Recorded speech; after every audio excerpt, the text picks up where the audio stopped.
All right, here we go. Gotta play more of the wolf game. This is a Wednesday stream. I know I don't typically stream on Wednesdays. I might do that more, though, so... I used to do that back in the day. Hey, Bowser.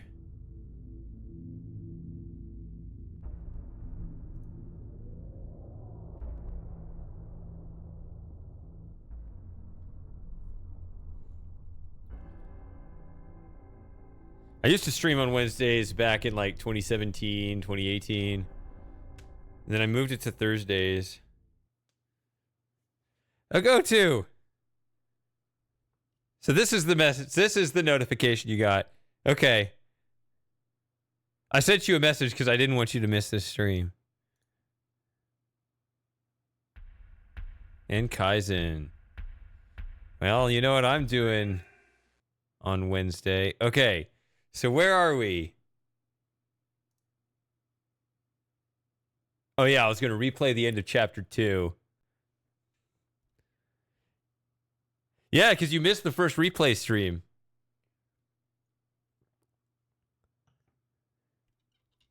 Okay.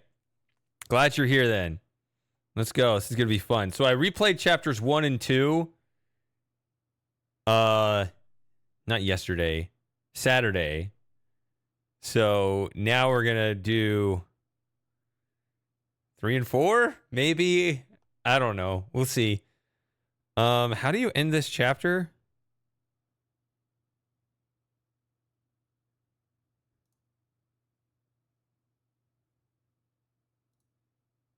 Wait, what is this? No. This. I have Gabriel's package ready, but I need an address.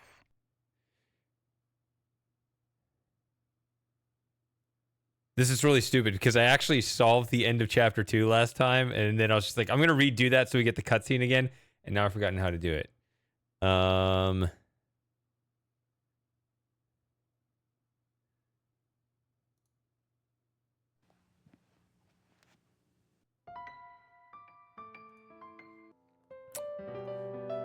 Kaizen's sick. Oh, no. Well, enjoy this stream. That should be pretty low effort. I don't have anything to say to her.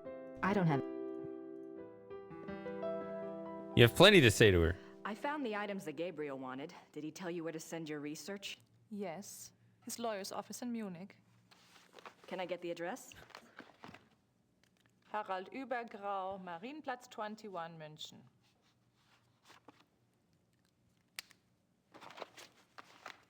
Thanks. So, does she overact right there or not? It's actually hard for me to... It's hard for me to know. Because there's obviously supposed to be this tension of estrogen going on between them. But it's so, like, flare. Thanks. Like, I don't know.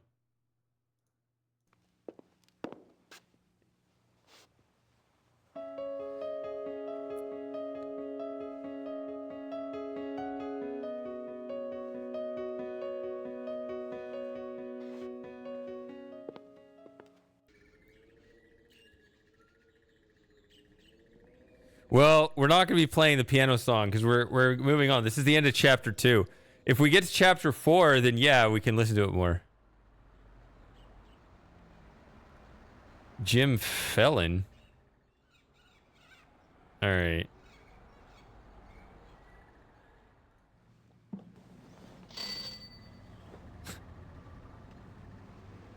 Grüß Gott. Grüß Gott. Womit kann ich Ihnen dienen?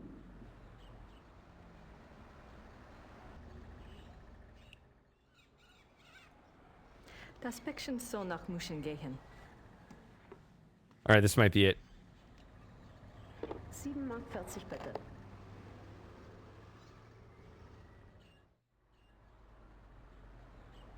Oh, if I don't want to pay for it, then I can just leave. Nein, danke. Okay. That'll be 4 cents. No.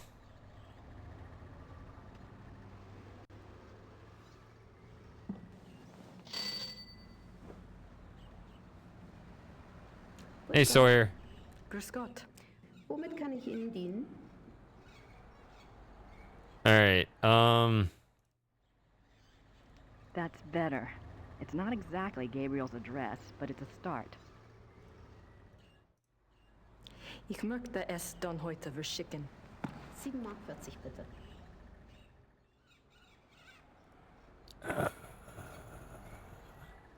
My wallet.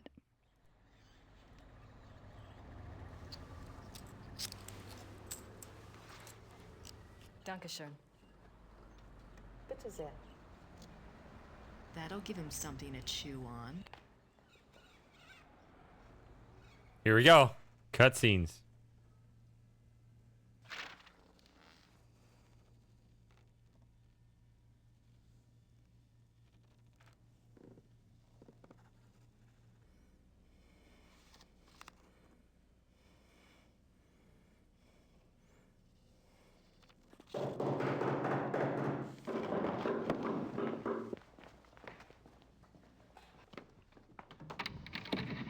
Guten Abend. How are you? Is this the castle of the Shot and Joggers here? Yes, but I'm... How exciting! Come along, Emil. We are so thrilled to be here. Emil said it's the 1990s, for heaven's sake. The Shot and Joggers are probably long gone. Well, of course they aren't, I said. A family like that doesn't just dry up and blow away. She's wearing a The beehive kid on her put head. his mark on him. Who are you? I was just wondering the same thing, dear. Neither of you girls look like the heroic type, but who am I to judge? God chooses his soldiers, and who am I to put in my 2 cents? No, we're the Smiths from Merrimack, Pennsylvania. This is my wife, Merle. You can call me Emil. My husband. If I don't get right to the point, he'll get there for me. It's nice to meet you both. Uh-huh. Well, how did you hear about the Schottenjägers? Oh, we're demonologists. My wife makes it her business to know a lot about a lot of different things. She's a regular, what you call, occultist scholar, aren't you, Mother? That's right. Yeah. I read about you all when I was studying an old witch trial last spring, and I have been dying to get over here ever since. Well, so nice of you to stop by, but I'm afraid the Schottenjäger isn't here right now. I'll let him know you called, though. Oh, no. And I was so hoping to talk shop. We fighters of darkness are so rare these days. Don't I know it? Can't scare one up to save your soul. It's not your fault, Missy. I told Merle to call before he came. People just don't take you seriously unless you're standing right there. You know that, Em. Well, it's rather late, and if you're driving, you might as well, go out right now. Don't worry about that. We're going to spend the night at the guest house in town. Stop by tomorrow, won't you, dear? You and I can exchange stories at least. We'll see. Well, come on, Merle. These ladies are tired, and I think we ought to go. But, Em. Come on, let's go. Good night, ladies. Good night. Good night. What's wrong? It's not your fault. This just happens, ma'am. I'm sorry. I'll get her some water. Give me your hand. I see danger. Someone close to you is in danger. Gabriel? I see something like a wolf. A black wolf. Now, don't you worry, miss. My Merle is going to be all right. This just happens sometimes, that's all. It just happens. Come on, Merle. Let's go. Come on. What happened? I don't know. And what am I going to do with this water?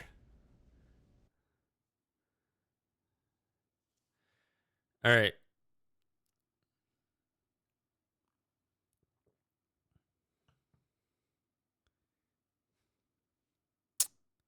Chapter 3. This is when it starts to get good, right?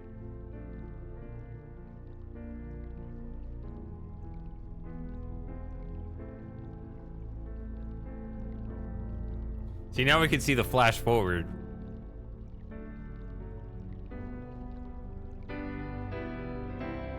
We see that again in a later cutscene right there.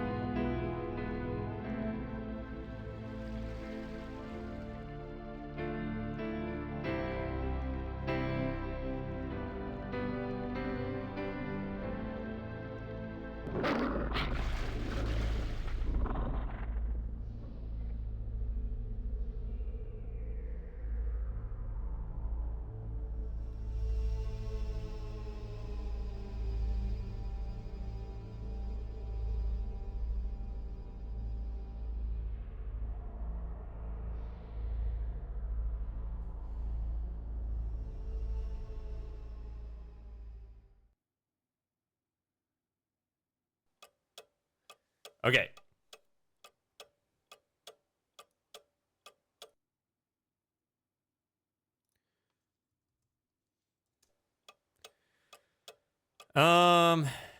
I have the points list here.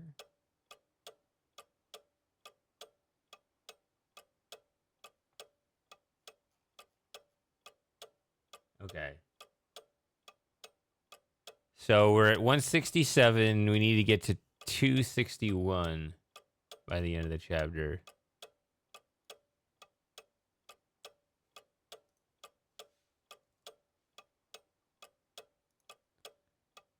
I don't think the Ubers want me in their private bedrooms.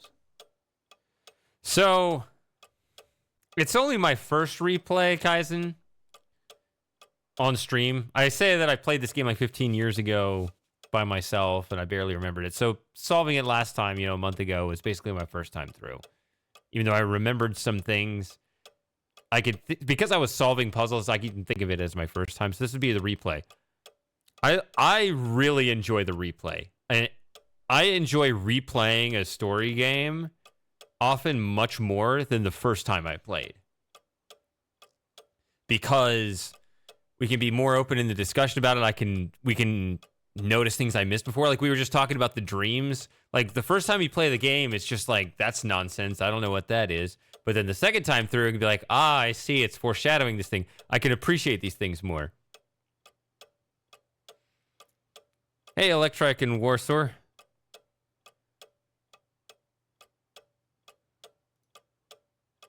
Is the stream okay for everybody else, or?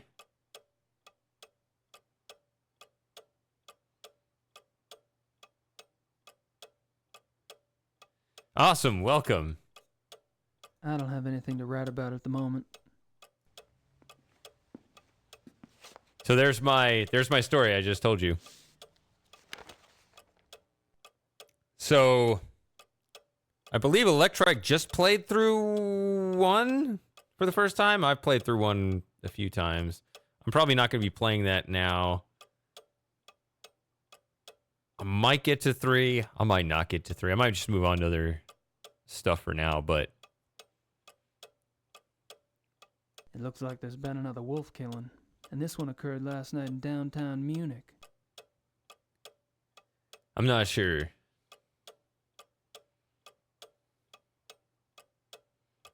It's the weakest. That's unfortunate. They should get better, right? It looks like As a designer gets more experienced.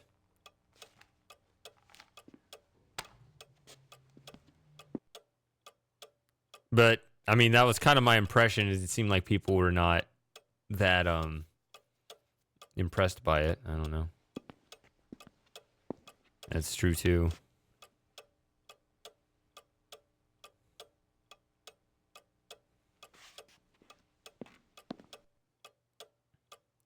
What do you think of King's Quest? This is a question for Warster. I think the rest of us have talked about it.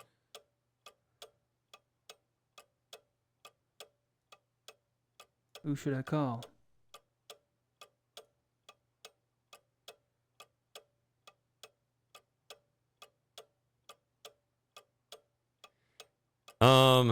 I keep foreshadowing everybody. I'm working on a project with King's Quest 5 and 6. I'm very secretive about what it is, but that one will probably be streamed on YouTube.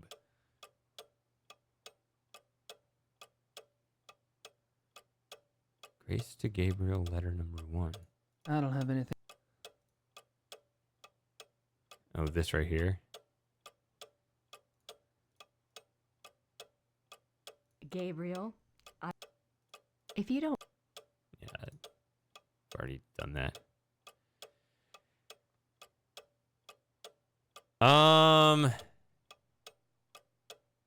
HDI?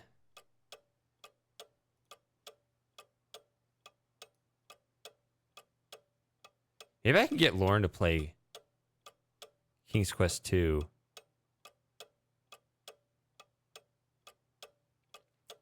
Yeah, because there were 2 remakes of 3, right? In both AGDI and Infamous Adventures. Yeah, I've played all of them. Yeah, you're right. They are very well done. It's been years since I played them. Maybe I can get Lauren. Maybe I can convince Lauren, because Lauren just played 5 and 6 for the first time. She didn't play 5 on stream, which is probably good because that game's harder. But she played King's Quest 6 blind on my channel here a couple months ago. That was a lot of fun. Might get her to replay it because, again, like I just said, replays are when you get the most appreciation out of a game. I actually just asked her. I mean, she hasn't gotten. I just sent the message like a couple hours ago. We'll see what she says. I hope that she'll come back and do it again.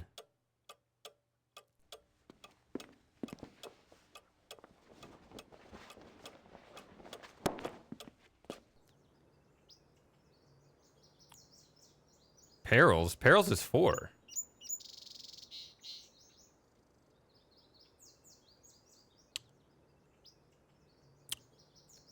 Six is the one in the Green Isles.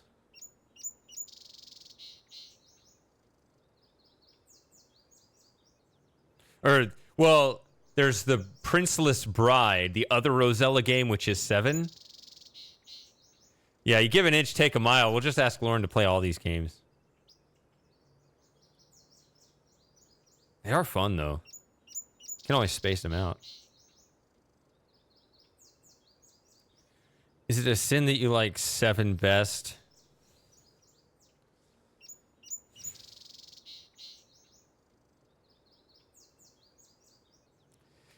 It might just be one of those, it's okay to be wrong.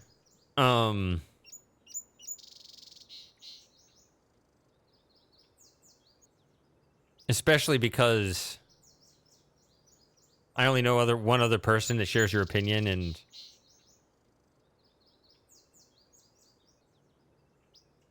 I don't have a high opinion of that person. That person is not in our community.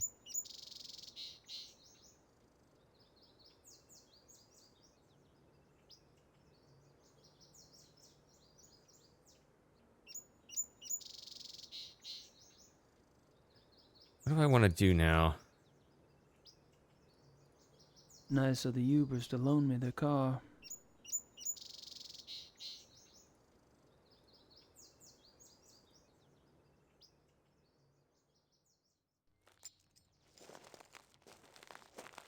Correct. Yeah, I think that was kind of my problem with 7. Even though that one, I always talk about how I ruined 5 and 6. I did solve 7. I kind of learned my lesson, but also 7 was a lot easier. All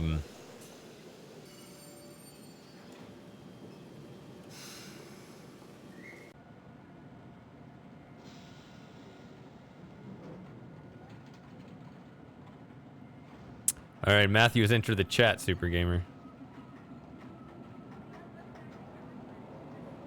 To King's Quest and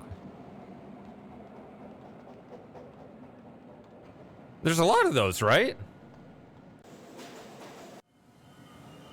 I don't know if we need to do anything here this chapter. It still lets me show up here. Kingman's office is locked. Yeah, I don't know why we show up here.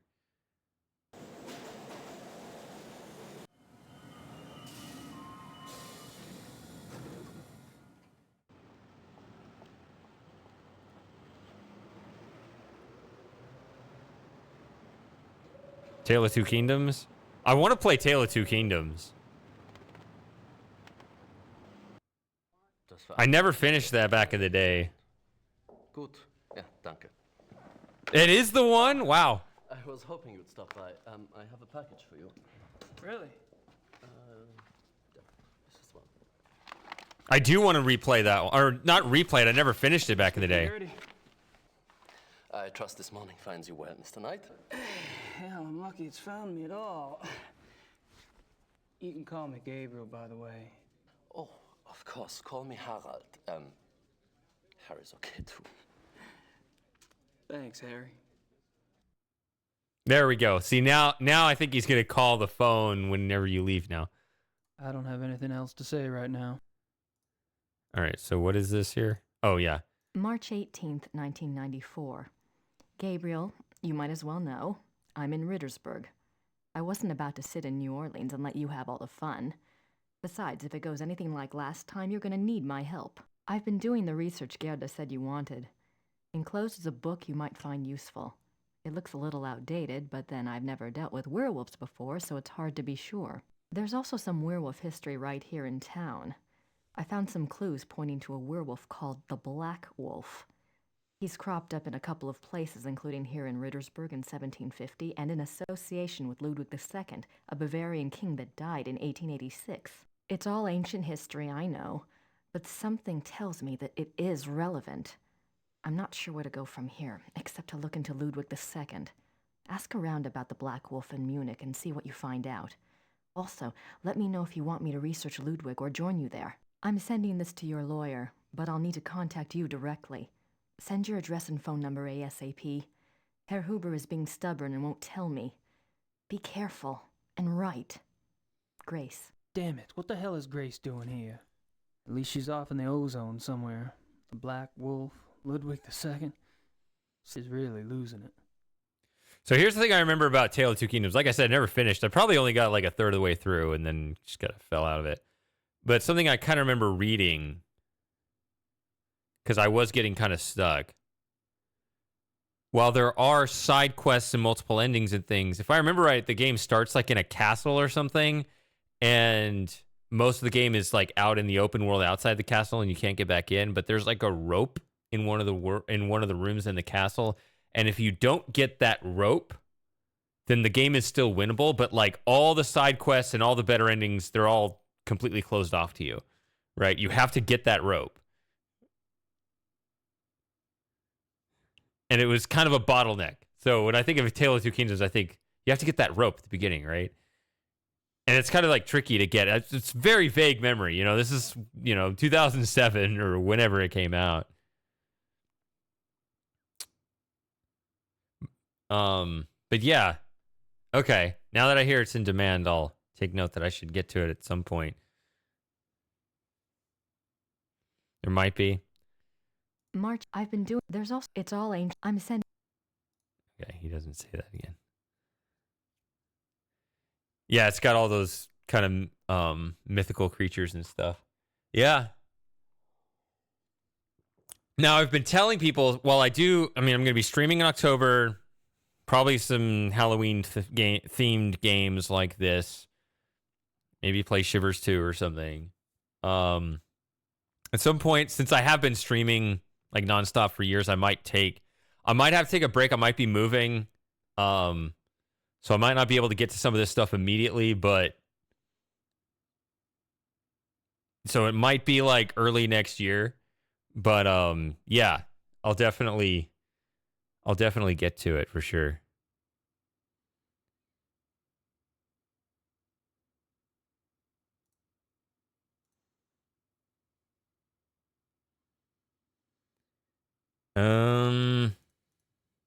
Oh yeah. I read the journal here. Do you know anything about King Ludwig II? But naturally. Have you been running into him much on your tour of Munich? Running into him? Isn't he dead? Yes, long dead. But he is still everywhere, like your Marilyn Monroe or Elvis. He is the Bavarian enigma. Elvis is still alive. I believe. So what's the big deal about this Ludwig guy? They call him the fairy tale king. He's very romantic and mysterious, He built castles, and now they are huge tourist attractions. castles. Where are they? Oh, let's see. Herrenchiemsee is about 3 hours southeast. Neuschwanstein is southwest of the border with Switzerland, about 2.5 hours. I can have my secretary draw you a map if you like, but most German maps have them already marked. No, thanks. I wasn't thinking of going myself. But it does seem like a harmless enough activity for someone else I know. So this guy's just a dead king, right? And these castles are just out in the countryside, hours from Munich. Yes. Perfect. Perfect. Have you ever heard of anyone or anything called the Black Wolf? No. Sorry. That's all right. I'm sure it's nothing. I don't have anything else to say right now.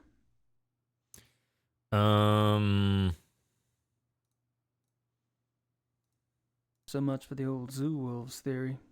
Unfortunately, the report doesn't exactly reek of another solution. I'm not sure why I'd want to show him that.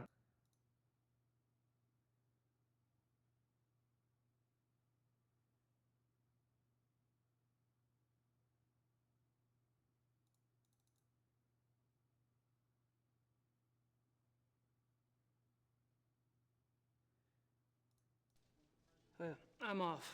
See you, Harry. Goodbye.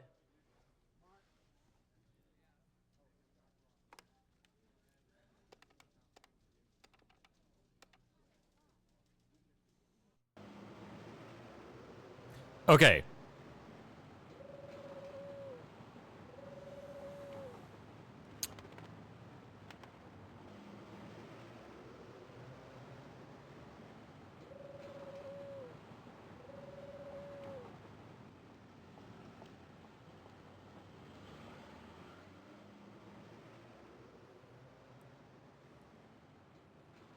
I guess I'll just go to the hunting club. Oh, wait a minute. Remember this? Need to do this too. Cuckoo clocks. And he just randomly decides, okay, today in chapter 3, I'll buy a cuckoo clock because it's chapter 3, not chapter 1. Hello. Grüß Gott.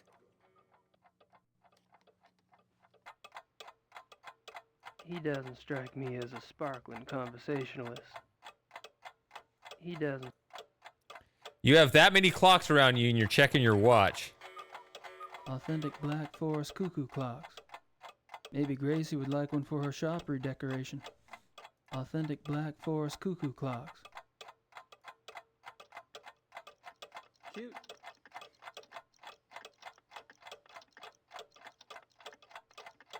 All right, run.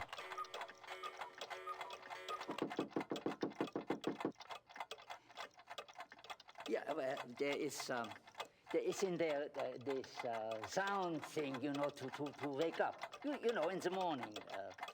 An alarm clock. Ja, alarm clock, ja, richtig, ja. How much is it? Wie viel? 60 marks. 60? I don't know if I have that much. That's not a real number.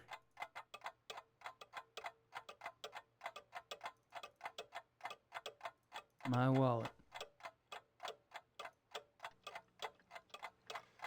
I'll take that woodpecker clock. 60 marks, bitte.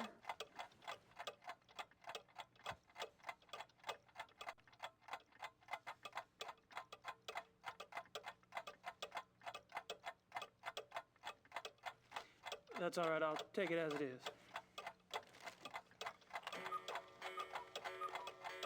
Dankeschön.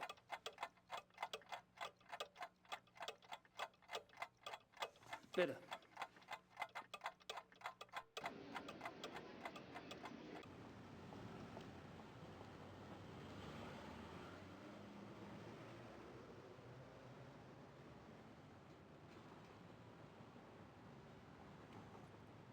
Possibly too true. it kind of... I was going to say, like, why does he remind me of the toy shop in King's Quest V when that guy's like 3 times his size? But then it's like, oh yeah, he speaks German too, for some reason. Which is incredibly random, right? When King's Quest is pure fantasy land, and all of a sudden, you know, it's fantasy lands of Daventry and Serenia and Germany. I don't know. I'd give it a shot, but I don't speak the language. They're busy.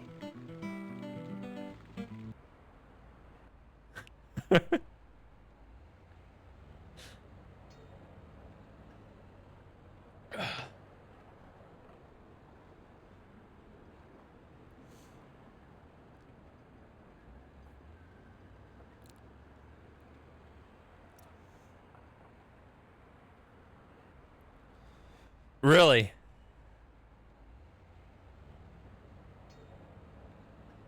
Now we're talking 1994, Marks.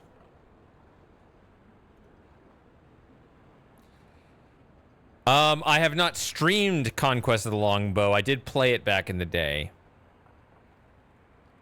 I'm gonna be right back. It'll be really quick. And then I'll tell you about that game.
Even their trash cans are clean in this city.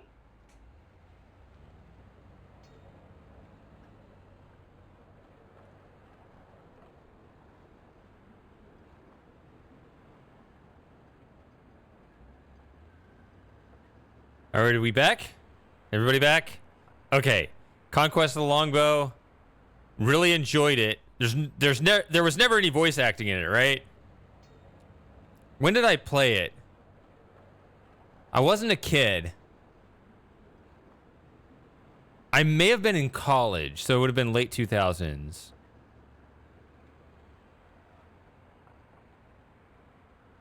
I want to say it had some of the best writing that I've ever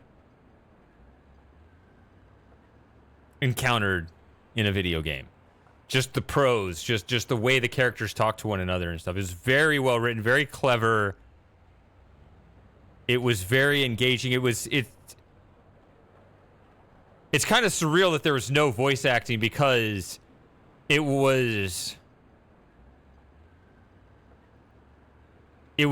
brought the game, the dialogue still brought the game to life. I thought it was really well done.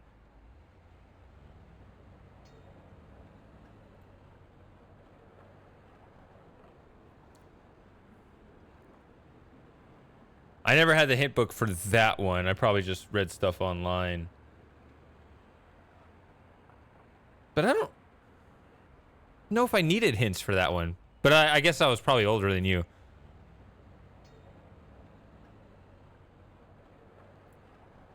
And even there's a section of the game where you have to solve riddles, where it's like there's like these poems and you have to enter, like it's I'm thinking of a word and then it gives you like a 4-line poem that clues you to the word, right?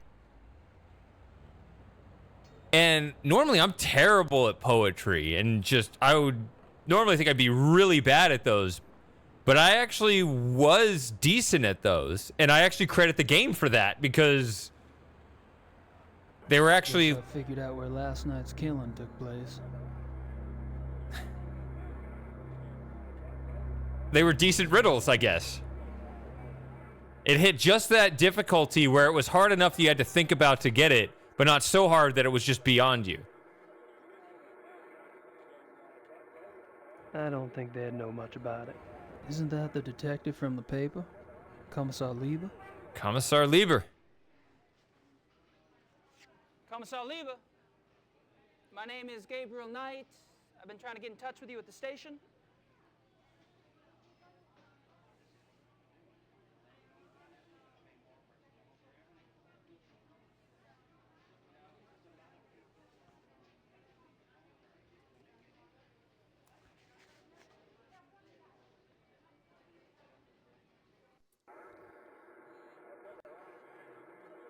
I don't remember that as strongly.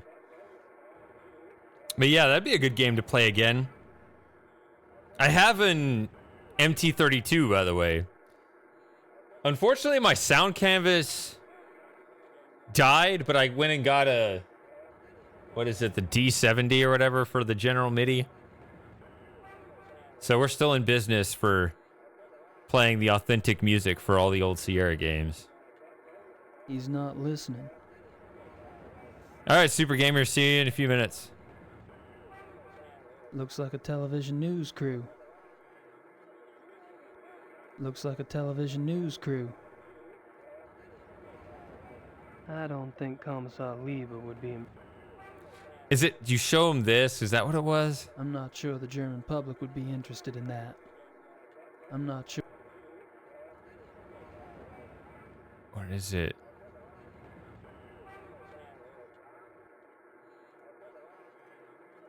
So much for the old zoo wolves theory. Unfortunately, the report doesn't exactly reek of another solution. Commissar Lieber, my name is Gabriel Knight. I need to discuss some evidence with you. What do you want? I'm busy here. I have some evidence here that contradicts the old zoo wolves theory. I was wondering if maybe we could discuss it. Look, I don't know who you are or what you think you're doing, but I don't have time for this. Yes, sir.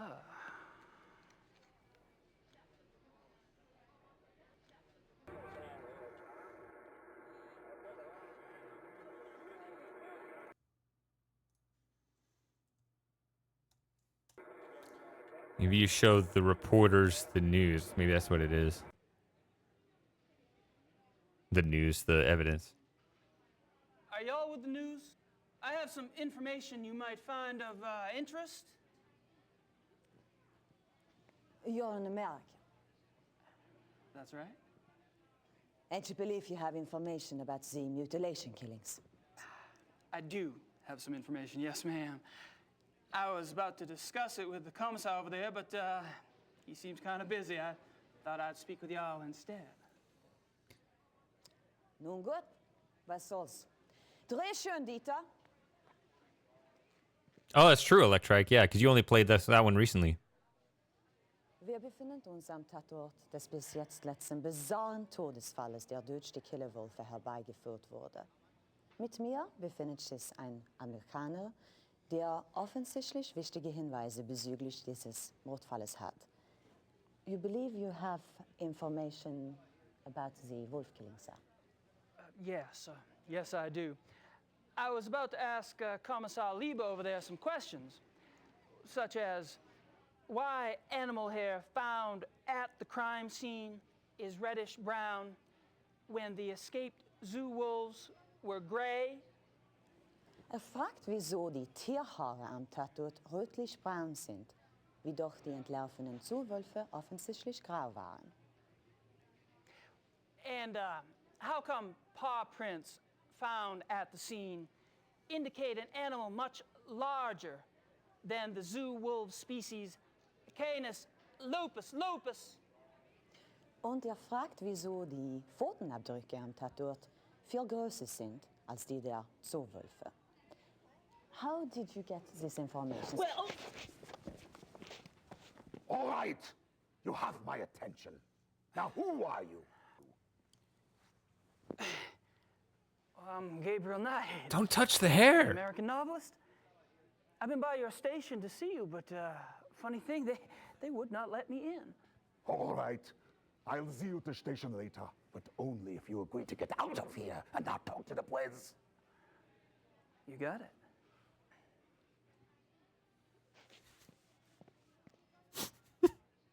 Acting like his nose itches. And it's like his hands are tied. I told Lieber I wouldn't talk to the press anymore. Too bad, I could have been another David Hasselhoff.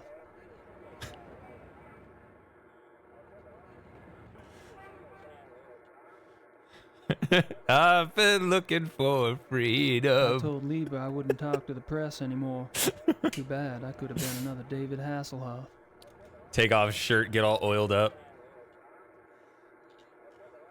I don't think he's busy. I'll see him at the station.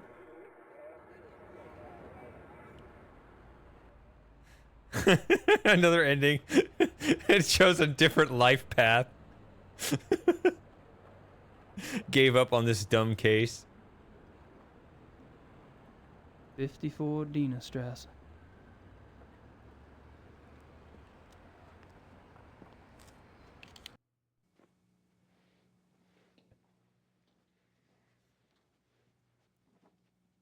Guten Morgen, Herr Knight.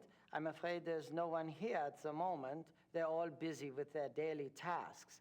You are, however, welcome to use the club. So I've been informed. Thank you, Xavier. You're so kind. Can we get this dude fired?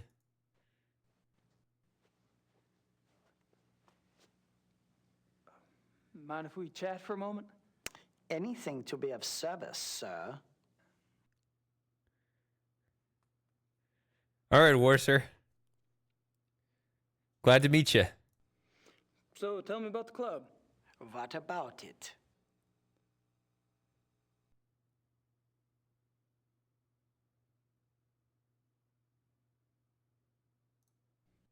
How long has the club been around? Since 1970. No way.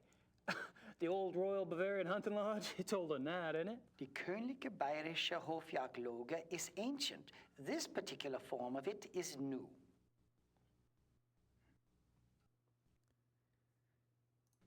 What happened in 1970? Baron von Glauer came. He brought a new vision. The lodge had nearly died out. Hunting is not so popular as it used to be. Were you here when von Glauer joined? Baron von Glauer. He hired me later, in 72.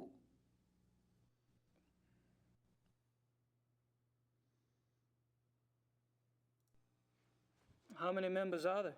There are 5 now, not including you. I'm not sure of your status. 5? You mean the men that were here last night make up the entire club?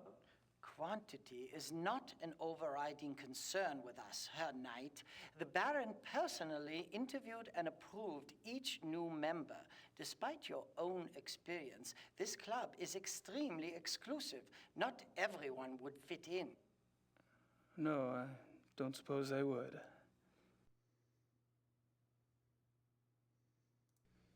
How often do the club members go hunting? As a group, once a month or so. Once a month? Hell, I thought y'all were hunters. Back home, you don't get out there and spill a little blood at least once a week. The other men start looking at you funny. Organized club hunts are once a month. Members can use the club's lodges anytime on a more casual basis, and they frequently do.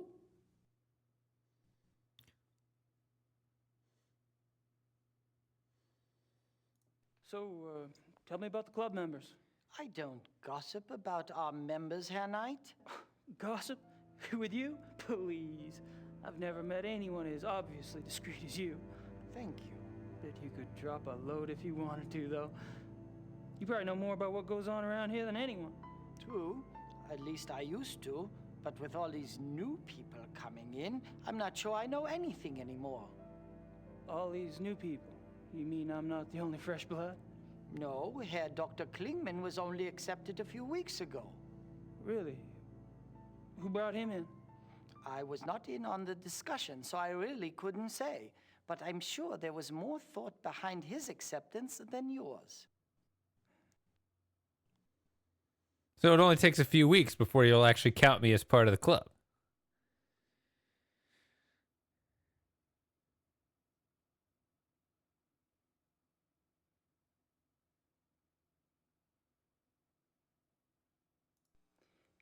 Have you ever heard of the Black Wolf?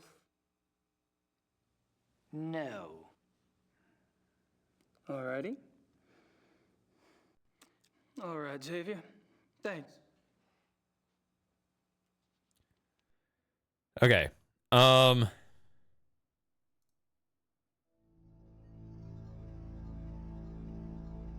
vaguely remember what I need to do in here. Dead things. Gotta love them. Just the right size for the big bad wolf to come down the chimney. Unless he's already here.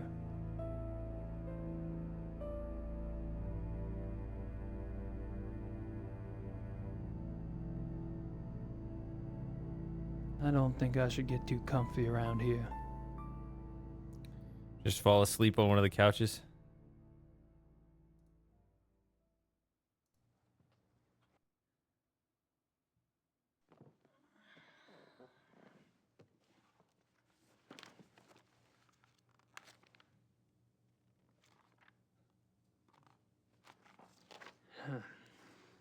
It's in German.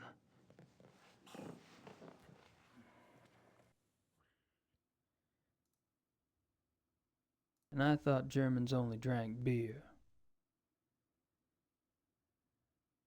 And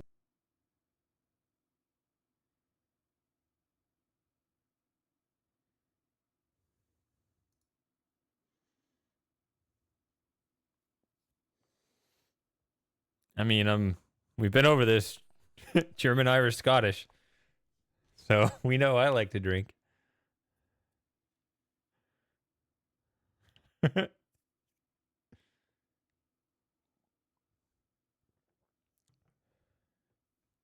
nice plant.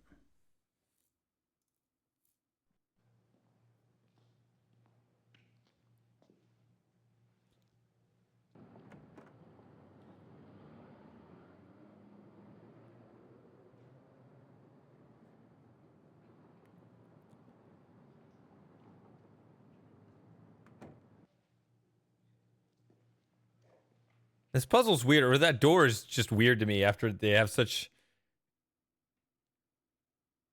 an exclusive club with the guarded entrance at the door.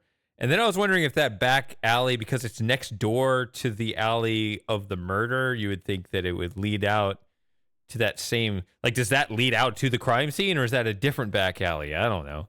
It kind of looks like it leads to the crime scene because it kind of goes around that leftward bend, right? I almost feel like you open that door and there's blood on the street right there. I don't know. Nice plant.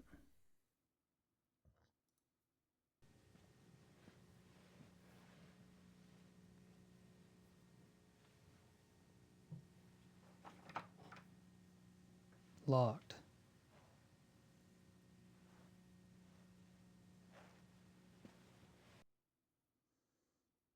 It won't do much good to keep trying it. It's locked. So this is that kind of dumb puzzle.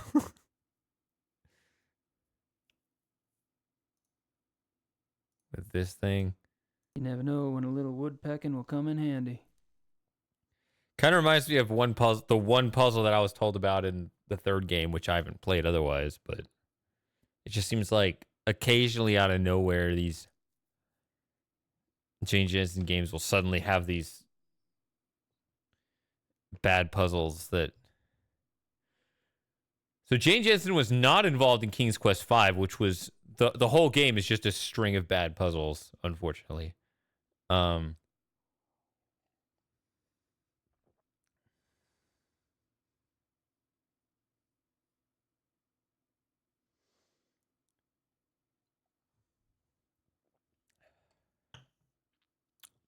gotta follow it up.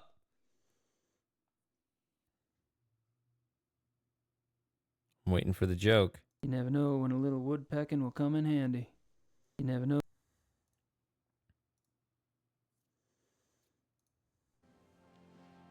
Ah, an anti-joke.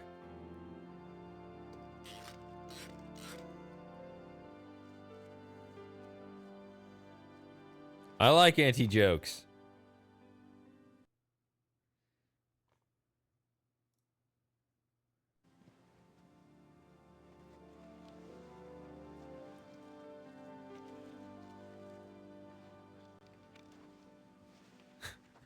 He wound it up, though. He's just going to start knocking as he's walking around.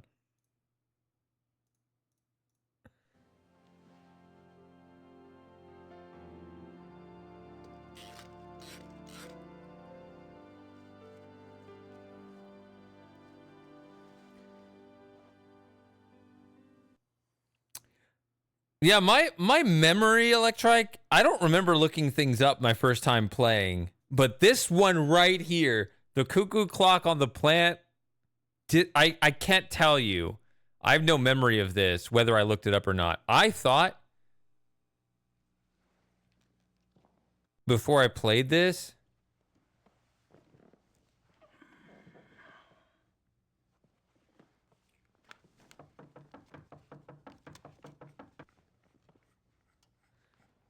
that I didn't look anything up. But I don't know how I would solve this on my own, so I don't know. Sorry.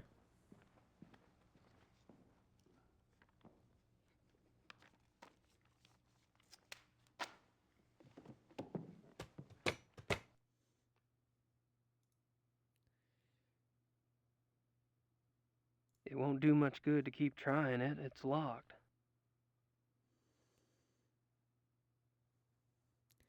Yeah, but the initial click the clock on the plant, I don't see enough motivation for a player to do that. Once you do that, the rest of the puzzle's fine. But I feel like the game could have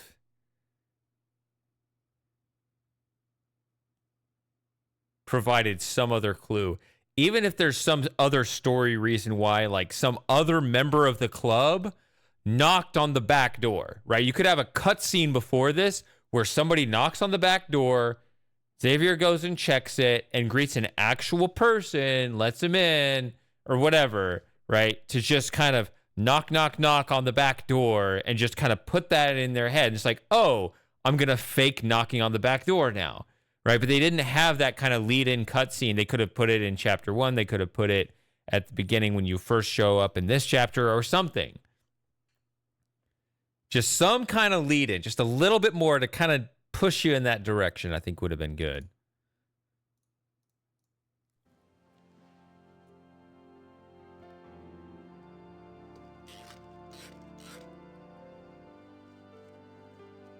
And it still would have been a hard puzzle, I think. I don't think it would have given it away.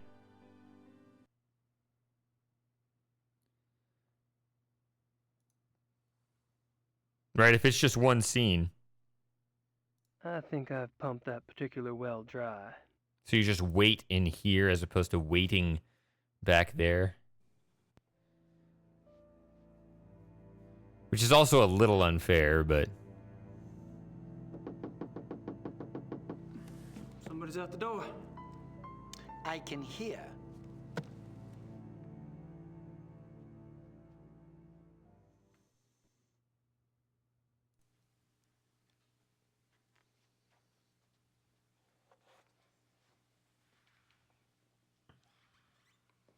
I greet people now.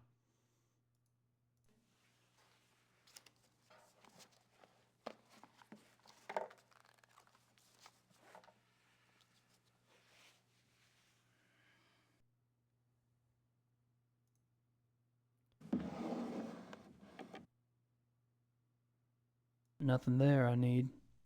Nothing there. Nothing there. Nothing.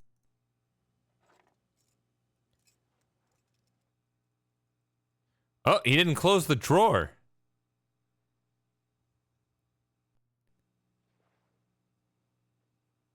Everything all right? Everything is fine, Herr Knight. Yes, it is. Everything is just dandy.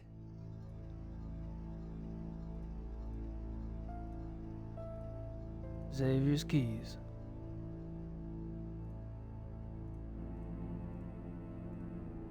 Why would I want to put that in the plan?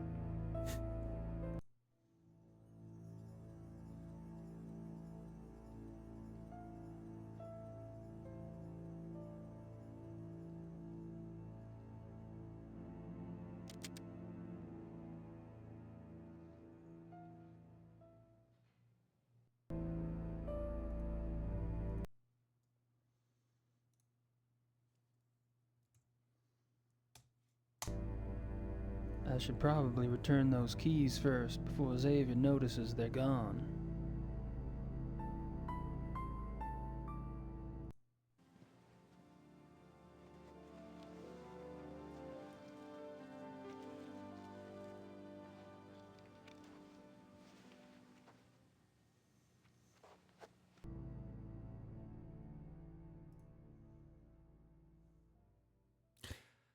I've always thought Bob Holmes' music is kind of hit and miss. I think it seems kind of weird, but it feels like it actually hits more in 2 than in 1. Even though it was very rushed and non-specific to scenes in the game.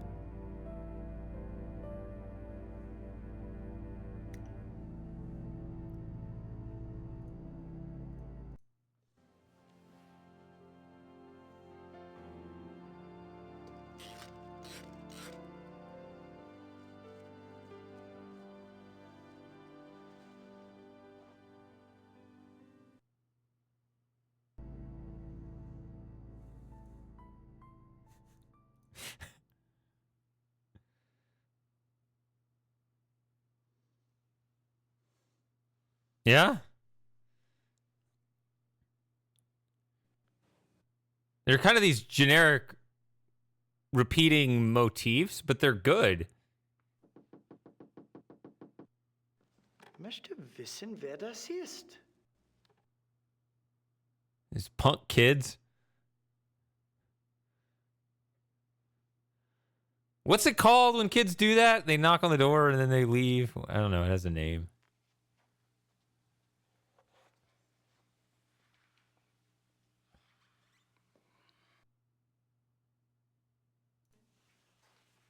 Ding Dong Ditch. Yeah, see, I was thinking of Dine and Dash, which is when you don't pay at a restaurant, and I knew it was something similar to that.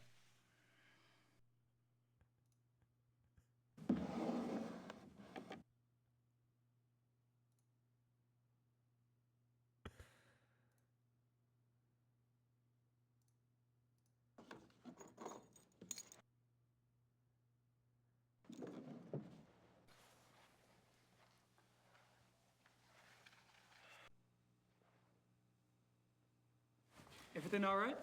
Everything is fine, Herr Knight.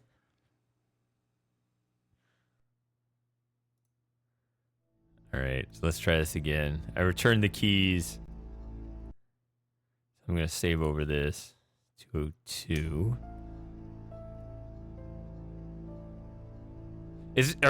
Are there missable points down here, or does the game not continue until you accomplish what you need to down here?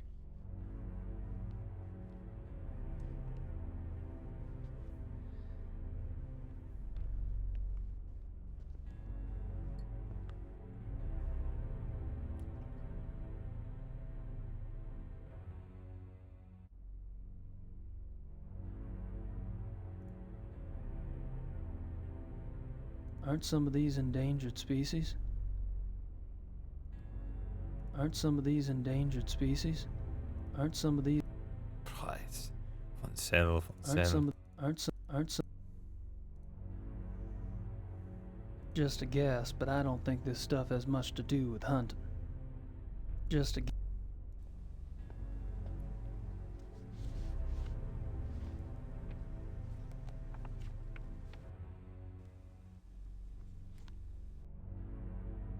I agree with that, Electronic. I don't think that's universal, but it depends. Yeah. There's, I guess kind of more formally, when designing the music for a game or a movie, get to that in a second, they should think holistically, not just what kind of music fits here or there, but also separately just whether you should have any music at all. Because, yeah, what comes to mind is on the extreme opposite end, there was that Alfred Hitchcock movie, The Birds, right? Where the name escapes me, the guy who always wrote the music for Alfred Hitchcock movies. But, you know, Hitchcock makes The Birds. You know, you always make the whole movie first, then you hand it off to the composer to compose music with the specific timing for the film. And he just handed it to him, and he just hands it back. He's like, it's done. Like, don't put music in this one.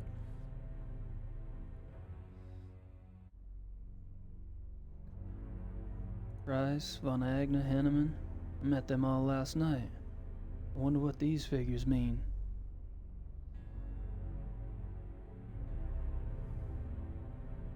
Right. Oops.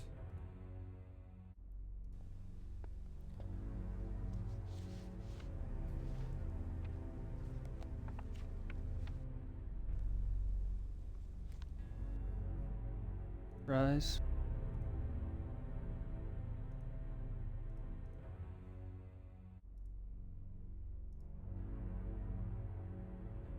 What the hell do these guys hunt anyway? Ninjas? What the hell? What the hell? What the hell? Photos of the club hunts. Looks like von Glauer and von Zell monopolized the camera. Or the hunts. Maybe it was? Yeah, maybe I just didn't know the name, but I knew that he was always using that same composer, pretty sure. All right, well, there he is. I mean, there's your guy here and here. Photos of the club hunts. Looks like von Glauer And I guess von he's Zell monopolized the camera. Or the hunts. here, maybe. Photo. There's the front of the hunting lodge. All right.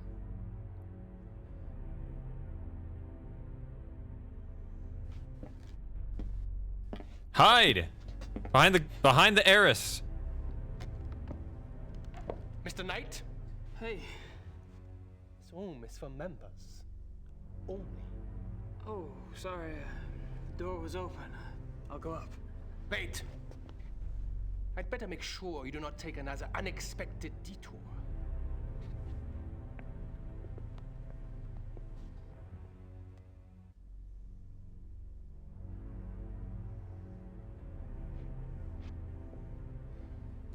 After you.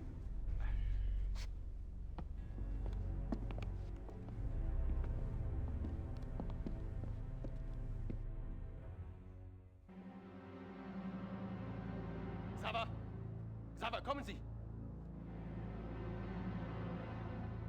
Ja, Baron von Zell?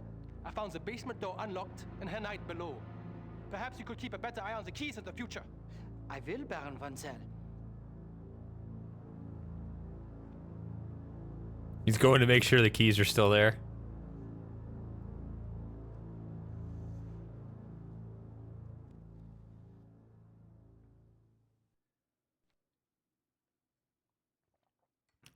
Oh, I drank too fast. I'm going to have to get more. 208.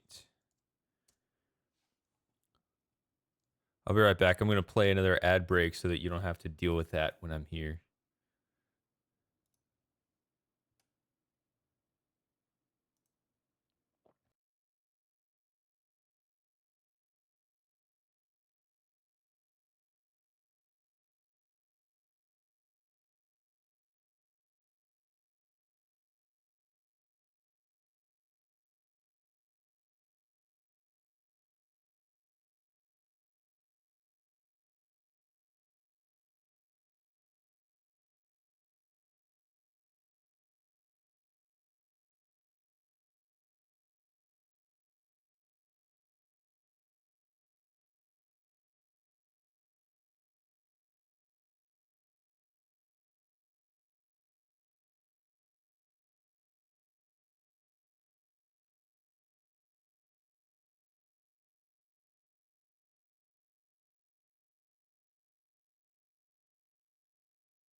Yeah, I don't want to miss points. Actually, my first time through, I think the only chapter where I missed points was in chapter 2.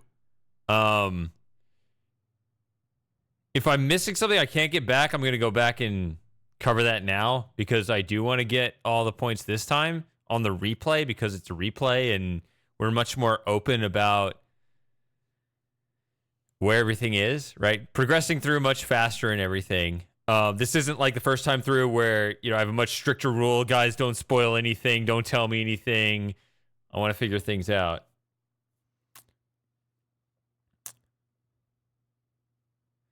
So it's not too late because I can't go back in that room down below.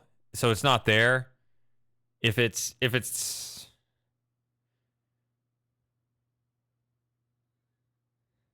Hey, Lauren.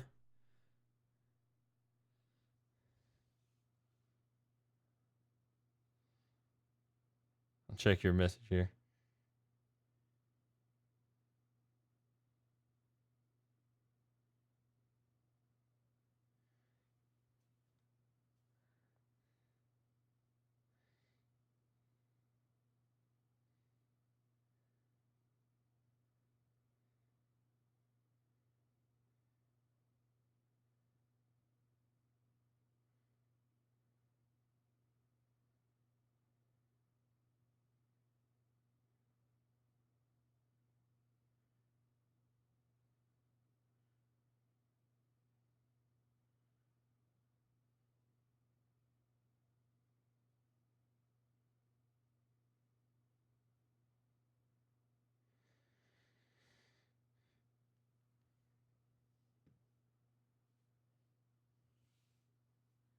Oh, yeah. I mean, obviously I see that he's here, yeah.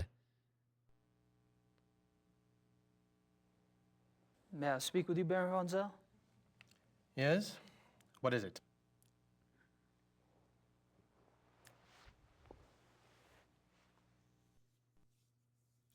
No, so I went to the crime scene and the hunting lodge is right next, or not the hunting lodge, the hunting club is right next door, right? I haven't done much else, right? I mean, I haven't had the opportunity to sweep yet, right? I'll sweep, and then if there's a problem, if I really miss something, then we can rectify it. So, what do you do for a living, Baron von Zell? For a living? My family is in banking, Herr Knight. What do you do for a living? Me? I'm a writer. A writer? How aggressive of you.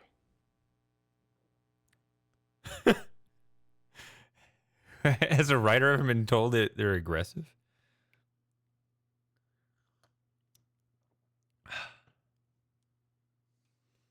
Aggressive. Writes aggressively. I take it you're particularly fond of hunting. I noticed the photographs downstairs. You and the Baron sure do get around. We are the best? You may find that out for yourself someday. Oh, I'm anxious for us to hit the field. I have a feeling there's a lot I could learn from you. You may find yourself more challenged than you can imagine. True. I don't get in as much practice as I'd like, and hunting's like any other sport. The more you do it, the better you get. Bullshit. Hunting is a matter of the spirit, of will. So it is. However, Evan could see that von Glover and I have had more practice than the others in the club. We used to hunt together quite a bit. Used to. You don't hunt together anymore? No, not often.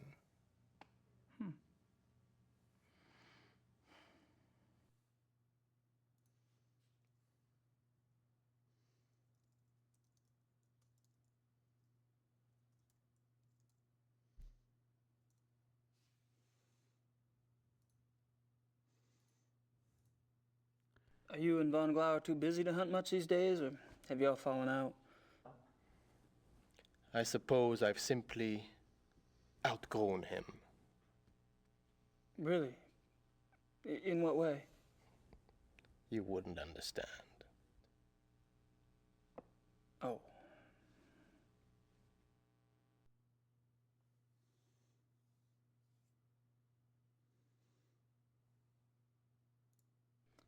How about telling me about the other club members? I have a better idea.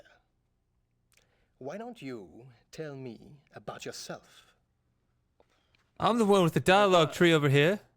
For example, why are you in Munich?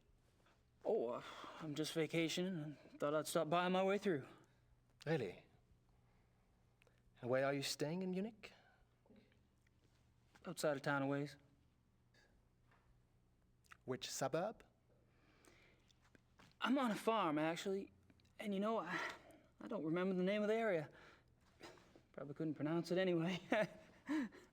Yes. Quite curious for someone with a supposedly high Germanic background. Yep. I guess going out and making your mark on the rest of the world will do that to a family line. Blame my dad, not me.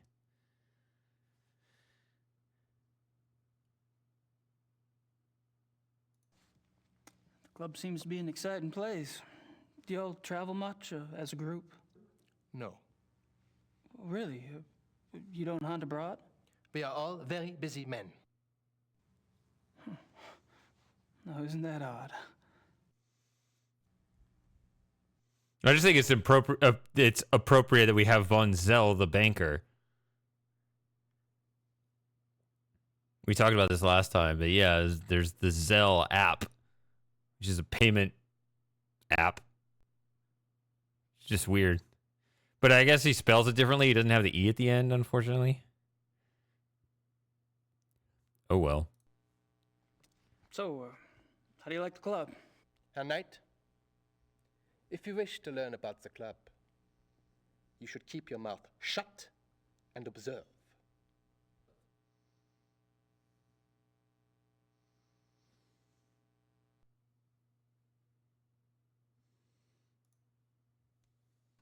Have you ever heard of the Black Wolf? No.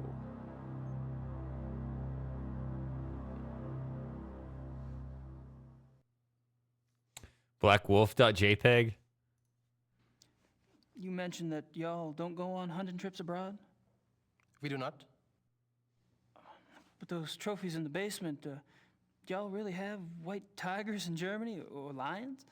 The majority of what the club hunts are far more common species, Herr Knight. The trophies in the basement are exceptions, and they were obtained quite legally. Whoa, you misunderstand me, Baron von I think not. In any case, the basement is not public territory, and its contents are, therefore, none of your concern. Of course, I do apologize. As a guest of this club, the why you are a guest of this club is a mystery to me. But as a guest, perhaps you should limit your prowling and sniffing to areas which you are offered openly by those who belong here. You're so right.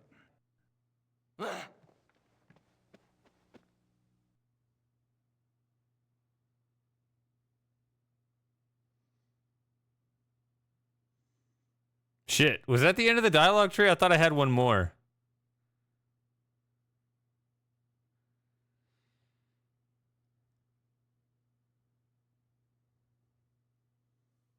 Okay.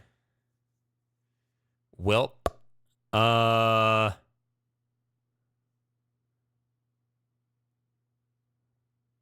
guess I can lie down on the couch.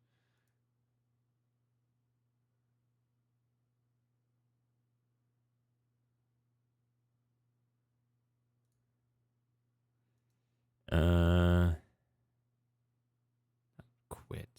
Play. I think I've pumped that particular well dry.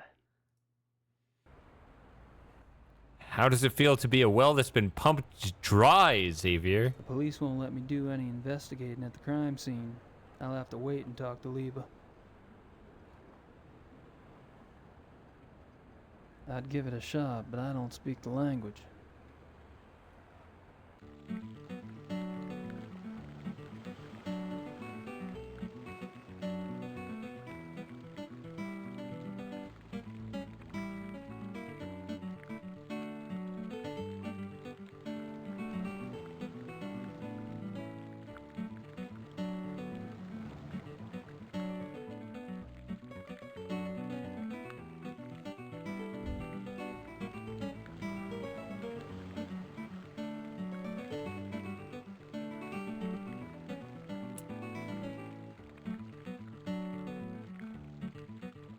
I got several things I could be doing.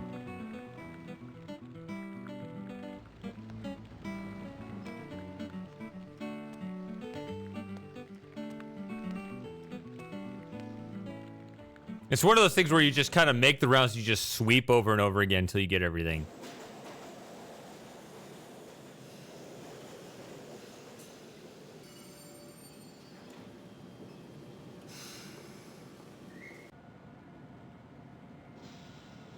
Yeah, I have the points list pulled up here too, and that's why I'm making a bunch of different saves too. So I am kind of being safe about it, where it shouldn't be a big deal to go back and scoop up whatever I miss. So I'm not really concerned about that.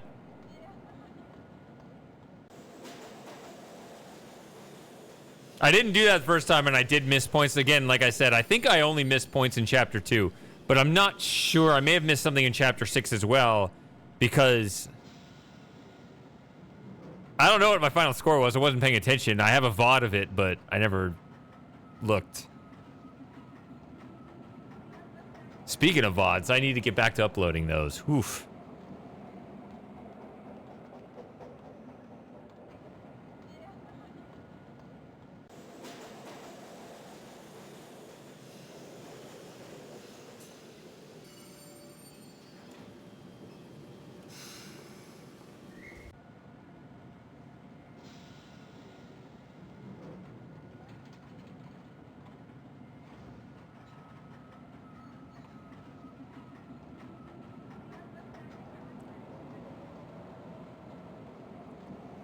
What do I want to do? I know I want to write eventually. I don't think there's anything more to do here. I thought this opens up at some point. Let's go here.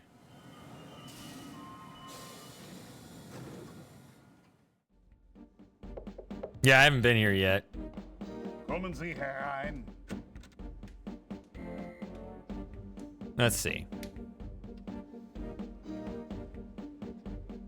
Commissar Lieber, so generous of you to see me. Sit down. Sit down.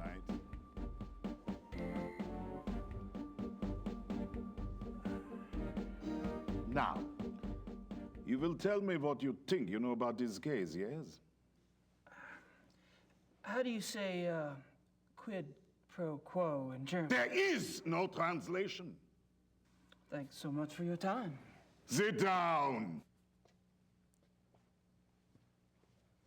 What are you proposing exactly? You want information? I want information. It's kind of convenient that way. I can't give you police information. Why not? I'm not asking for anything confidential. Hell, I can't even read the damn newspapers around here. Press release stuff, that's all I want. All right. But then it's your turn. Agreed? I hear you.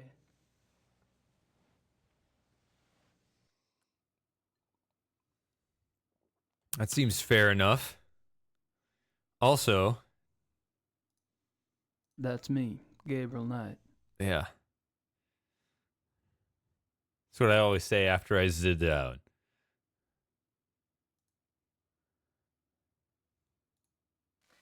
How long have you been a commissar? 10 years. All of them here in Munich? Yes. And a criminal commissar is like, what, a police detective in America? Americans don't have so many ranks, I think. A German criminal commissar is, say, more like an English chief inspector. Ah, P.D. James. What? Nothing.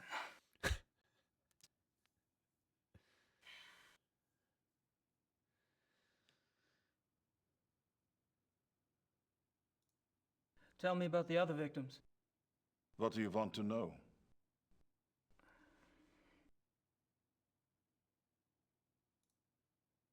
How many victims have there been?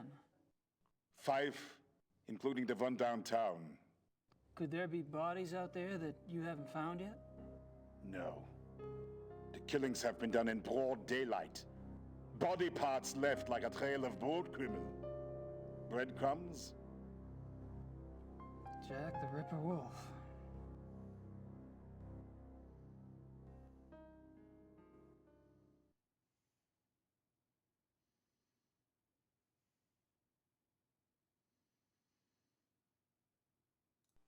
When were the other victims killed? The first was 32 days ago. 2 days after the zoo wolves escaped. And the others? The 2 teenage boys were killed 20 days ago. The Huber girl 6 days ago. They're speeding up. Maybe.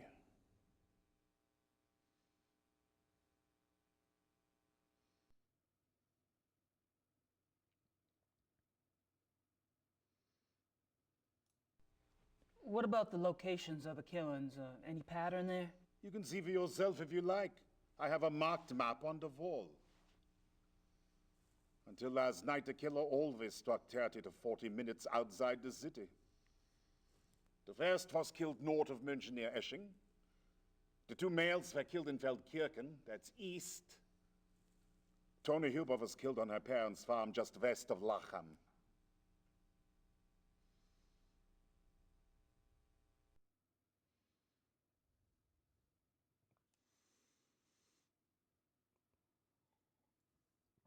When you say like a BRB theme for the music, you mean like separately? Like I have a button on the soundboard here to just press like the Jeopardy theme music where I just kind of hit it and it just goes?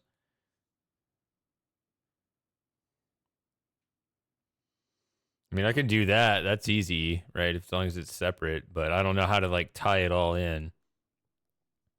If it has to be tied to OBS, I'm not that great at operating OBS, honestly. I've been doing it for so many years. It's kind of embarrassing how bad I am at it. I mean, I see other people in their streams and how everything looks so slick and everything. Mine is very basic, but part of it is by design because I don't like doing the fancy borders and stuff because to me that takes up real estate on the screen that I could be using to expand to maximize the space for the game.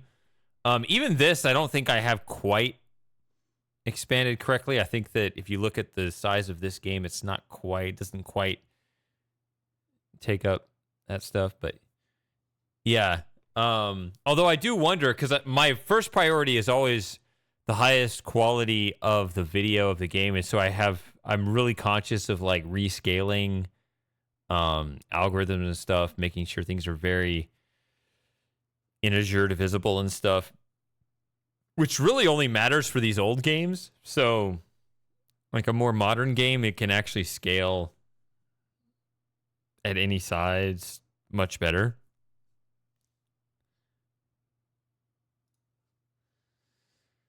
Okay, so a lot of questions about the killer. Have you considered werewolfery? Okay. What does forensics say about the killer? That information is not for the press. Please. But the bite marks, saliva, you've seen the bodies, I haven't. All I can say is, it is an animal. Mind if I take a guess? Your boys in the lab say the bite marks are canine and are closer to wolf than to dog. But beyond that, they can't pin it down. Nothing like it on the records. Probably a weird hybrid. Yeah.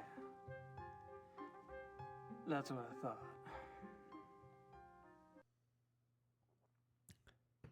It's a werewolf. Obviously, werewolf. Have you given any thought at all about the possibility of What?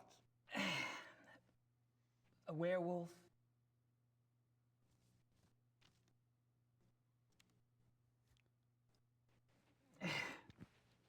Never mind. Sorry. The player picked the dialogue choice. I have to say it. The killer isn't one of the zoo wolves, is it?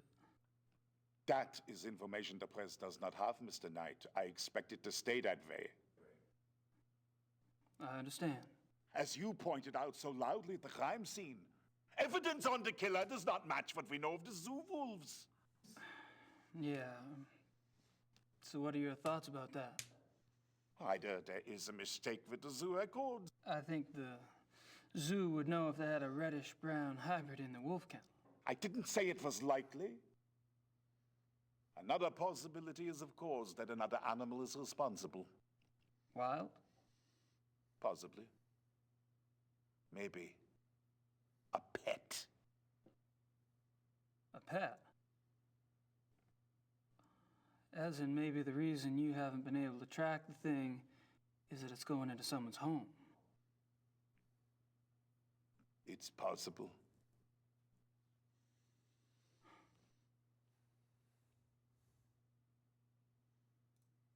You keep saying an animal. You found evidence of only one animal? One bite pattern, one saliva type? Yes. Yet 2 wolves escaped from the zoo. As you say, the zoo wolves do not figure into this at all. Oh, I wouldn't say that.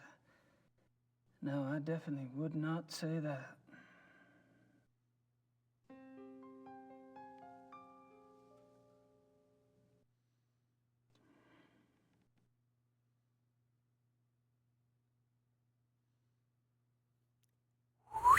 I actually don't know that. I thought the zoo wolves didn't factor into it.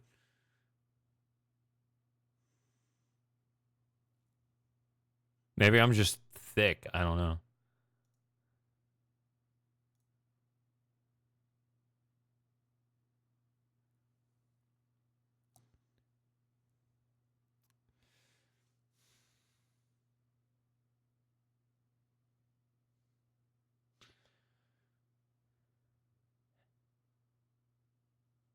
I mean, that's Super Gamer. That's as best as I can think, but it seems like it's got to be better than that, right? I mean, because everybody's figured out, right? Not just Gabriel, but the whole police department. We know they don't match, so it's not the best smoke screen. But if that's all it is, then okay. I thought there'd be something more sophisticated than that.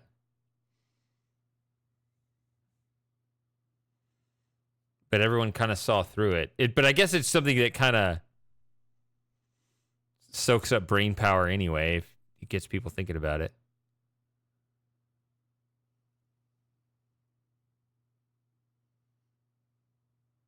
Herr Dr. Klingman. Okay. In a way.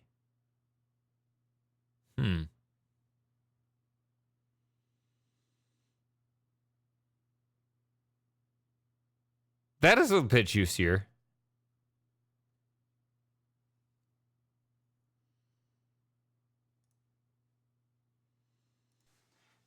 Tell me about the latest victim. Male, 52, Grossberg was the name. He was Oh, a yeah. furrier. Ironic, isn't it? A furrier. What an amazing coincidence.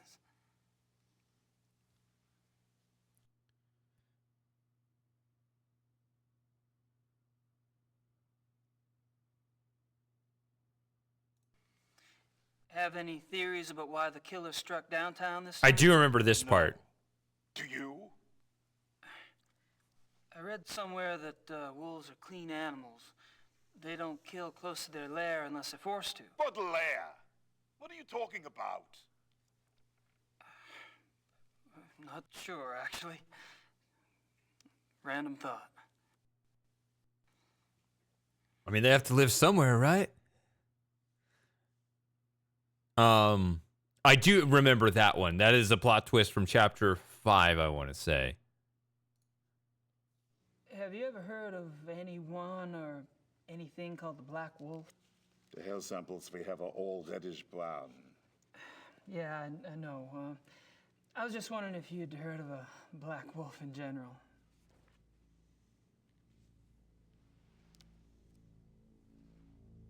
Hold on.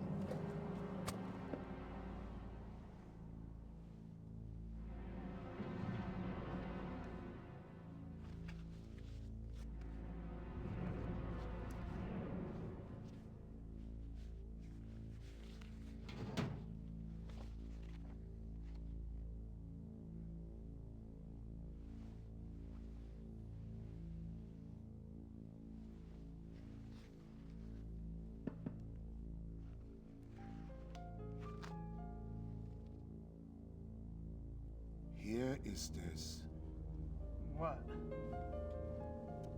Missing persons case. A runaway teenaged girl.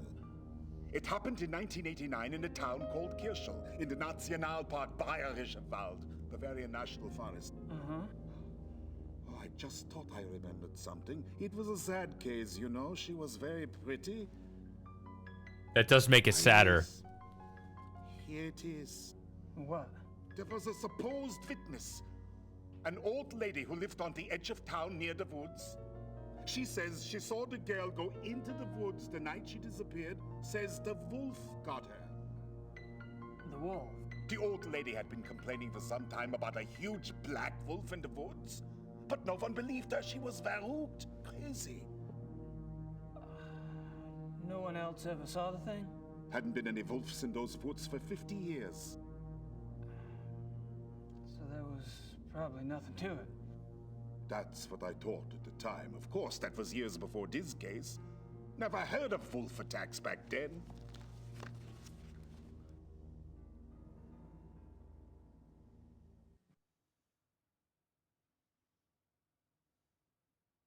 Okay. I like how I have no memory of seeing that scene the first time, even though the music comes in right there. But now I'm appreciating this. This is when you catch on more. This is why I love replays. You can just absorb this stuff much better second time through. So finally asking about the Black Wolf yields something. Because you can only process so much information at one time, right? And so no matter how much the medium can try to tell you this is important, and it does so through like the music and the intense facial expressions and stuff, your brain is just like, I can't handle this. This is just too much information. But then once you can latch on to a much bigger thing going on and a much simpler idea, like the way your brain compartmentalizes information, it can take this bigger thing going on and it kind of shrinks it down like, okay, I get that whole thing. Then you can add on these other pieces from these other angles much better. That's why I love replays. Replays are... The second time through is always the best.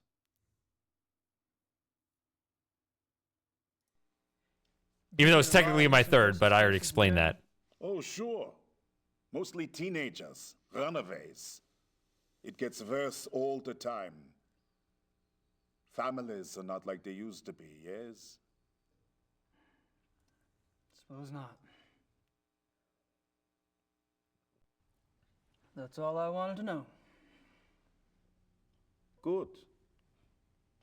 We discuss you now, yes? I guess. You want to tell me, or do I have to ask? I'm investigating the murder of Tony Yuba for her parents. Why? I'm an investigator. That's what I do. You're an American P.I.? You could say that. And how did the Hubers end up hiring you? Mutual friends? I see. And this evidence you have?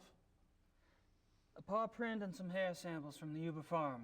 I spoke with some folks at the zoo as well. All right, Mr. Knight. I don't know how the police deal with you in America, but in this country, we don't like civilian interference.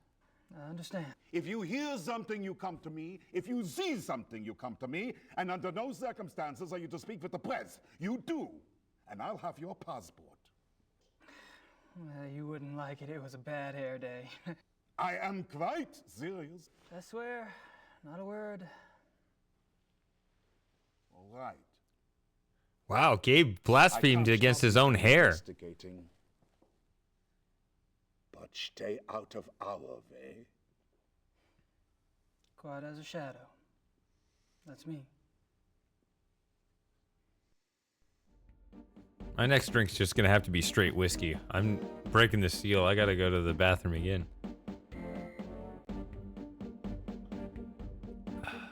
I don't have any more questions for the commissar. Probably nothing of interest back there. Besides, I can't see past the commissar's big head. The light reflecting off your bald spot is blinding me. Oh wait, I think that's a line. Is that a line in GK1, actually? Why did the music stop?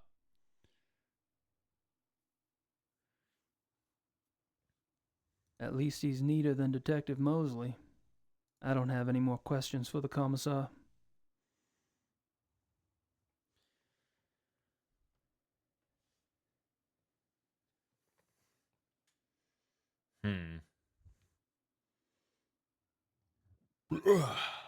Hold on.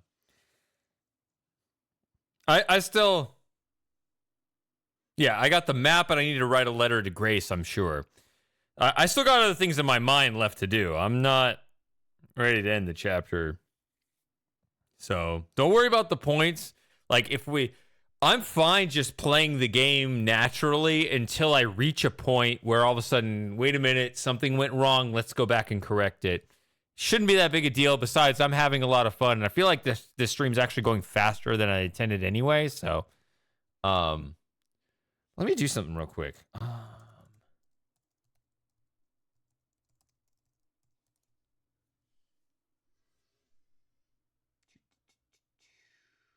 Give me 1 second. I'm gonna pull something up real quick.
Hold on.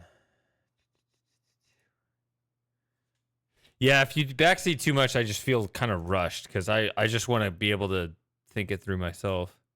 But let me try this real quick. I'm gonna take off. Stay out of trouble. Of course.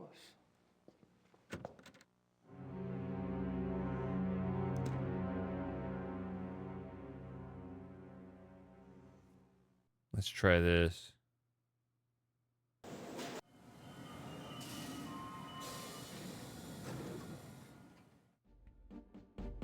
Miss the night. Kommissar Lieber? Sit down.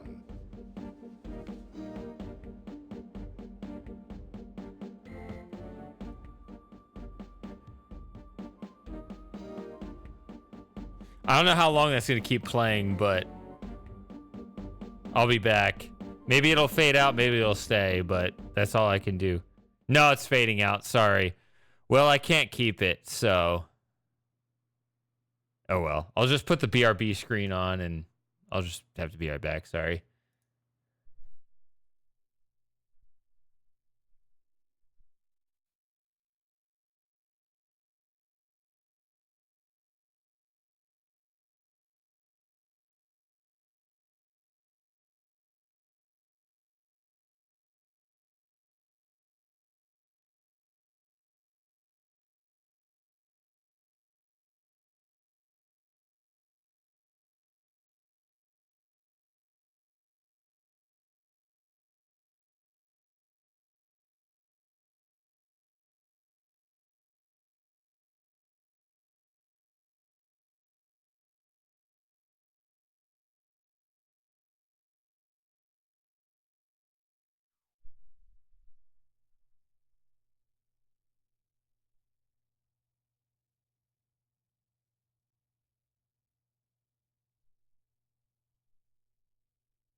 Welp, I went ahead and mixed another drink just out of habit. So, oh well. I guess I'll have another bathroom break shortly.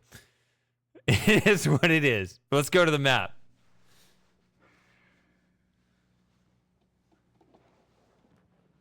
Thanks, Outrun.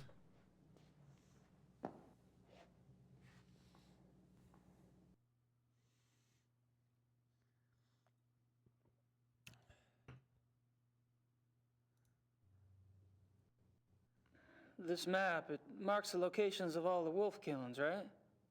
Yes. What? The one last night, the one in the middle, doesn't really fit, does it? It has to fit. It happened. Simple man. I suppose. It has to fit. It happened. I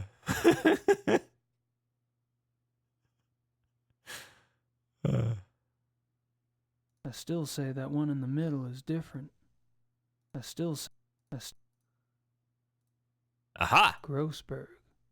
Didn't Liba say that was the name of the guy who was killed last night? Grossberg. I still...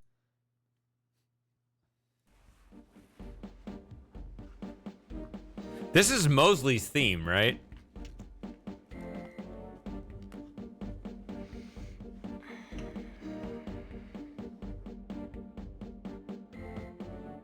Give me 1 second.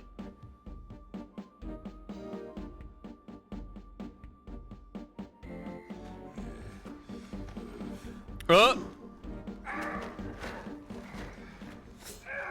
Thanks, Outrun. Congratulations on turning 18. Huh?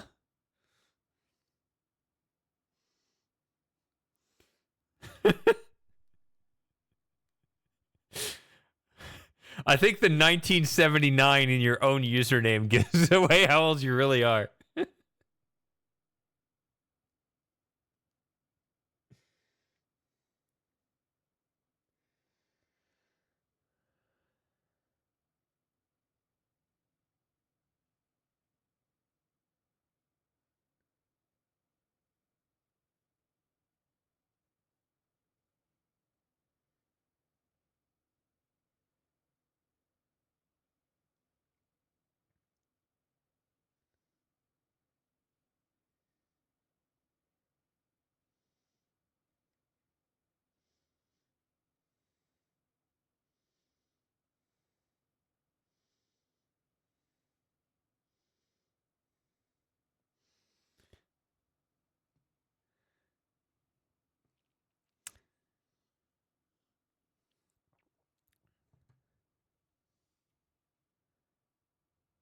I don't have any more. All right, so I'm just gonna save. I just create all kinds of saves. Probably not. I'm gonna take off. Stay out of trouble. So yeah, in the U.S., the drinking age is 21 apparently, which is dumb.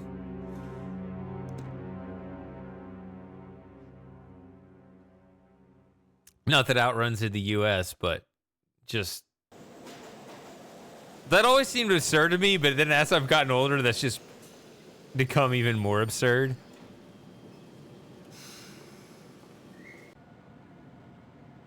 I'm gonna go here. What did I say the goal was for this chapter? 261? 261.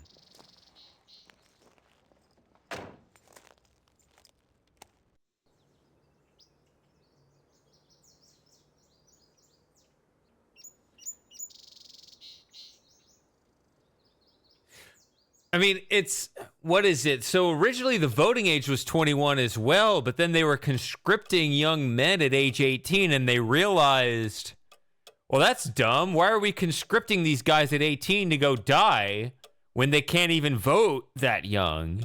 So they lowered the voting age. While we're at it, we might as well lower the drinking age too, because obviously if you're in the trenches, you want to have a drink. I don't know. Why is this even federal anyway? Is it federal? What the fuck? It should be state. Everything should be state. We shouldn't even have a federal government. All the federal government does is it sends infinity billion to Ukraine and 150 million to Lebanon. And what's the hurricane relief fund? Like 2 million or something? It's ridiculous.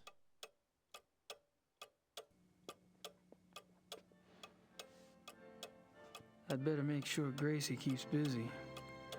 Elsewhere.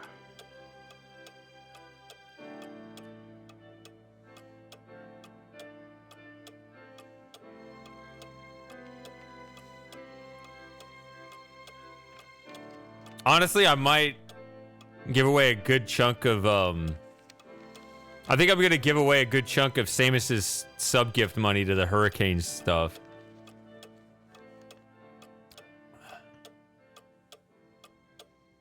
I don't mean to virtue signal about that. I just need to make sure it gets to the right place, though, because a lot of those can be scams.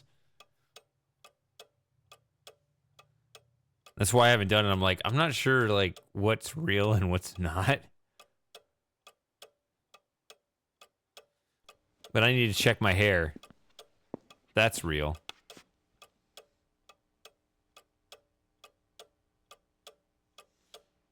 That's what I'm saying, Lauren. That's just government.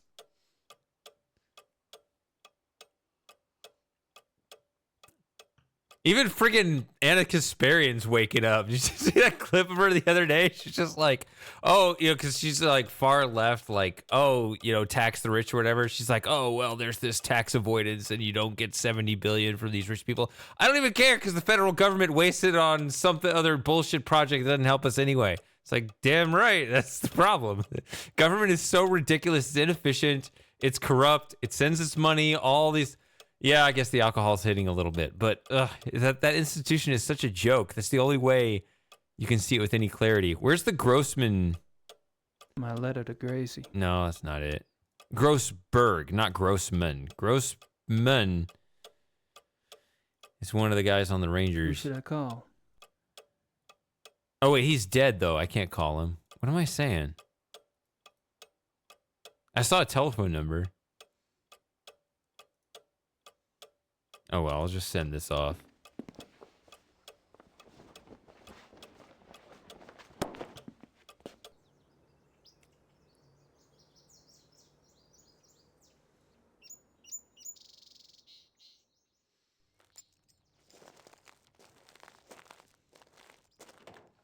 But anyway, the point is, I need a good, a reliable source for hurricane relief, and I'll probably dump a lot of Samus's gift money into that.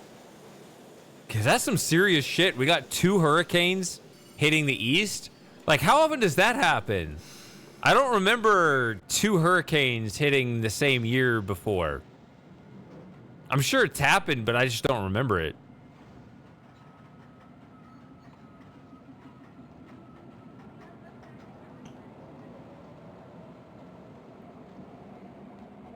Like, these people need our help. Don't give your money to me. Give your money to them.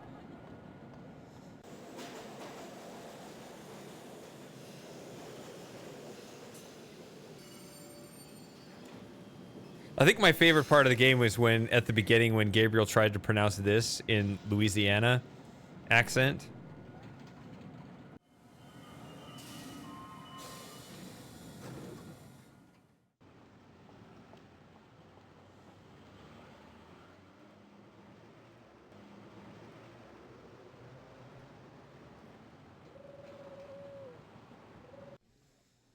You still there, Go-To? Gabriel, come in. Hey, Harry.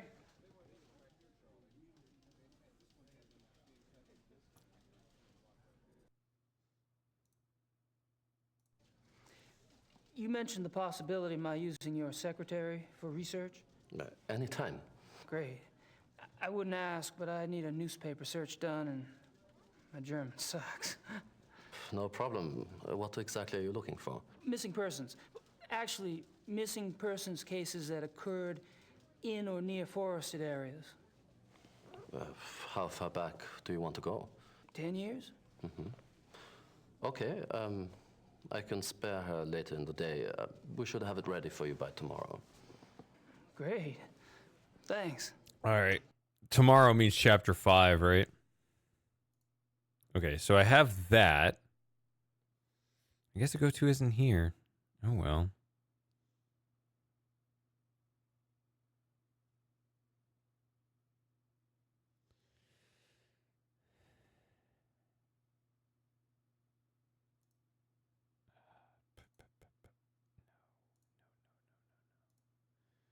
Okay.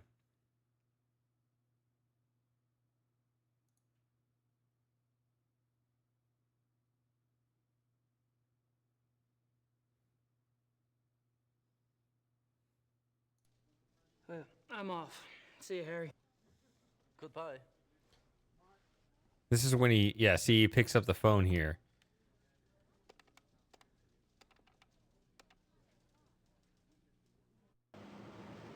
Was it Fantasy Dreamer? Fantasy Dreamer hasn't been here either.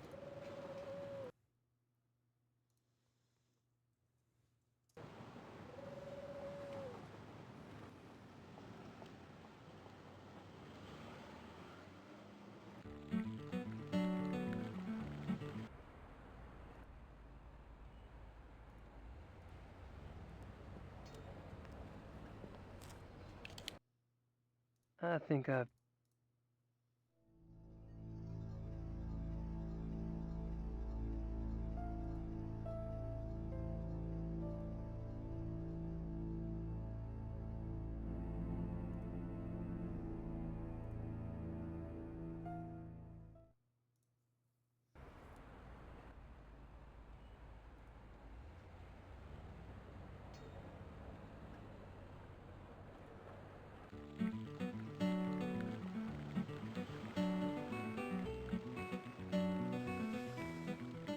Okay.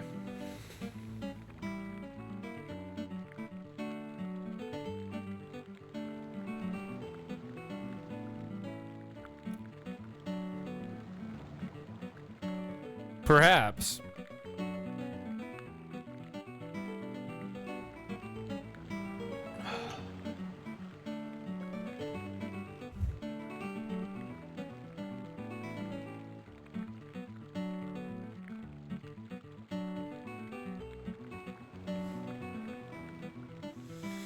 I mean, I'm being blunt. I'm kind of streaming on Wednesday for a go-to.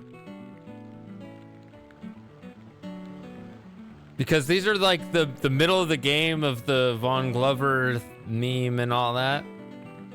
So.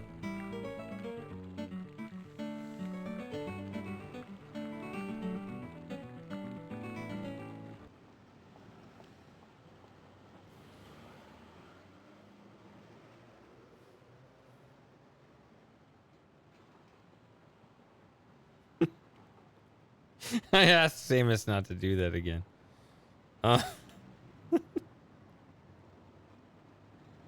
Not to that degree. I'd like him to kind of hand pick, you know, 10 or 20 trustworthy people or something, and then devote the rest to, like, if he's just rolling in it and he could just donate hundreds of dollars to my stream, you know, just do cheers, because I have cheer tiers, and we can actually have a variety of, like, animations to play instead of the same hook clip every time.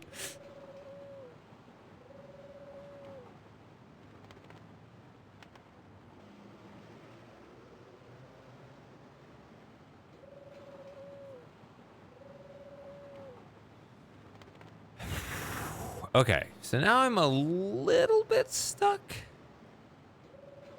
Oh, I need to mail this. I'm dumb. What is wrong with me?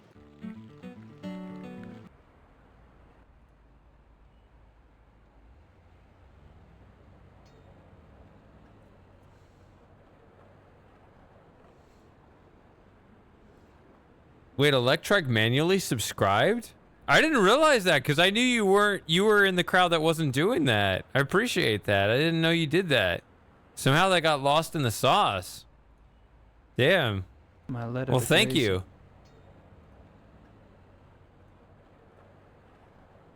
Yeah, I still have that one, the cheer tier with Atris. That's there, but yeah, nobody plays it.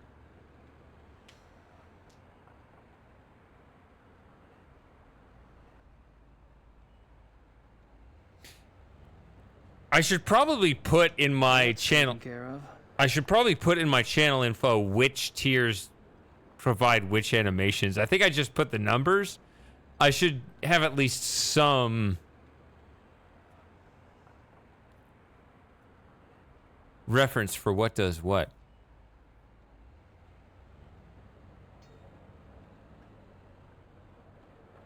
You know, they're all from like Myst 4 and crap. I feel like, so it's the FMV charm, right? This game has FMV charm for sure. Like, we could probably add a couple extra cheer tiers, actually. If you want.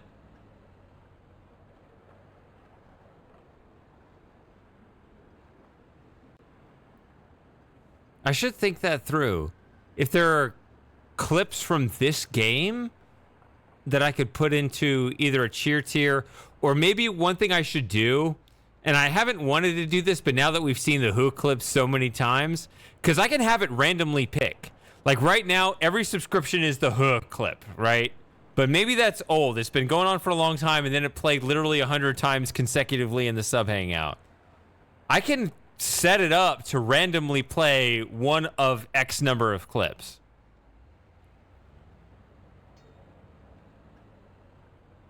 If there are some clips from this game or whatever.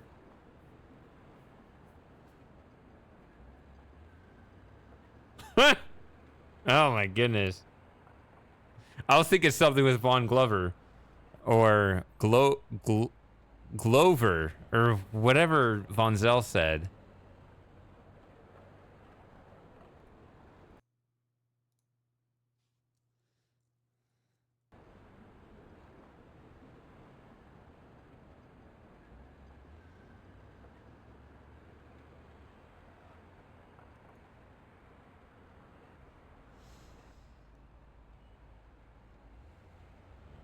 I know. I need to figure out how to bridge the gap. So, but yeah.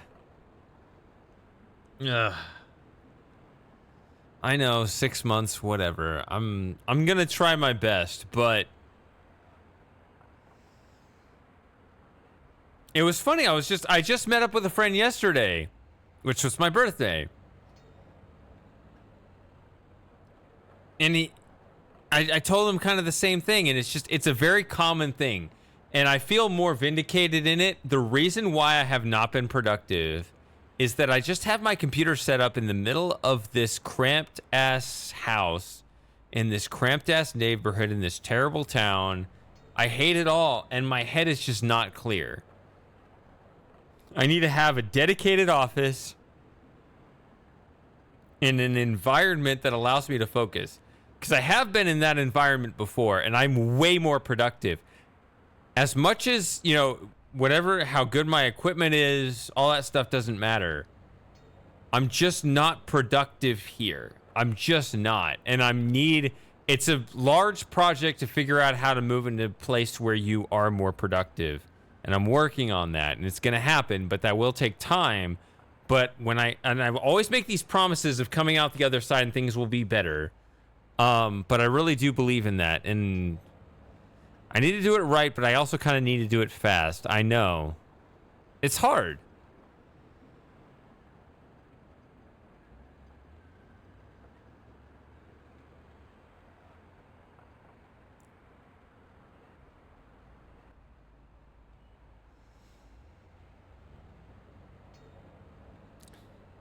So, the thing is, in pragmatic terms,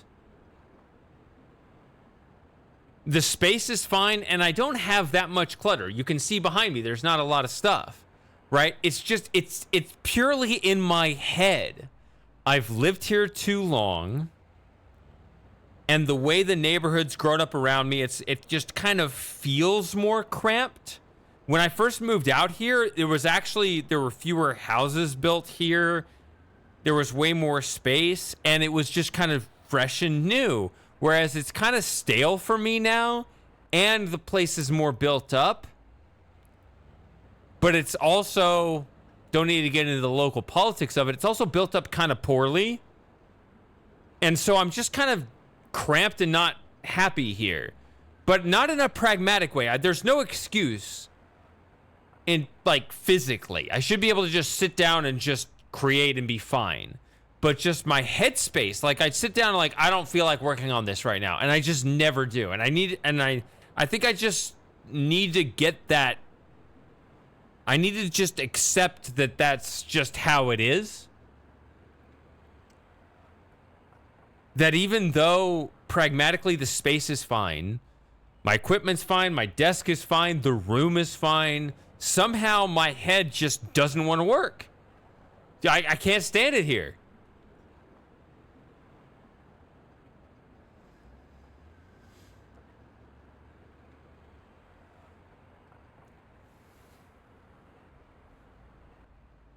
You need to move for the opposite. So it's like, are you like out in a remote area and you're too far away from amenities and conveniences and people?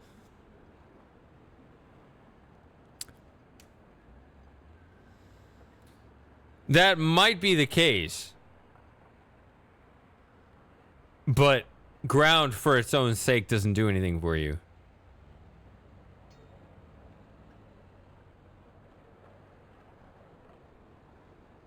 Where was I going?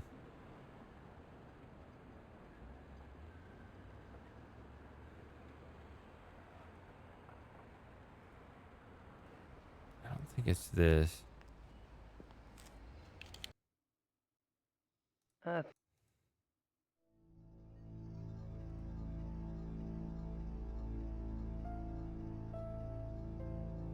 It just leaves. I don't. Oh.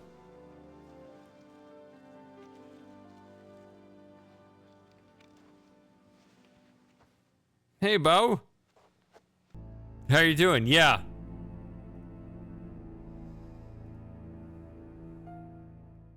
So I think I'm just kind of hitting my breaking point with that. Yeah. Which it feels kind of like a poor excuse, but I think it's real.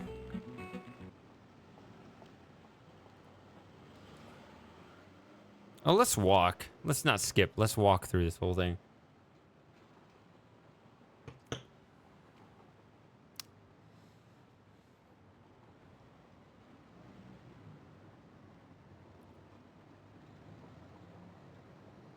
It's a lot to think about, Outrun.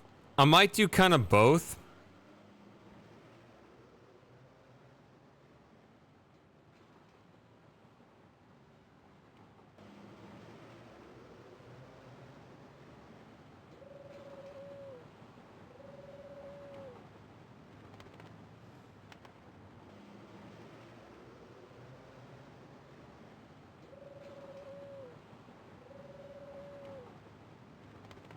I mean, it's such a weird thing, like, in the city. It's just so absurdly expensive, right?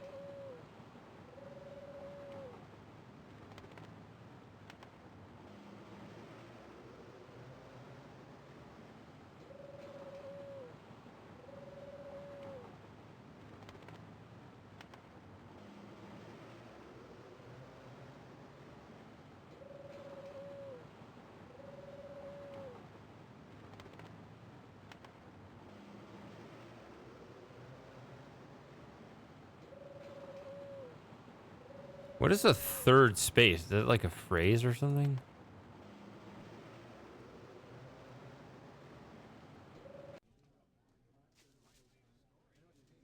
Ah, Gabriel, come in. Hey, Harry.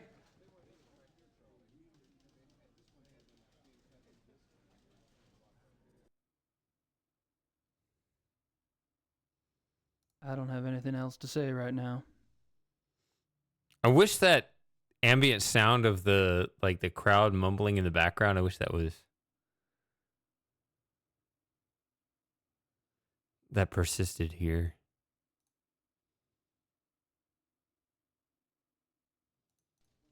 Well, I'm off. See you, Harry. Goodbye.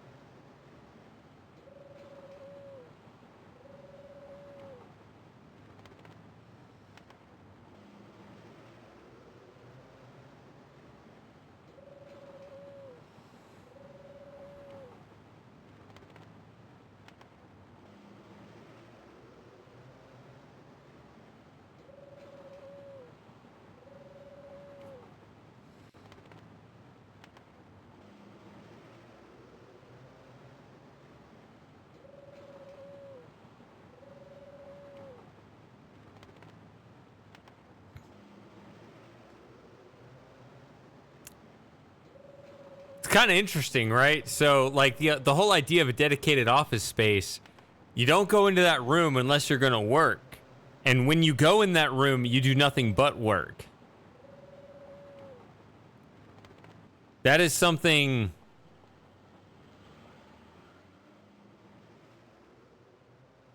that I think I need.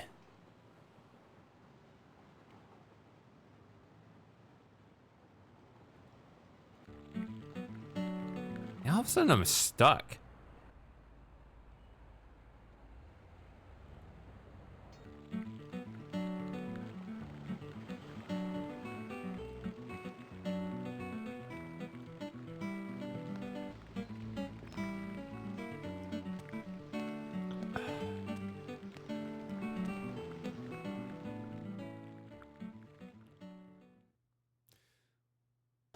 Moss.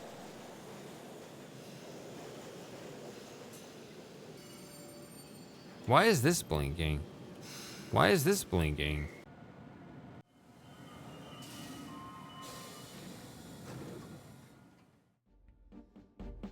Mr. Knight. Kommissar Lieber? Sit down.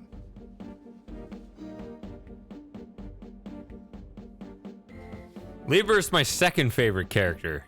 I don't know about you guys. I don't have any more questions for the Commissar.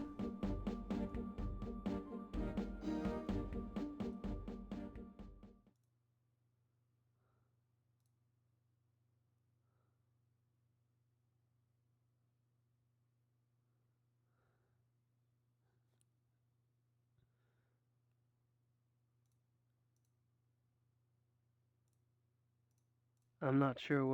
I'm not sure. He already knows that.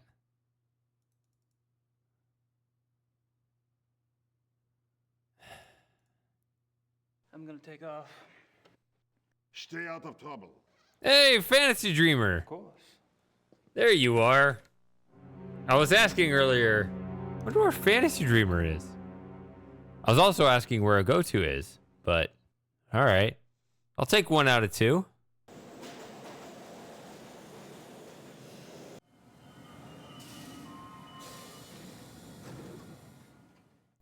Man, I gotta go to the bathroom again. I need to pour a drink that is not going to make me have to go to the bathroom. I'm gonna do that first, then I'll go to the bathroom. This is my birthday stream right now. So, welcome, you made it. I mean, my birthday was yesterday, but I didn't stream then, so.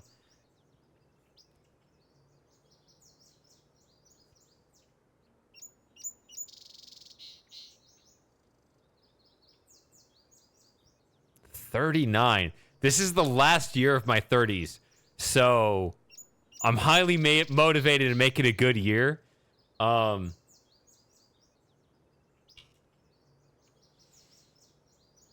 old do I look? Do I look 39?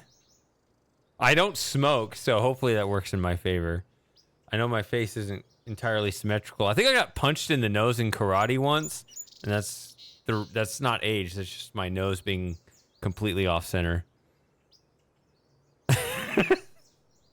I'm actually not kidding. I remember when I got punched in the nose, I had a horrible nosebleed. Who should I call?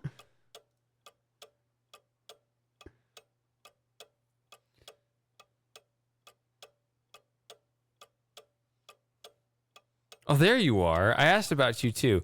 Well, yeah, I got punched in the nose by my sensei, and then he blamed the victim. All right, I'm gonna BRB. I'm gonna pour another drink. Alcohol will age me. Don't worry. All right. It doesn't matter the number, but like, just do you make the most of the time you have? And I do value my time with you guys. So yeah, I will be back in a few minutes.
All right, so sorry for slowing down in the game. We need to get to business. But so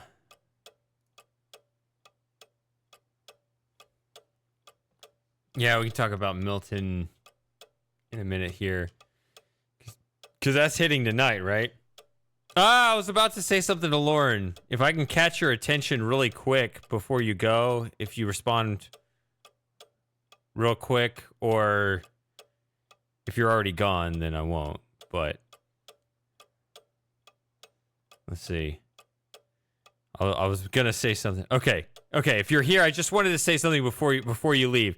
So I know we're kind of DMing about this, but this is hardly private. We were talking about like our the King's Quest 6.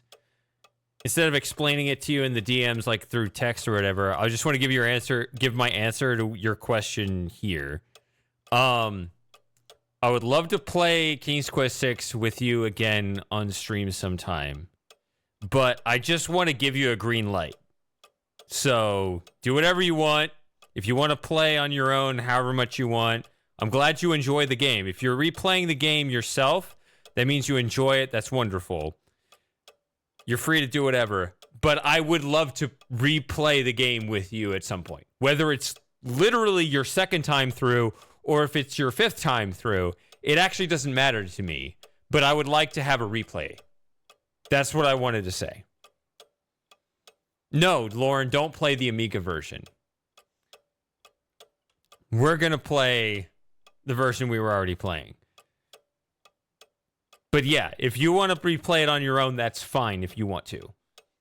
I would like to replay on stream at some point, but it doesn't have to be your second time through. That's all I wanted to say.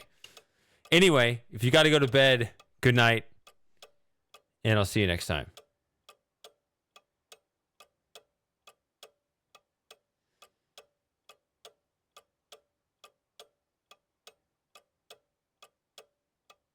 Yep.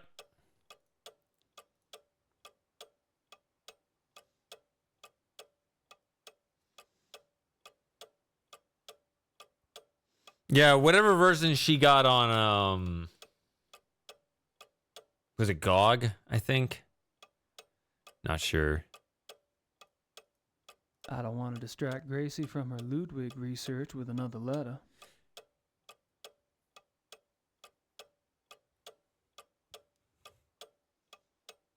I don't know. They don't have to watch if anyone thinks like that.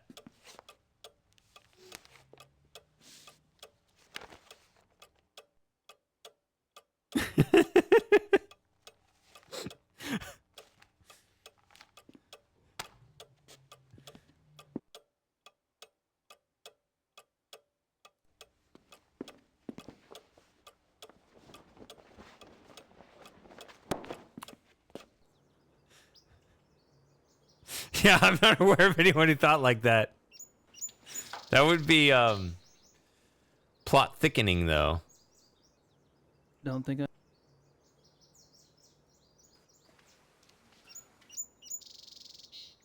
Oh, the newspaper? Alright, I'm a little stuck. What do I need to do? We're 2.5 hours in. I need to get to chapter 4 now. I'm only at 2:24. I got stuck. I'm not sure what to do.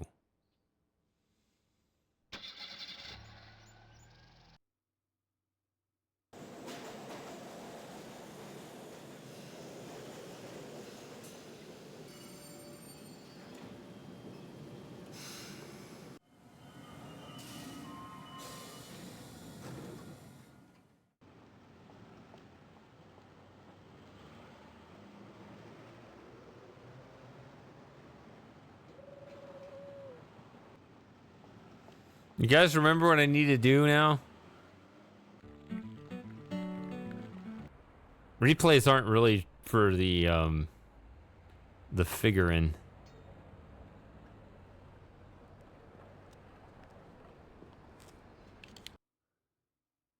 I think I've pumped that particular well dry.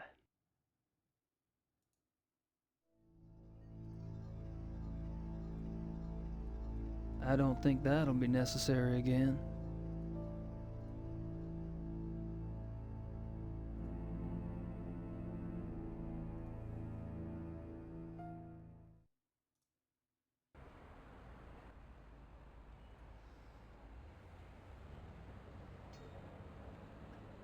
It's okay. If you remember the 90s, that is a badge of honor.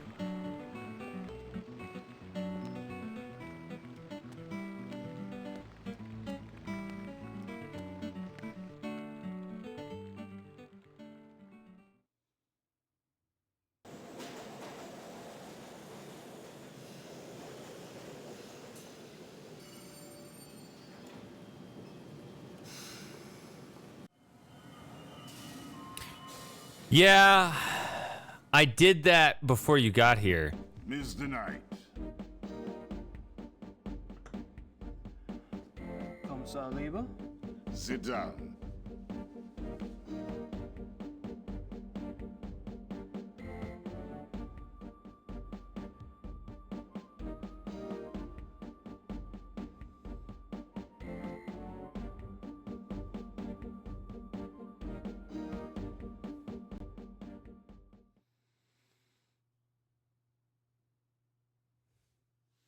The 90s feel like right now, with the added exception that we get to communicate with each other over the internet.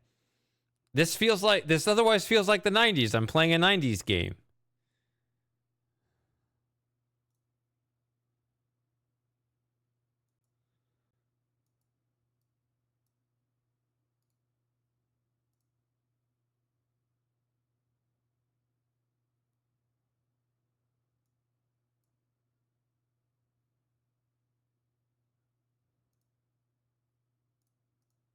I don't have time to worry about this historical stuff at the moment.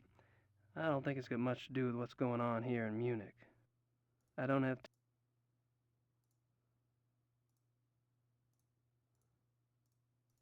time to worry about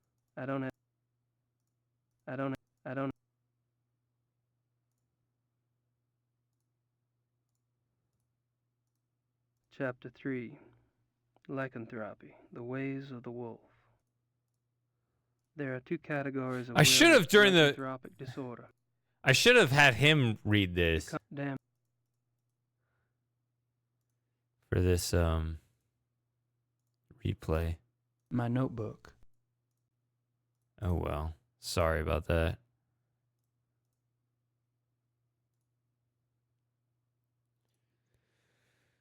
Yeah, there are improvements. It's from the Ritter family lawyers.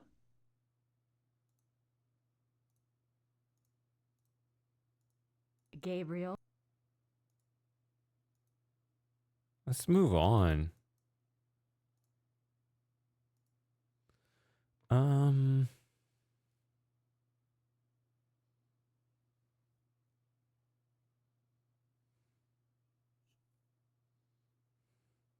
High-speed dial-up. Let's go. I don't have any more questions for the commissar.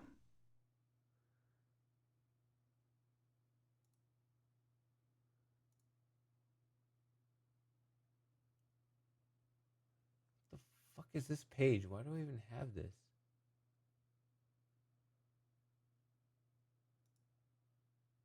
Okay, here we go.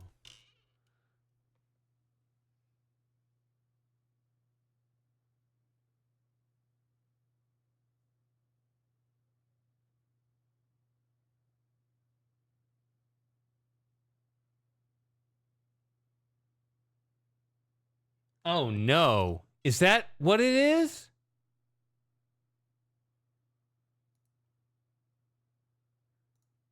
That is rough, man.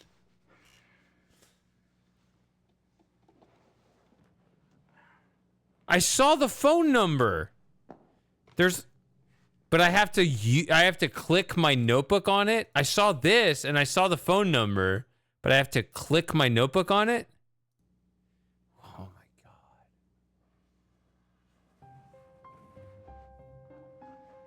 The guy's dead.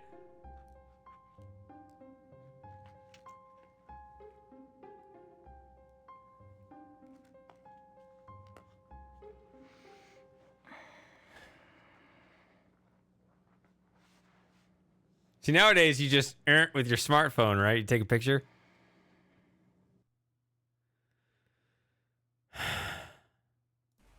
My notebook. Do you when you pull out your wallet to pay for something, do you say my wallet? Do you, as you're like transacting? I'm gonna take off. Stay out of trouble. Of course.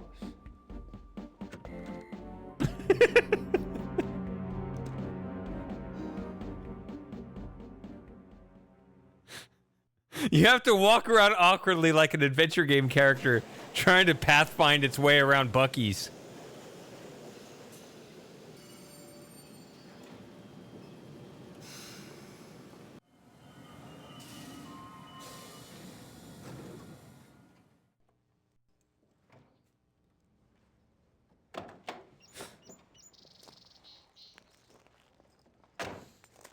Jim, how are you doing, man?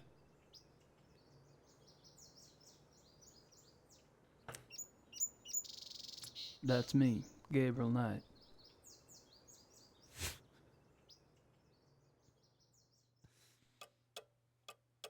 All right, so this right here.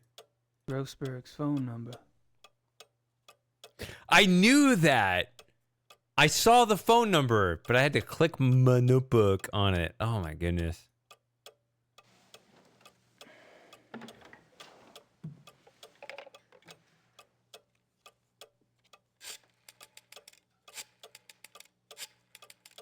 Tigers won today? I saw they were 1-1. I saw all the LDS was 1-1. Hello? Hello. My name is Knight. Although I saw the I'm an Padres actor won associate at yesterday. Grossberg's. Yes? I was just calling the people in Herr Großberg's address book to notify them.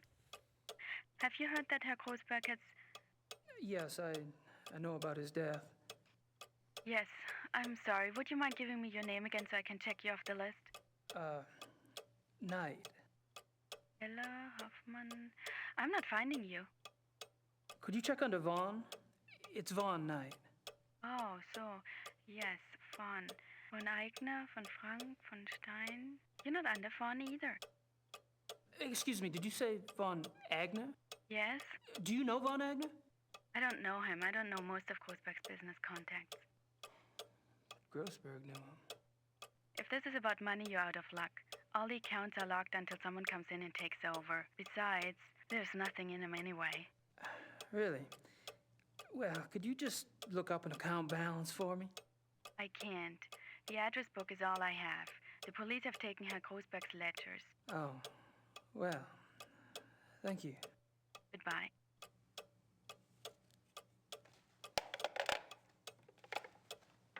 So yeah, most upsets occur in the division series. I said this last year, I think. And it's bearing out again. The lower seed has the 2-1 lead now in all three series that have played 3 games. The only exception so far is the Royals-Yankees series, which is 1-1, and they're playing now, huh? But so are Phillies-Mets. I don't know. So, but anyway, I've been saying about the division series, it's got to be inevitable. The division series has got to be expanded to 7 games. Because that's always the problem. Because you spend 162 games in a season over the period of 6 months to try to win the division, to try to secure a high seed, to try to secure skipping the wild card round. And then, bam, you're hit with a game 1 loss in a division series best of 5, and you're struggling to keep from drowning, and all of a sudden you're out. Like, 2-1 in a best of 5 versus 2-1 in a best of 7 is a massive world of difference, is it not? Especially in baseball, where the games are not equivalent game to game because games are determined by the pitching matchups. But baseball is unique. It's NHL and NBA are very similar in that the games are kind of fundamentally the same, one to the next, because you got the same starting lineup, the same rotations, blah blah blah. But in baseball, it's different. Every game is different. You can map out a series based on the pitching matchups. The games are not fungible. They're not equivalent to the next. You don't just look at home field advantage one game to the next, which is a whole other field of study because home field advantage has actually been determined to be less significant than it once was thought to be because it used to be more of an umpire refereeing bias. But even rather than a crowd influence, but even then, baseball actually has a hard-coded advantage given to the home team because you bat last, and yet home team advantage is not actually that important because the main thing is the pitching matchups. And so it seems to me that best of 7 is more important for baseball than it is for some of these other sports because you want to test deeper into that pitching rotation to determine who the better team is.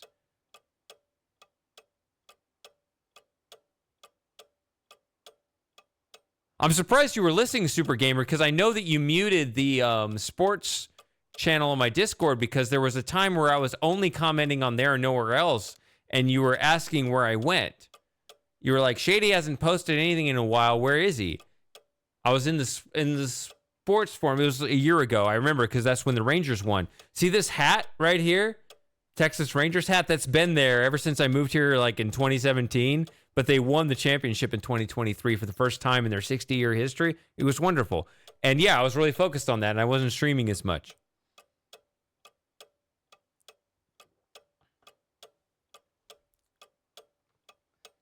But yeah, that's the thing. Like, I think the division series should be best of 7.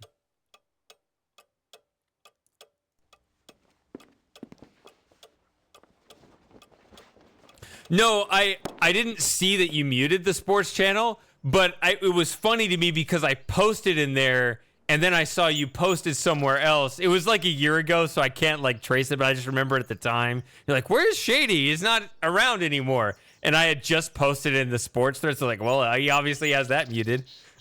It was just like a heuristic.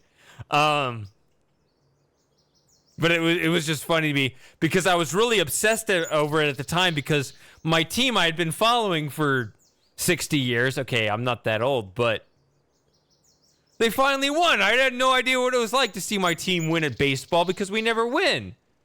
These guys right there in the corner, that hat is always there, and they won last year.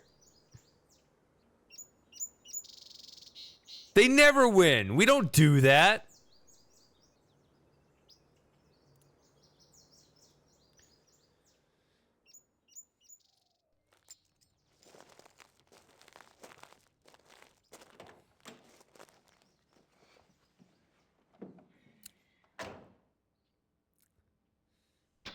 And it's fine. It was just entertaining to me. I was just like, yeah, I guess I am kind of getting away from what I normally do, but it was kind of the exception.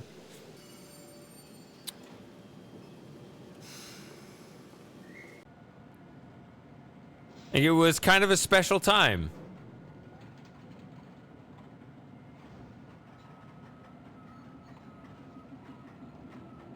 The 04 Pistons was a fascinating team. That was the last. That's basketball.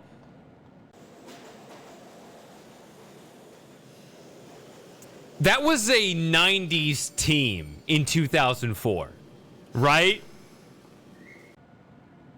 Or even 80s. I mean, that was.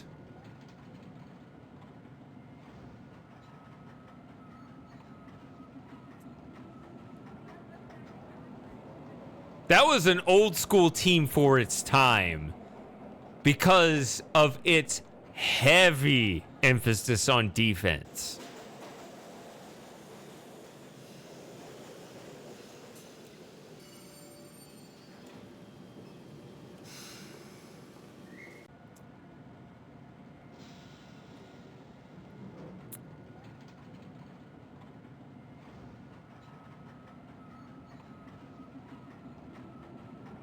The police station is closed. Police station is closed.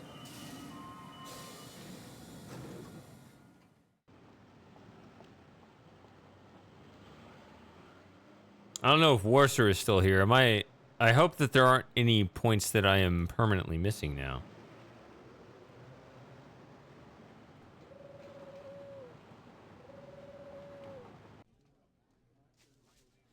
Yeah, the 2011 Mavericks were not favored, even though I feel like they were massively underrated. I thought they were the best team. That was an amazing team just going into the playoffs. That was, if you understand the NBA at the time of 2011, the state of the league and the state of the Mavericks, that was the perfect time for that team to win, and they did. I mean, that was changing of the guard because the older teams that had won before, they were getting too old. They were sunsetting. There were some promising teams on the rise, but they had not yet matured. And the Mavericks just hit that sweet spot in kind of this open year where nobody else is quite there. Even the Heat. Everybody was focusing on the Heat because that was the LeBron James, Dwayne Wade team up in Miami. That was their first year together. Kind of overrated. People didn't understand. While they had a great defense, they had one weakness. They had a scrambling defense because they weren't positional in their defense. They would help each other in like a scrambling defense scheme, which worked in every way except for three-point defense, and the Mavericks were a particularly great three-point shooting team.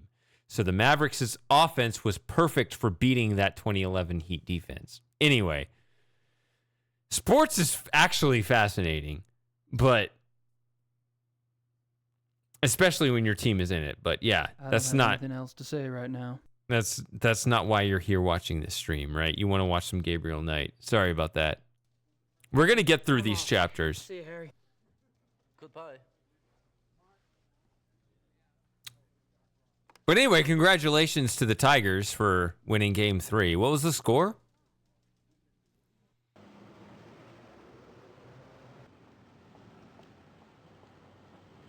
Three to nothing? Didn't they win Game 2 3-0? So they won both games by the same score? Okay, there you go. I was going to say, are we talking about the right game here? So wait a minute. That's 18 straight shutout innings. Damn. That is some shutdown pitching. Oh, you got to feel really good about your team. If you got 18 straight scoreless innings plus, I don't know. I mean, I don't know how many scoreless innings in Game 1. Even if you lost that game, how many scoreless innings you have to track the streak, right? What's your streak up to then? I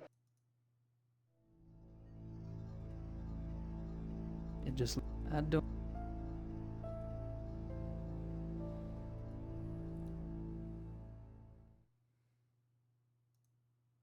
$20. Okay. So you gave up some runs probably, I guess, in the 6th inning of Game 1?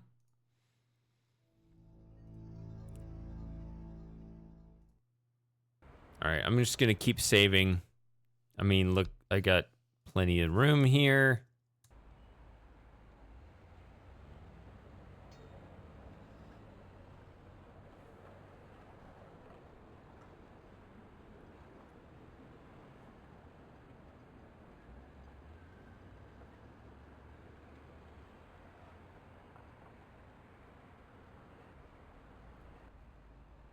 In the 7th. So did they bat in the 9th? I don't know how Game 1 went. Sorry, I haven't watched your series at all. But if I'm hearing 20 scoreless innings, then that means that they must have batted in the 9th. And Cleveland has the home field advantage, so they wouldn't have batted in the 9th unless it was tied or they were behind.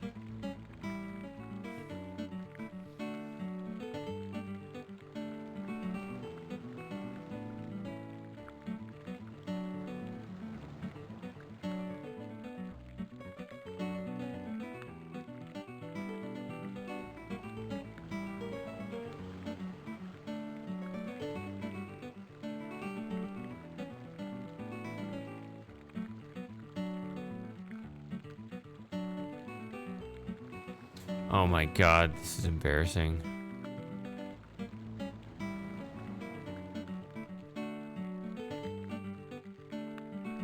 Baron Friedrich von Glauer. He lives in the Perlacker district. So the first time I played this a couple weeks ago, I did that at the very beginning of the chapter. Do you remember this? That's what I thought. Like, as soon as I started chapter 3, I went to Von Glover's place.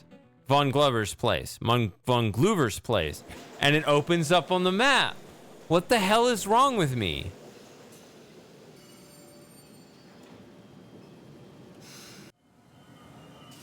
A go-to, where are you? Get in here.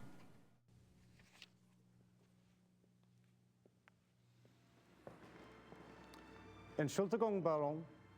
Gabriel Knight ist hier, Sie zu sehen. Lassen Sie bitte ihn herein.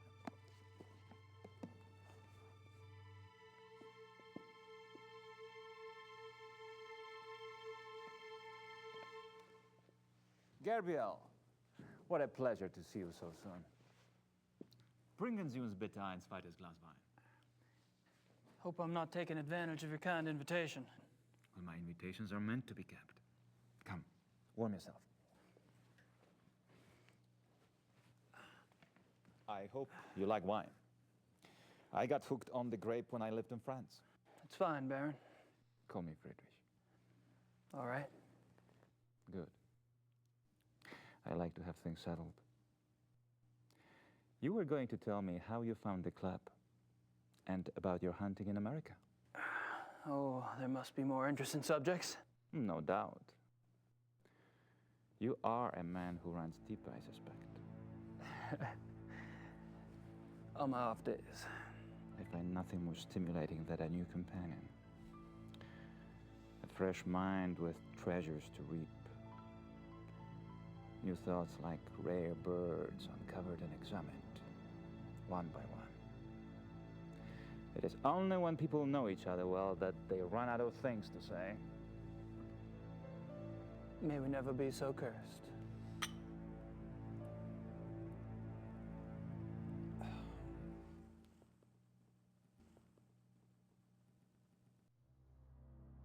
All right, I tried again. Put it on the coffee.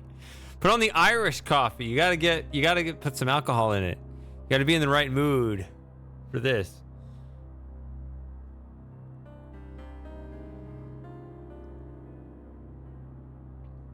.231. That's a perfect score in King's Quest 6.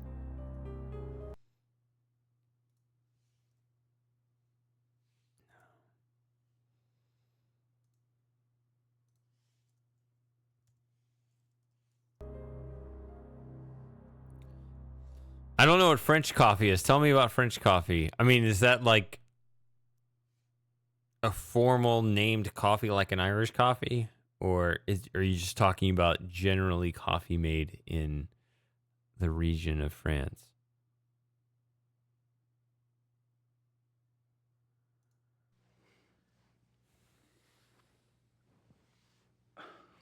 That's a great mask. Mind if I take a look? Be my guest.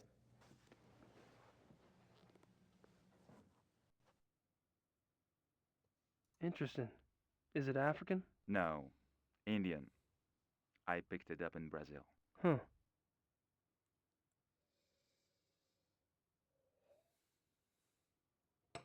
I don't have any wine. I've never bought wine. I'm trying to think of all the times I've consumed wine. Yeah, I never purchased it. It was always just given to me. The main example of communion as a kid.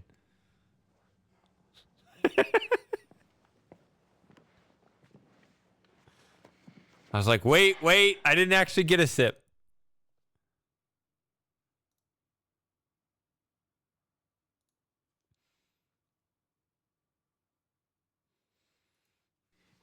Are you from Munich originally? No, I was raised abroad. But both of my parents had deep Bavarian roots. Really? Where abroad? It's very...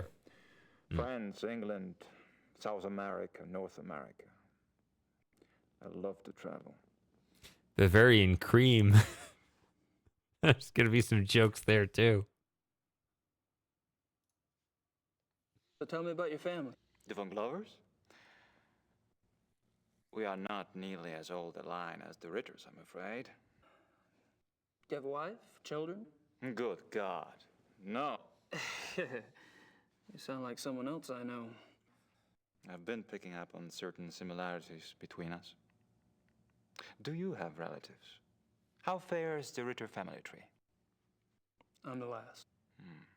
I too. I suppose all trees eventually stop bearing fruit.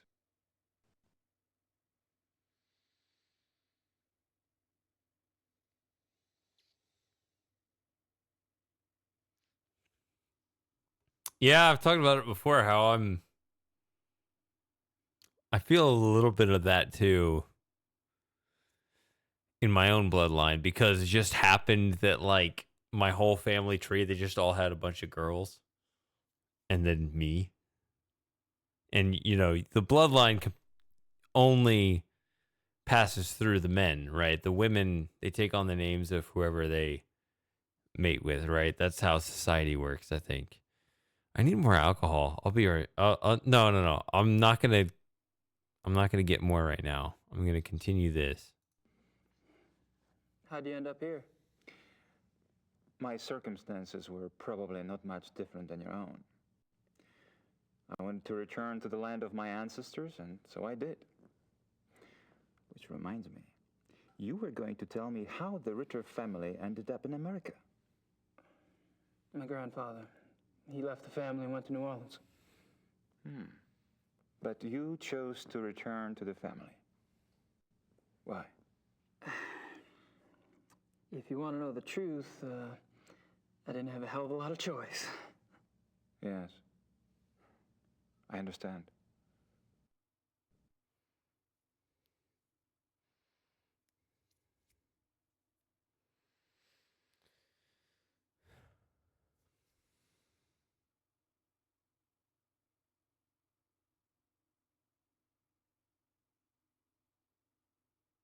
All right. I'll be right back. I'm gonna get a little more, of course, because that's what I do. And I'm gonna be streaming for a while longer. I hope you guys will stick with me through all that. But I shall return shortly.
All right, so let me read the comments here.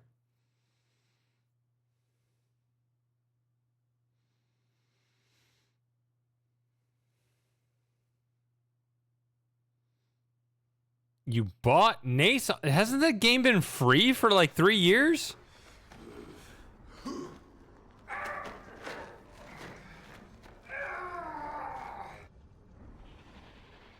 Thanks, Electrike. Was that... I thought you just subbed. I hope you got the full benefit of your first month, though. I thought Nizance, or however that's pronounced, I thought that was free. I do have... I streamed it one day. It took me 5 hours to get through it.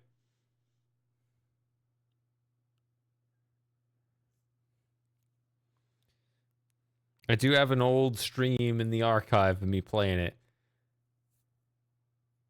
That's the one where you have to like click to breathe or something? Tell me about the club. I'd prefer it if you formed your own opinions. To be perfectly frank, I could use a fresh perspective. That's one reason why I invited you to join us.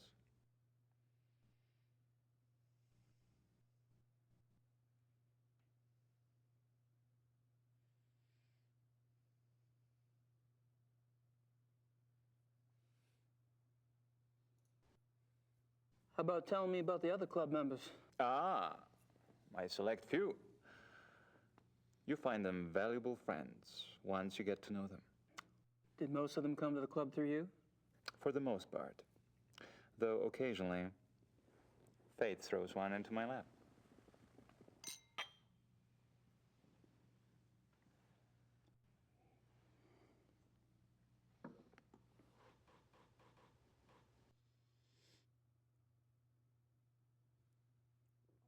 This is Tone Vase Tequila.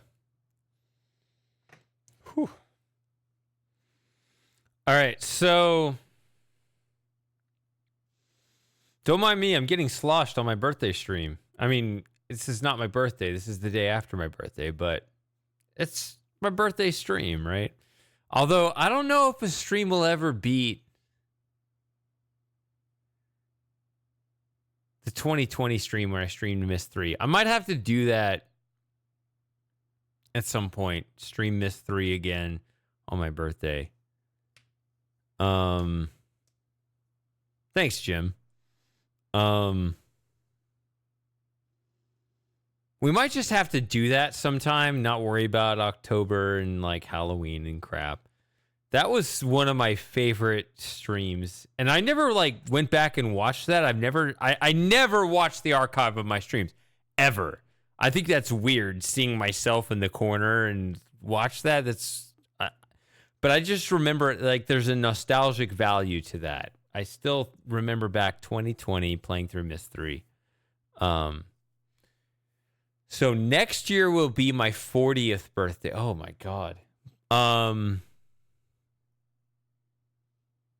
I think it'd be good to put in some life goals. Let's not be here at all in this stupid room. Let's be somewhere completely different. And let's play Myst 3. Why not? Let's do a Myst 3 Exile stream in early October of 2025. Just bring back those times.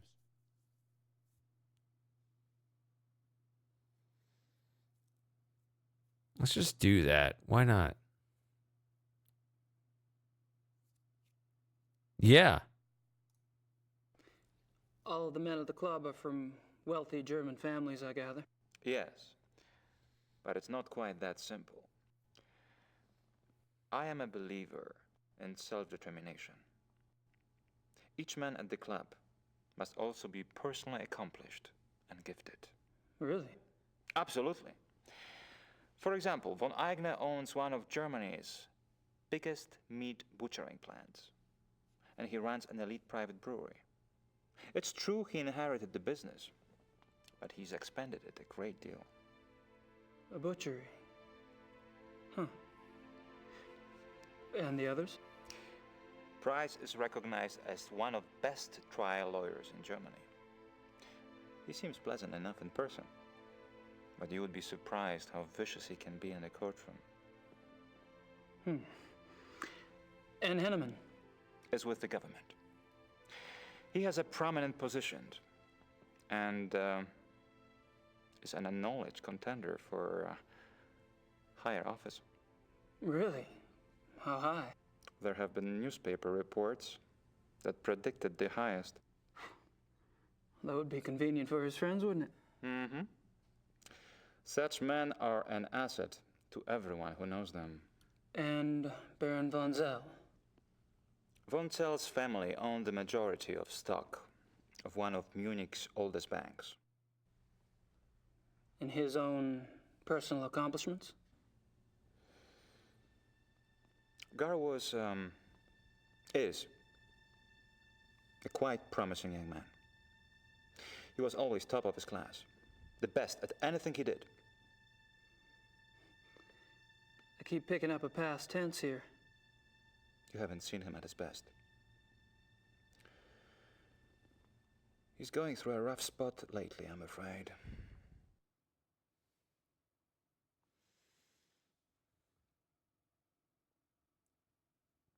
That got me 2 points.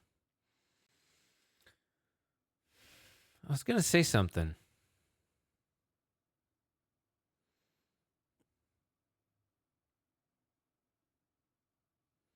No, not Miss 4. No. Miss 3. We got to bring back. Were you there for the 2020 stream?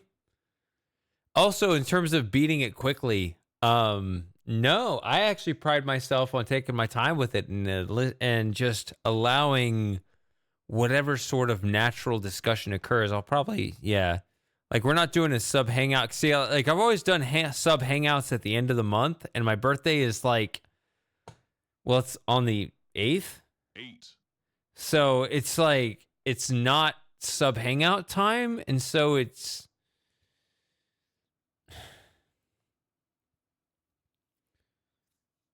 but I might do that anyway.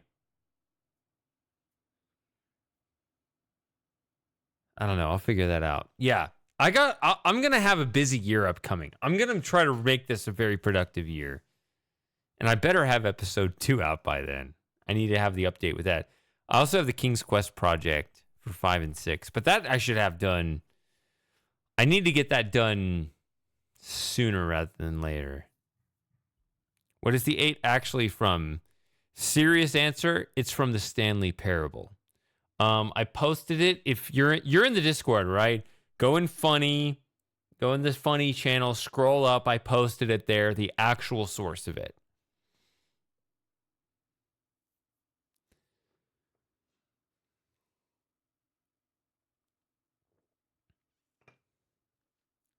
Also, if I have, I need to look up, I think I have 2 more emojis. I have Shady Wow, I have Huh, and I have Joey. And I think I'm allowed 2 more emojis on Twitch. And like 30 more on Discord. But like, what do you want for those 2? I'm thinking maybe putting an 8 emoji.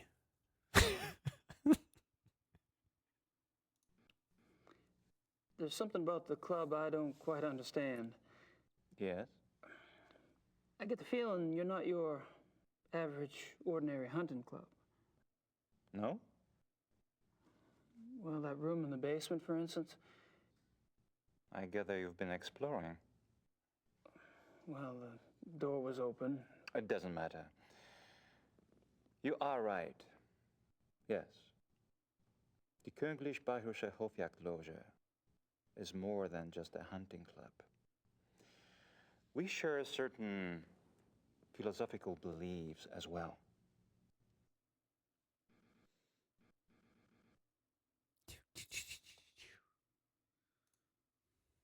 I'm curious about these philosophical beliefs of yours. Can I talk you into enlighten me? Are you really interested? Yes. I'm glad. You seem to be the sort of man who would appreciate our way of thinking. The men at the club and I It is our desire to reconnect with our true physical nature. Go on. Think of it this way. What makes man different from any other species on this planet? Civilization, of course. Oh, it's not a bad thing, human society. But it has come at a terrible price. Through civilization, man has lost his physical self, his sensory power, his instinct, if you will. He became fat and lazy, a dulled, rusted blade. And those are my good days. Picture a beast in the woods. It is alert. It smells. It sees. It feels everything around it. It can tell where some other animal has passed days before, where food is to be found. It can sense danger. You put civilized man in the woods, and he's comparably deaf, dumb, and blind. I hear you, but isn't some of that related to physical makeup? Our senses of smell and hearing aren't as sharp as those of wolves, for example. That's just it. Surely man once had those abilities. As generations of city dwellers failed to use their most acute senses, genetically they started to fall away, the way limbs wither when not exercised. I believe we can hold this degeneration. And not only hold it, but recover that which was lost. It's an interesting concept. Do you have any proof that such powers are recoverable? Proof?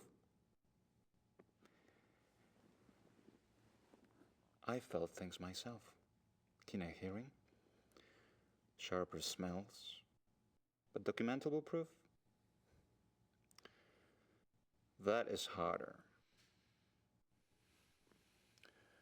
To what extent we can recover these primal abilities, and what some of those abilities might prove to be, that is what we still struggle to find out. You're very convincing, Friedrich. There's no doubt that the potential is fascinating.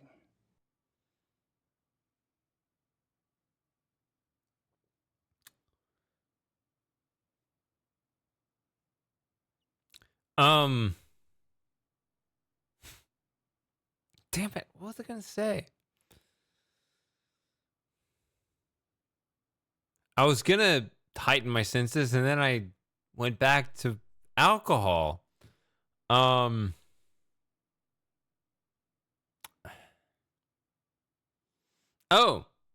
of course. It's all the poison in the food. That's just us Americans, though, apparently. Apparently, finally, somebody's bringing attention to it in the political space. Thanks, RFK. But apparently, we put a lot of shit into our foods in America that they don't in Europe and other places. It's stuff that doesn't even make it it would be fine if it made it taste better or something, but it doesn't. Anyway, we talked about the seed oils on a REM stream, so let's just keep going. How does one go about trying to get back in touch with one's physical self? Does it have something to do with hunting? You are right.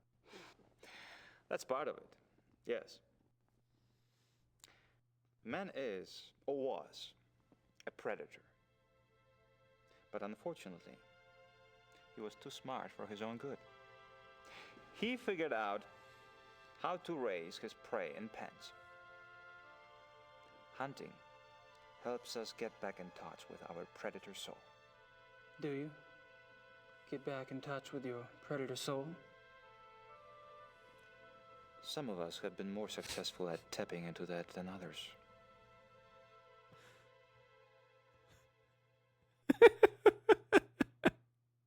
Do you have work tomorrow, Jim?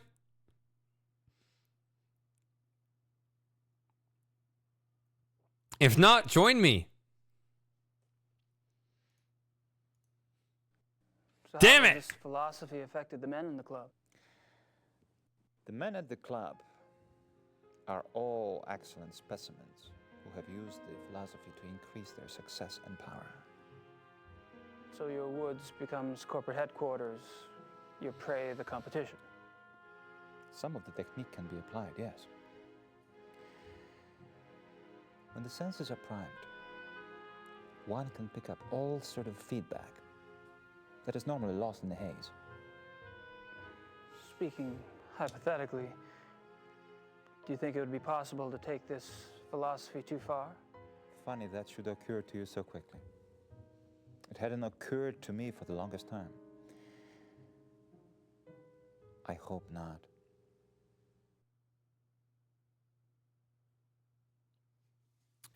Well, how long do you have? I want to get as far into this game. So in the first replay stream, I got through chapters 1 and 2. This is chapter 3.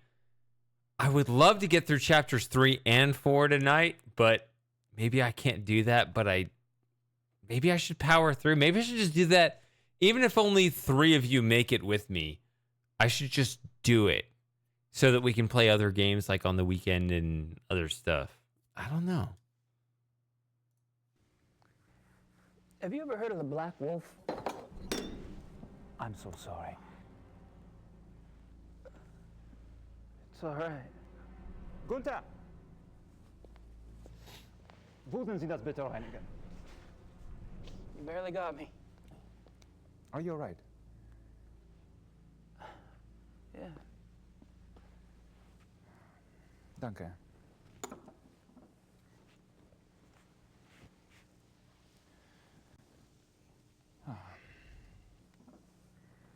I feel so clumsy. Danke, Gunther. What was it you asked again? I asked if you'd ever heard of the Black Wolf. Of course, you did. I suppose you just startled me. These killings in the papers, they've really got me derailed. Any particular reason? People getting slaughtered. Children. In broad daylight. Nature can seem cruel, but it is orderly. It does not waste or torture. Not like this. And with the club espousing what we do, our philosophy does not support this kind of thing. I'm sure that's true. I apologize. It's just, I am concerned that we are not put in the best of light under these circumstances. To promote hunting when these atrocities in the papers. You must understand, the nature I promote is not a murderer. When a healthy beast kills, it takes only what it needs to survive, and it does so respectfully. It is only the man who is capable of such a pointless slaughter.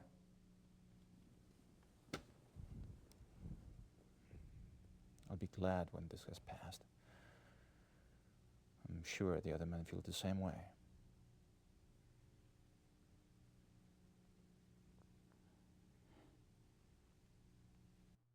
I mean, maybe it's better that I just finished chapter 3. I mean, if a go-to hasn't responded, if Jim has to go, if Super Gamer has to go, maybe that's better. I don't know.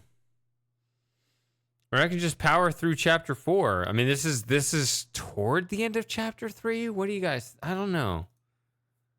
If I power through chapter 4, then I can be more available to do more games coming up. I don't know. These are tough decisions of a streamer. I'm not sure what else to say. Yeah, that's what happens. I don't think the Baron would be in.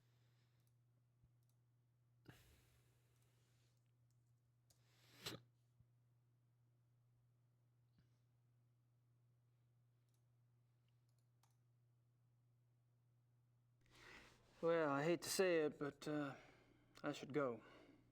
It's been a rare pleasure. Yeah. I've been kind of isolated over here myself. So Fantasy Dreamer wants me to keep going. That's what I'm hearing from that. It's like, hey, I just powered up. Club tonight, won't I? Oh, right. It's true. You just got here. To come over for a drink after that. It'll give us a chance to talk some more about the others. I'd like that. Thanks. That second hand on the handshake. Man, you could write a book on the art of the handshake.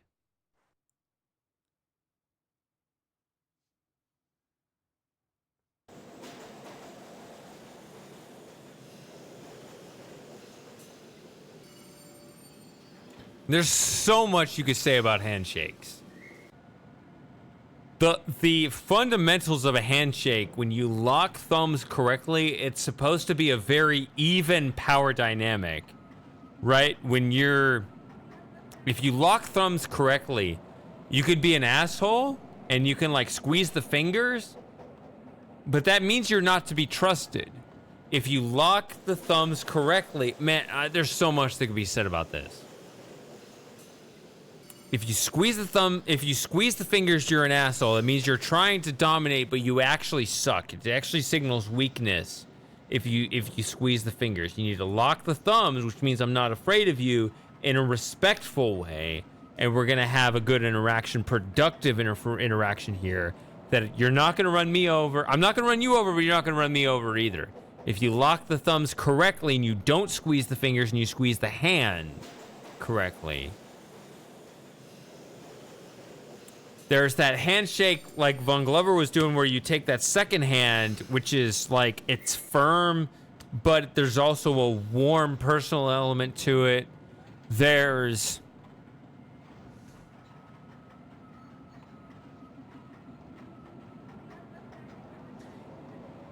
also that element of what you do with your arm.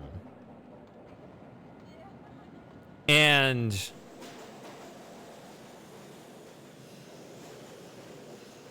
that's a power dynamic too, and I hate to bring the politics into it, but it's a very important lesson. I will tell you something that I saw in the picture. It was very important. Sorry to get into politics, but it's very important with handshakes. I've always known this about Donald Trump. When he shakes someone's hand, he takes that hand and he pulls it toward himself. Like, no, I got you. I'm gonna dictate the terms of this. But he didn't do that with RFK. If you look at that photo with him, he lets RFK pull that hand in, which I thought was like, whoa, this guy is serious in his reaching across the aisle. Trump never does that. When he shakes someone's hand, he pulls that hand to himself, saying, nope, I dictate the terms. He did not do that with RFK. He let RFK pull the hand to himself.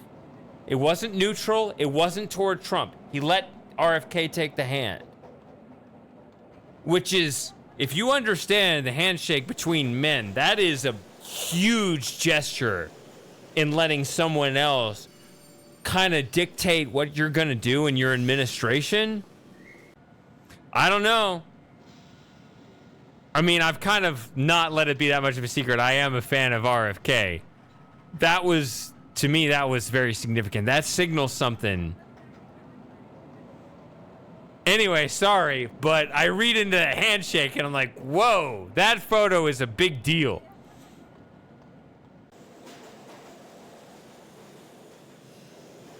Because, yeah, Trump never does that.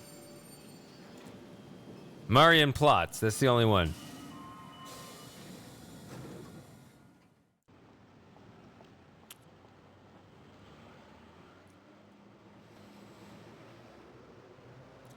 No ice cream on my PC in my bedroom. I had ice cream yesterday, and I never eat ice cream. But you know what yesterday was.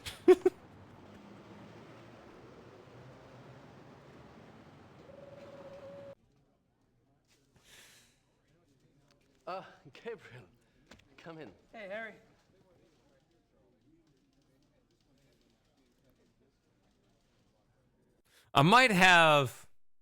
I'll have some Thanksgiving desserts. And probably something around Christmas as well. But otherwise, I'm going to stay completely away from sugar. I don't have anything else to say.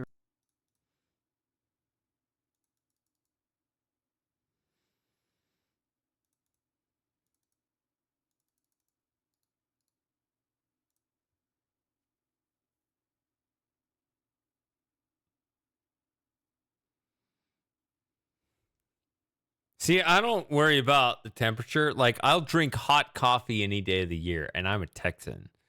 So I don't worry. I don't respond to the weather. What I consume has nothing to do with the weather.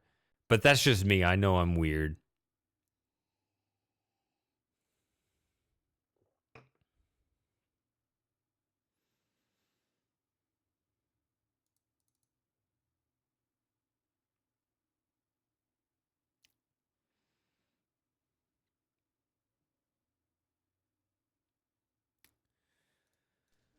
Well, I'm off. See you, Harry. Goodbye.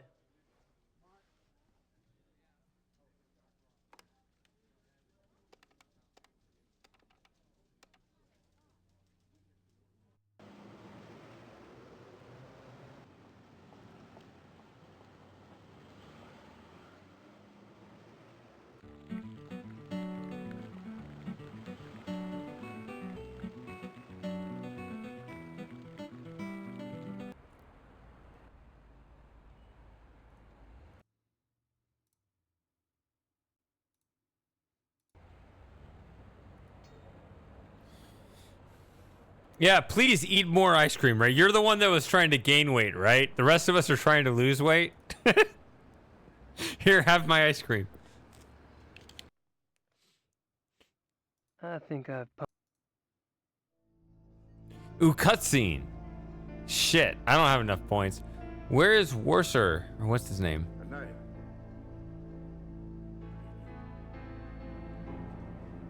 And you, Herr Price?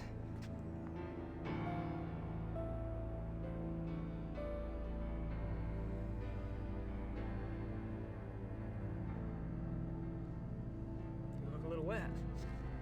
Oh, I was visiting a friend nearby, and I thought that I should take a shower before the others arrived. I was a bit automatic.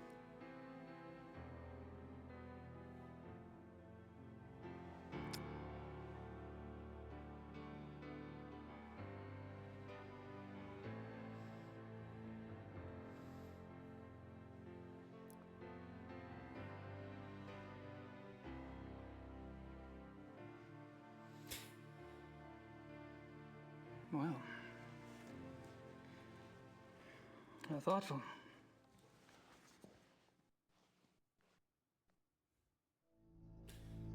All right, so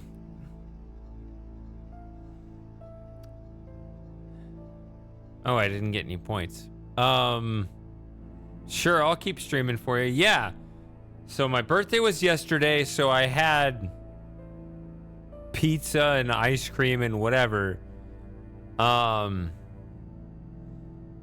pretty soon I'm gonna go back to my like uncured ham and my turkey breast and my spinach leaves and whatever.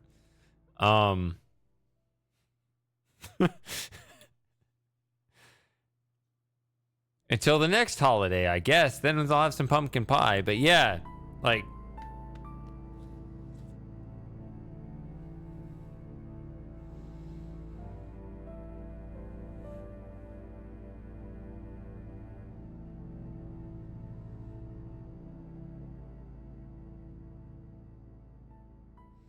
yeah, so I mean, people were suggesting here in the chat. I mean, you know, okay, so I turned 39. Like, hopefully, I mean, if I don't look 39, hopefully I look mid 30s.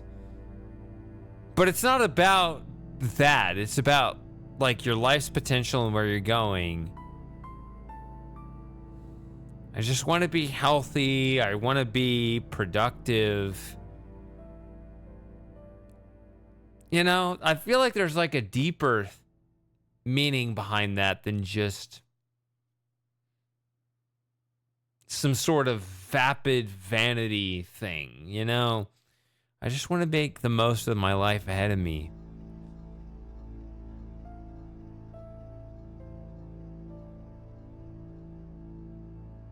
But yeah, I'm not going to do that here. So I got one more year in my 30s. And I got a lot of goals. And one of them is going to be to not be here. I want to have a cool new office where I can really focus on my work. But I'll let you into my office. I might go ahead and have like a streaming and video content creation office, but I won't go in there unless I'm doing one of those two things.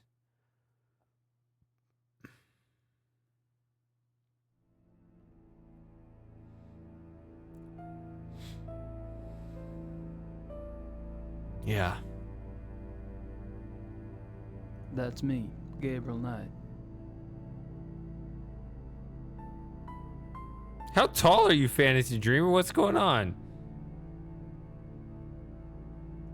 If you're too skinny, that's not good either. Here, you can have the rest of my ice cream.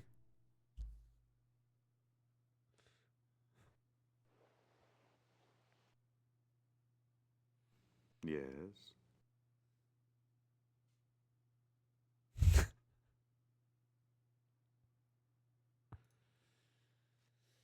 Baron von Glau mentioned that you're a lawyer. Yes. And fortunately for me these days, I have enough money to where I only have to take those cases which interest me. I enjoy my leisure time. And what do you do with your leisure time? I entertain.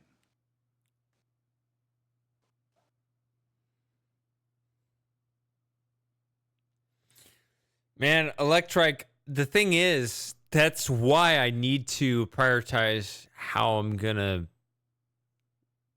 be able to do it longer. I need to get the office and be more productive. And just being healthier allows me to, you know, when people that cope with age try to figure out how to live longer, it's about converting that time into being more productive. I feel like a loser being able to speak about production on a meta level without a real home run. Here's a production thing. I mean, I have a little bit.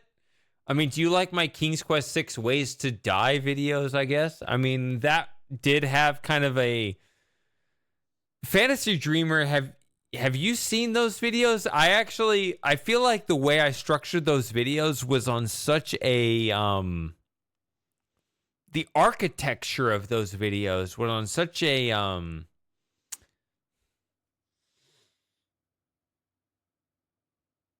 it was a very highly structured level in terms of, how would I say it? There's like a there's a hierarchy to the videos. There were like these nested video projects where everything was very ordered.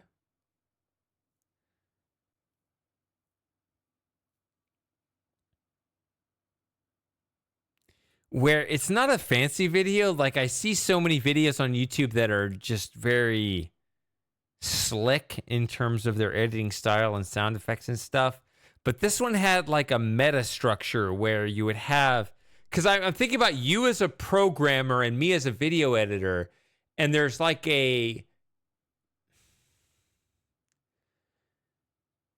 there's a hierarchy in terms of, you know, you got well, you can see it on the surface of it, like the region and the event and the action and things like that.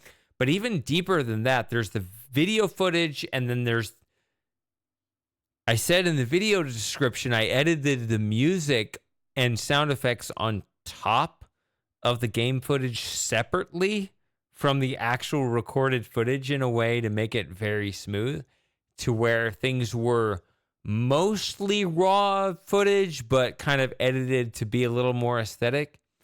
It was done in such a way that, yeah, I would think a programmer would be able to appreciate it more than the average person, I guess is what I'm getting at.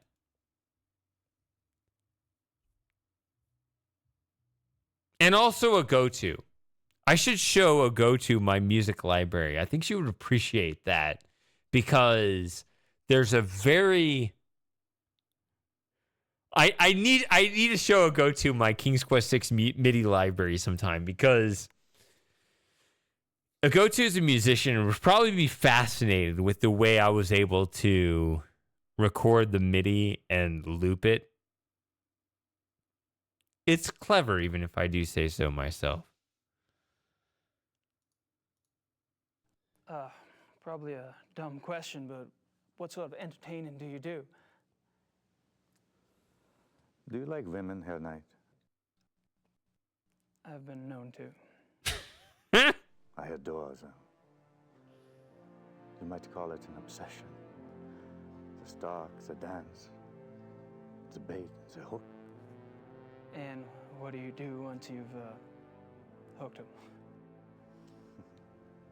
Oh, you know. You're quite the pleasurist yourself. Or have I misled you? You're probably just getting a whiff of the past, Herr Price.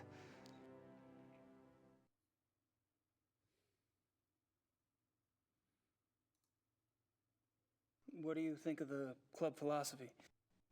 It works, doesn't it? Does it? We're all animals, but I deny it.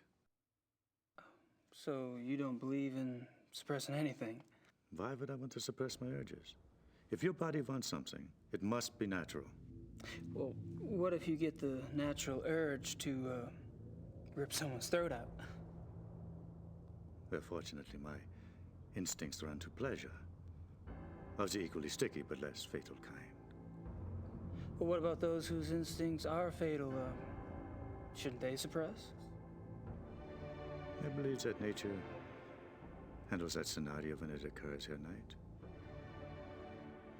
And how does it do that exactly? In the wild, when a member of society does not conform, he is hunted down and executed. End of mutant instinct.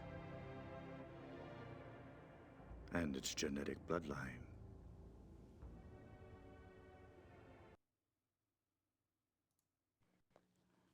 Tell me about the other club members. Oh, they're all right. Don't worry about Vonzel. He's a bastard to everyone these days. PMS? I don't know what his problem is. Oh, he's always been an arrogant bastard, competitive on the hunts, ambitious. But still, aren't we all? He was decent enough at one time. In fact, he was Von Gloria's favorite. And he was an asset as a friend. But things change.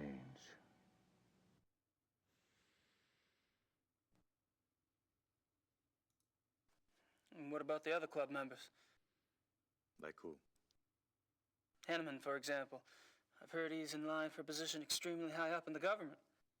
Henneman, he is a drunk. His days as a political superstar are over. My friends at the courthouse tell me that he has been marked for early retirement. One less politician to worry about, huh?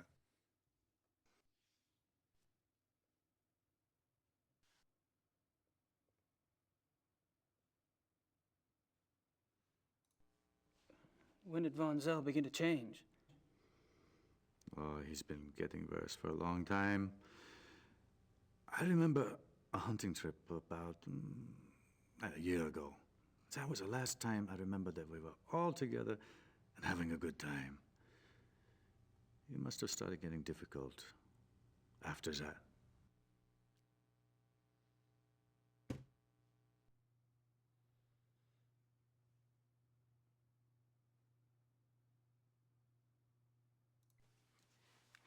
Seems like you've pretty much written Von Zell off yourself. Any particular reason?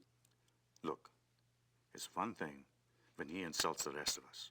But when he insults the Baron, no. I heard him arguing once. When Glover told Von Zell he did acted stupidly about something or the other. Von Zell was furious. What'd he say? He told the Baron that he was weak. Bastard. I don't know why the Baron let him get away with it. I mean, I would have said something at the time, but, well, it was a private conversation. Uh-huh. When was this? I don't know. 5, 6 weeks ago?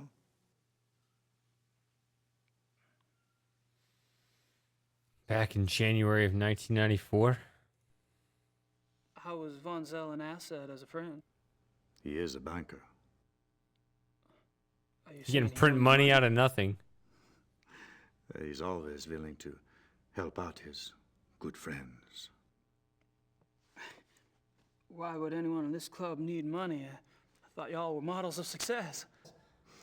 Yes, well, fortunately, I took less advantage of Von Zell's hospitality than some.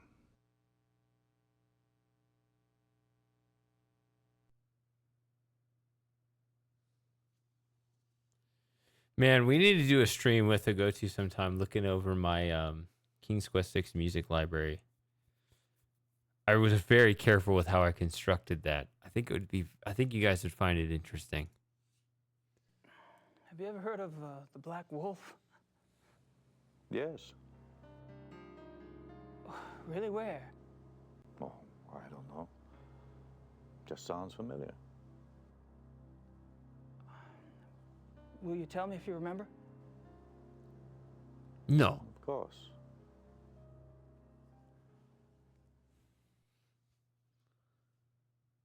The reinforcements have arrived.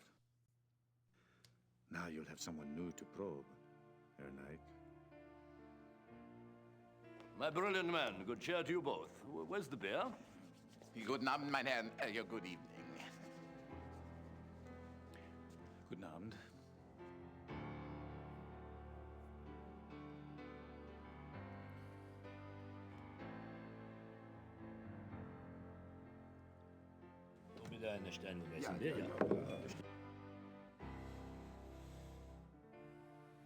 All right.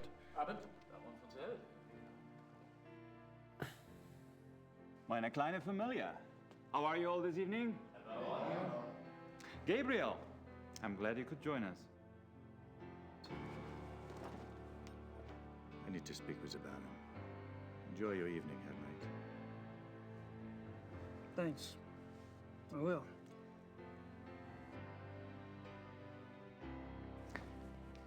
Baron, may I speak to you for a minute? What is it, Bryce?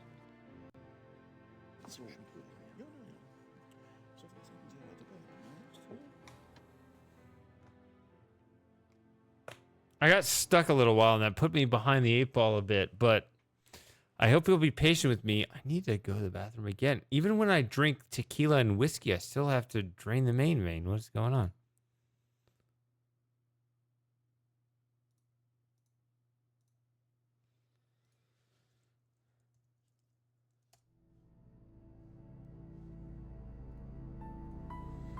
All right, I'll be right back.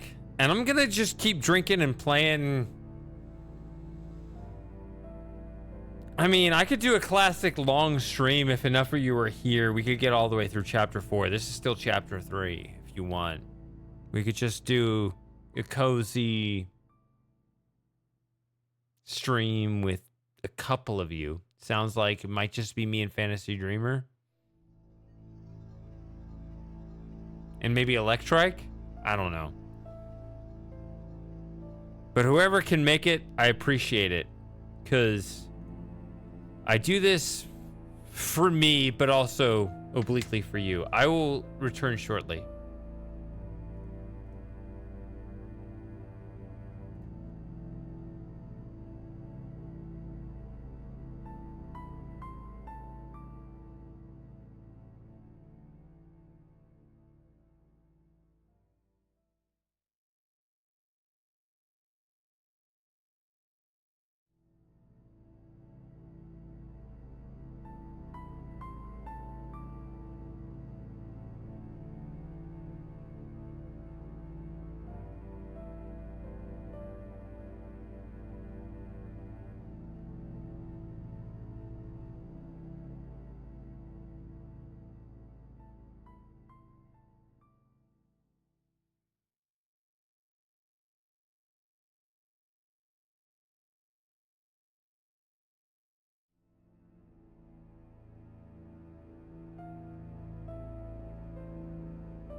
All right. Well, as long as there are enough of you for this, and the rest of you that don't make this are just losers.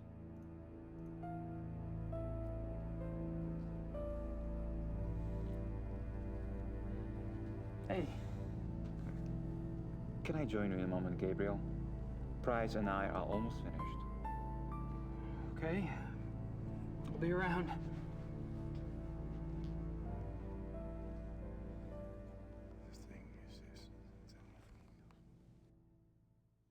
They're busy.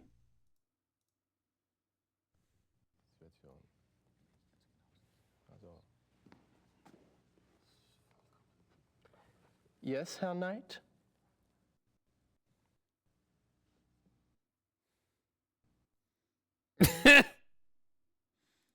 How's it going? Fine.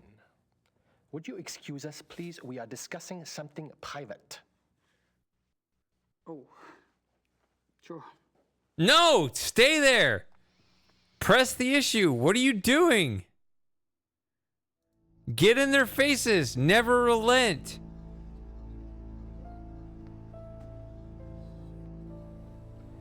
Yes, Herr Knight?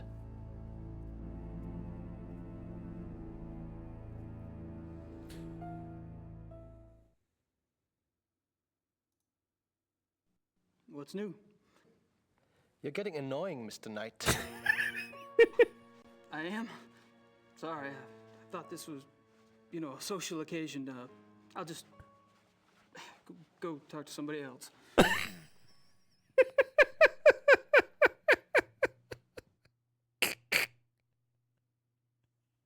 Anyway, what's up?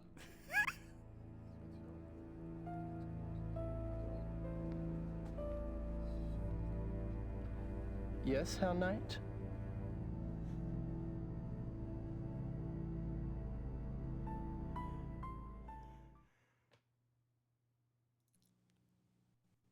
What are you two kids talking about? We could share it with you, Mr. Knight. Then we'd have to kill you. But then we'd have to kill you. Damn, he said the line! I'm just kidding, Doctor. I'm afraid our discussion is private, Mr. Knight.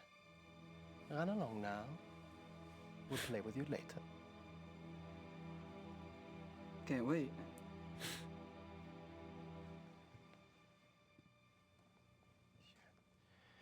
Die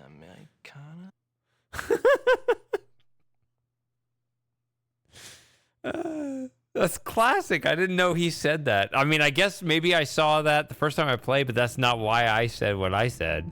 That's just a classic line in general.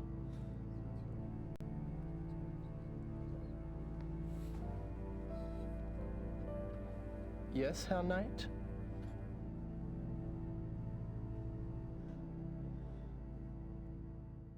Exit. No! God! Wanted to grab a magazine. Then grab one. I wanted to say exit, but I had a mouse slip, so I did the right thing. Thanks. Ich bin sicher, es ist kein Reiter. It is a hoot to pester them, but I'm kind of running out of reasons. Maybe I should wait until I have something meaningful to say. I want to know what happens if I say exit. We're going to find out. Sorry. This is a replay. We have to do it.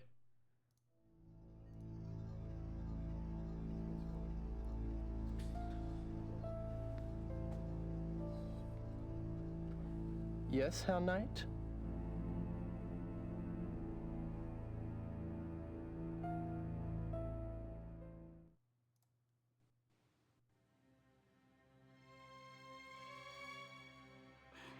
Nothing. Never mind.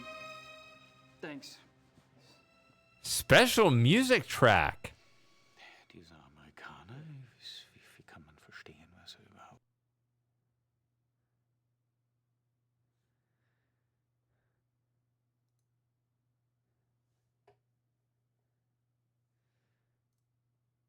Hold on.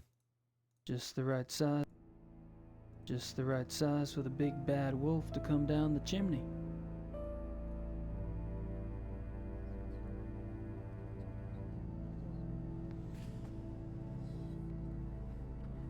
Yes, Herr Knight? If I built a shady hub with like a lodge like this, would you come? Where we could hang out and drink and play games and stuff?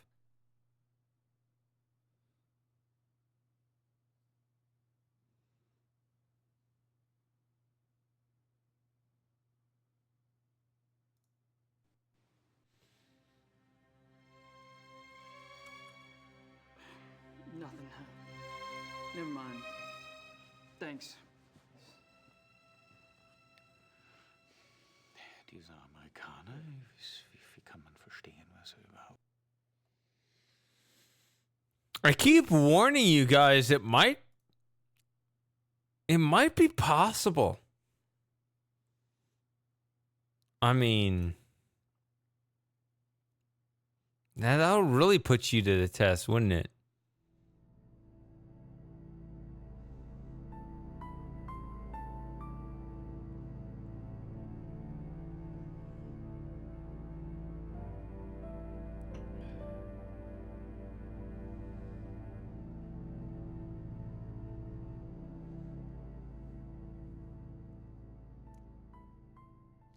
I mean, don't worry about that. Like, I gotta build the space, right? That's a little more expensive.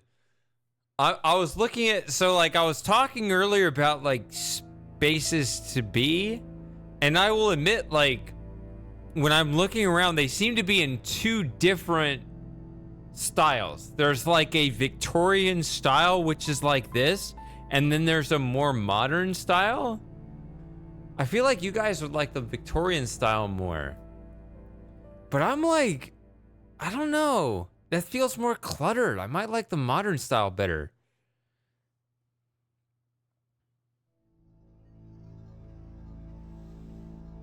I'm just saying it's a warning in the sense that, like, if I had it, then, you know. So, like, if you think, what I'm saying is, if you think I'm completely joking and then one day I have a lounge like this, right? If I'm completely joking, I'm like, I'm going to build a lounge like this one day. Like, oh yeah, totally, I'd show up. If I built that one day and then I'm like, well, here it is, you're going to show up. Oh, sorry, Shady, I can't make it.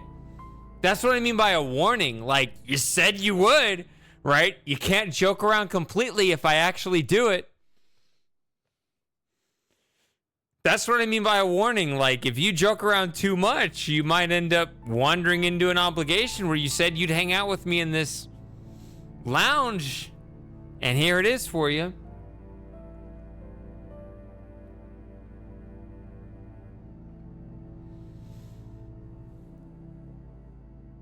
Like, you might joke your way into an obligation that you didn't realize you'd have.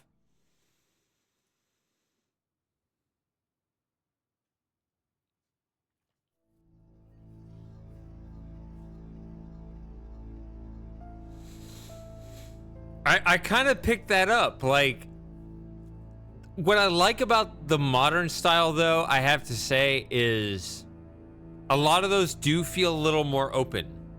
And the Victorian style tends to feel a little more claustrophobic to me.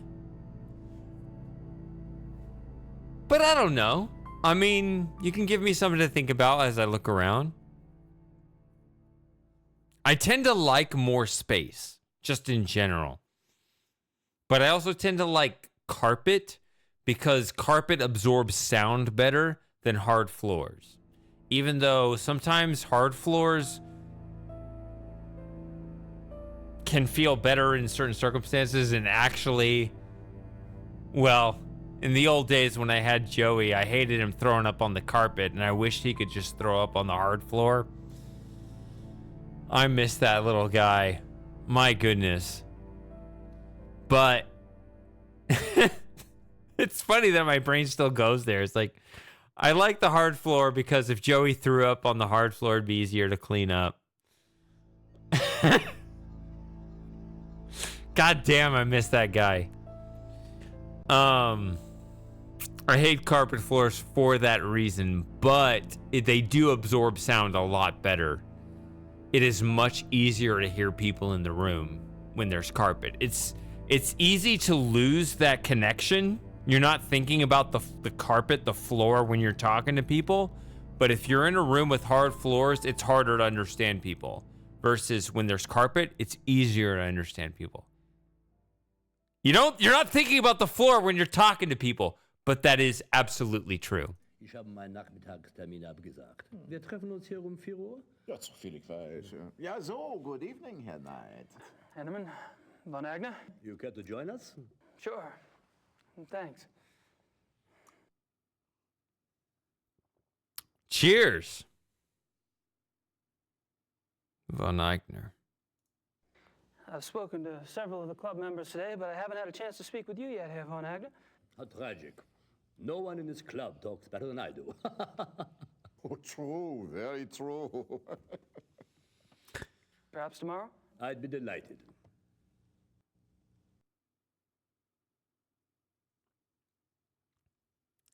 Yeah, my philosophy, actually, to be completely honest with you, because I have no other gears,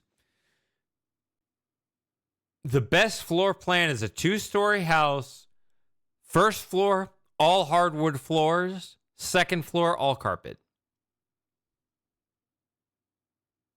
I think that's the best way to do it. So whatever you want, you get, you have enough space for all of it.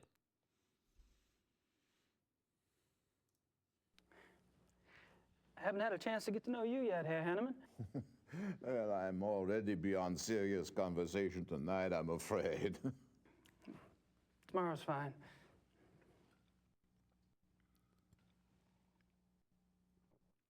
I've seen some floor plans like that, and I tend to like those the best.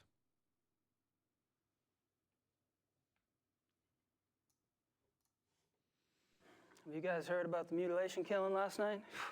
Happened right around the corner. Awful, simply awful. I'd meant to get a newspaper, but the time got away from me. Do you have any details? A few. The victim was a man named Grossberg. He ran a furrier business in town. Horrible. This zoo wolf business is inexcusable. The mayor has been spoken to, and quite seriously.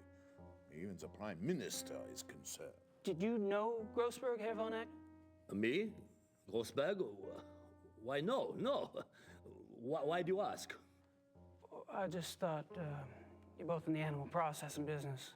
Munich is a big city, Herr Knight. So it is. Well, I was just curious.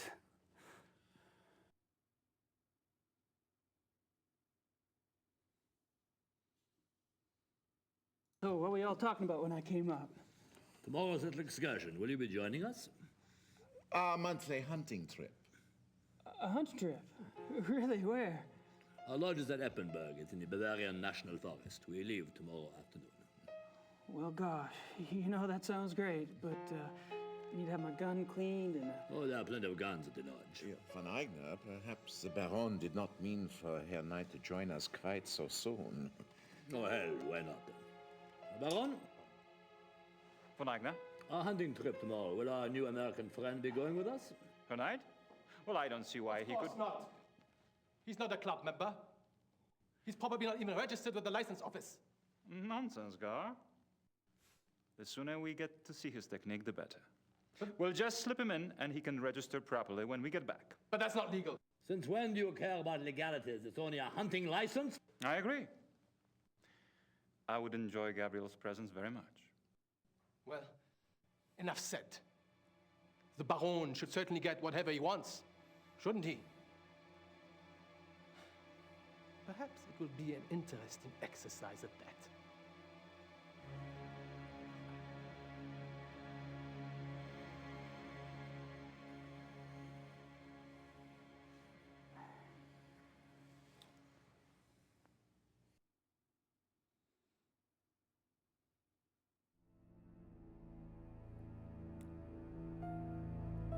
You're in the South, though, aren't you, a super gamer?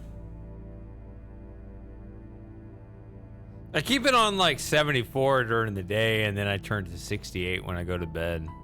I don't know. I've already bonded with those two. They're busy.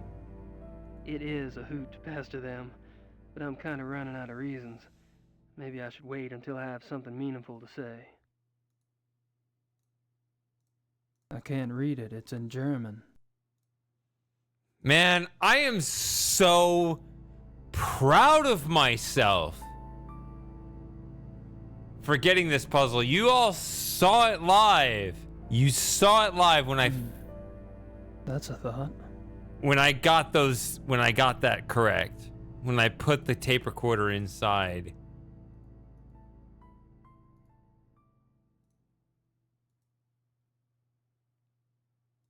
I hid the tape recorder inside the magazine.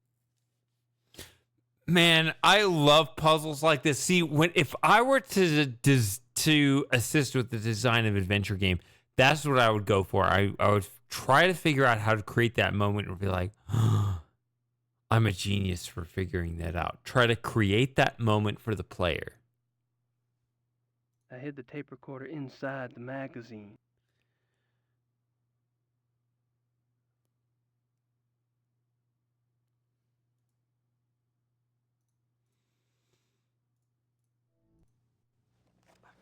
Just wanted to put this magazine back.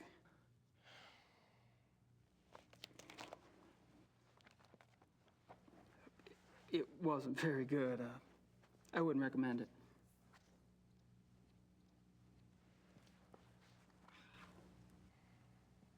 Emma. 261. That's it. That's the end of chapter 3. I have the home. Gentlemen, excuse me, please.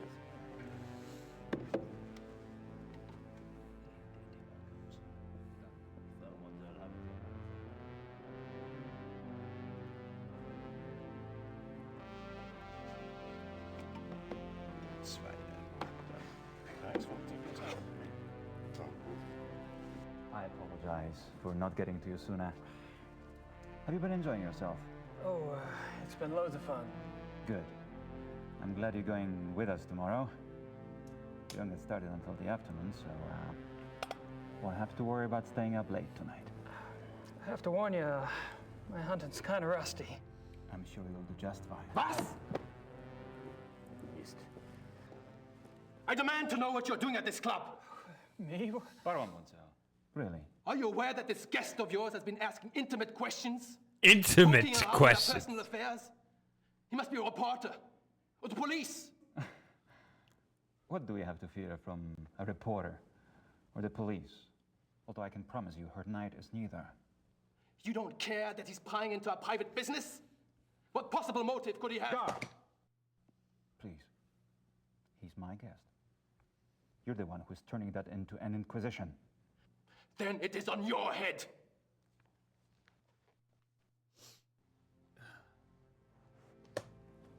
I apologize for that. You keep defending me. I'm not exactly helping the harmony around here. Believe me, the harmony was shattered a long time before you came. Monsell gets territorial. I'm tired of it, frankly. Well, I should go anyway. I wanted to clean up before tonight. All right. Good night, everyone. Oh, good enough tonight. I should be home soon. See you then.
So I'm kind of playing with this.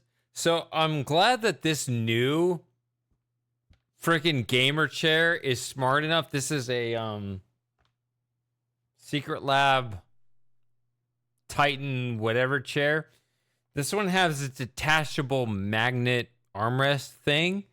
They figured out that for whatever reason, these stupid armrest pads would like shred. Look at this.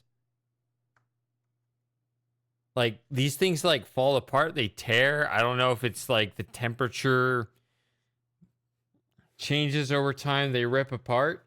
Like the old designs, they used to be more embedded into the chair, but now with these little magnet designs, you can just rip them out and replace the armrest. So I'm actually appreciative that this little armrest piece, they actually allow you, because they're magnet based, you can just rip them out and replace them without having to replace a much bigger intrinsic part of the chair. It's pretty cool.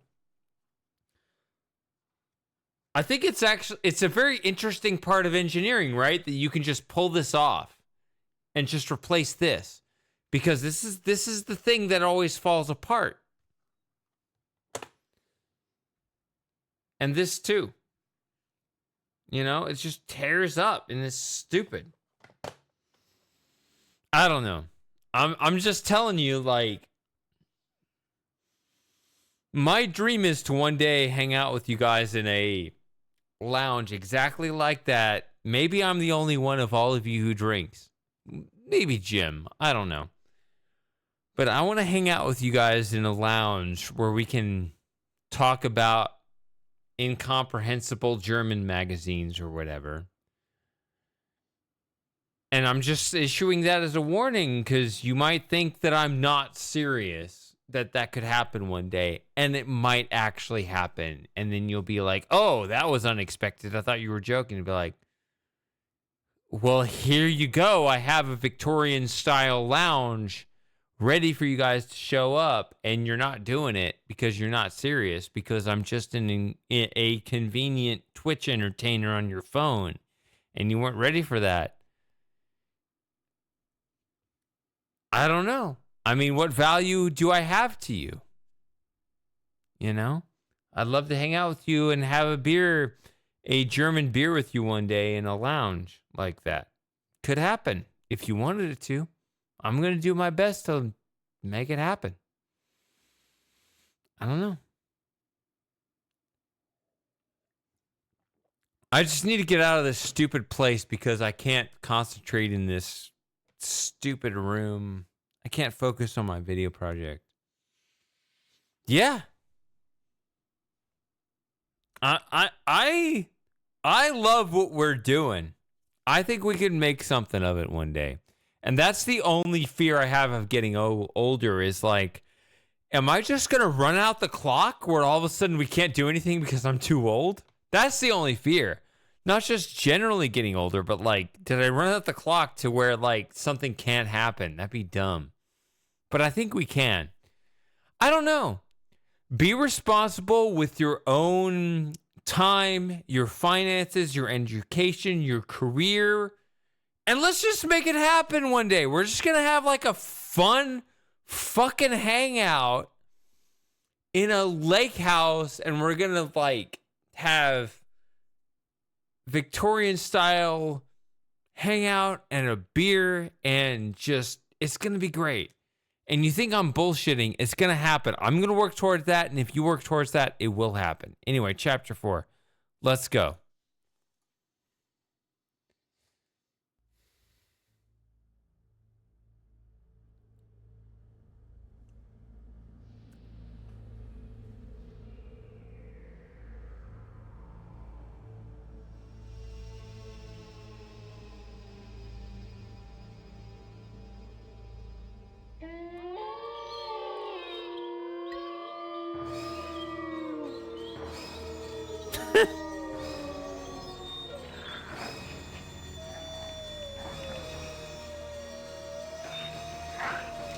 $40 years from now?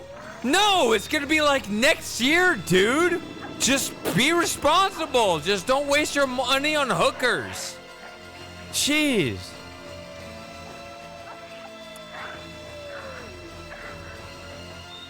I'm just saying 40 years from birth. I'm turning 40 next year.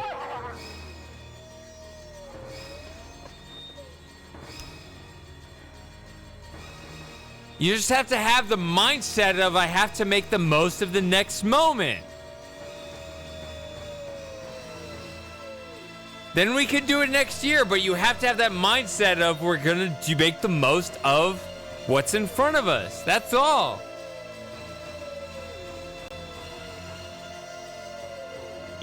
Anyway, what the hell is Grace doing? Santa's sleigh. I remember this joke.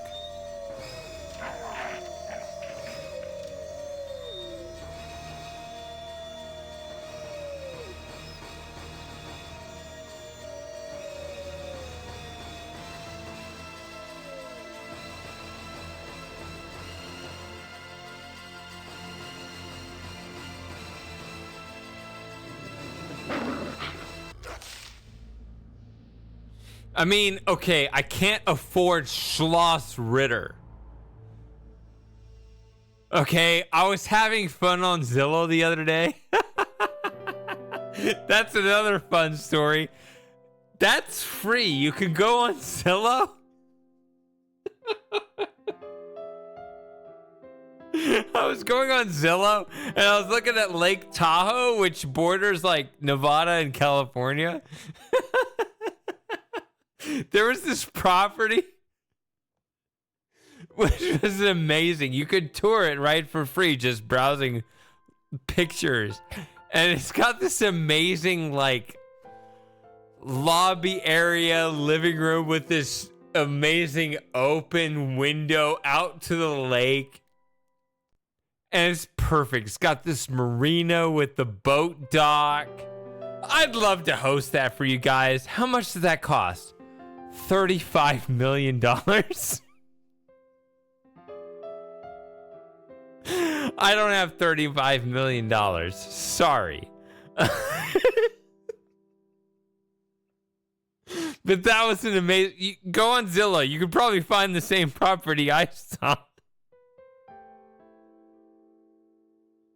Zillow's free, right? You can just browse photos. I wish we could all go to Lake Tahoe and get this amazing $35 million property on Lake Tahoe where we got this boat access marina. I can't offer you that. I can't afford Schloss Ritter. But we might be able to do like a little bit.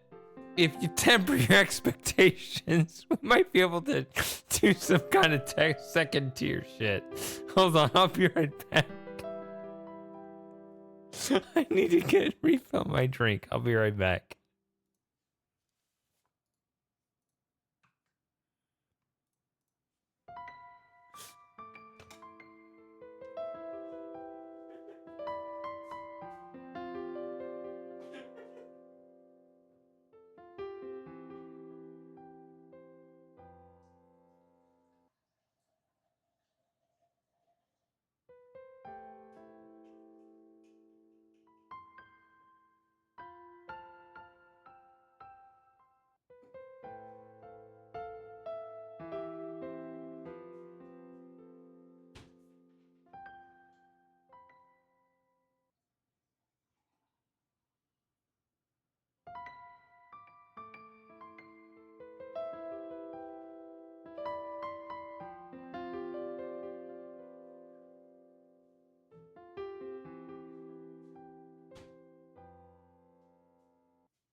Oh, because I didn't mute the mic.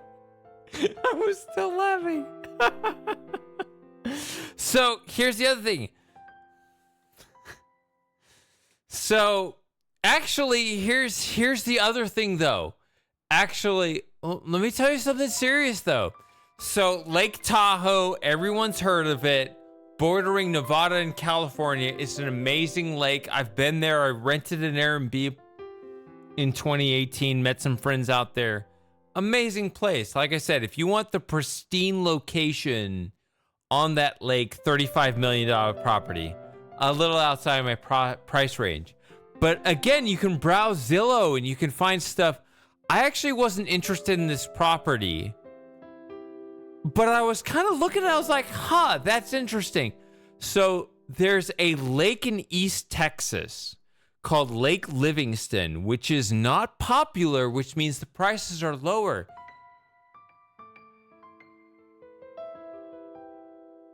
There's actually a property out there that's like this giant palace house on Lake Livingston, on this peninsula, 15-minute drive from the city. It's like on this peninsula that's out, kind of juts out into the lake. Perfect, pristine view of the lake. Access to the lake. Wonderful view. Victorian style house. 6,000 square feet. How much does it cost? $750,000.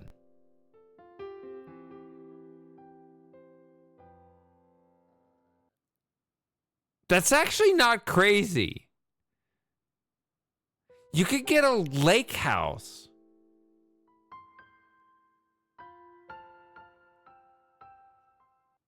on Lake Livingston in East Texas.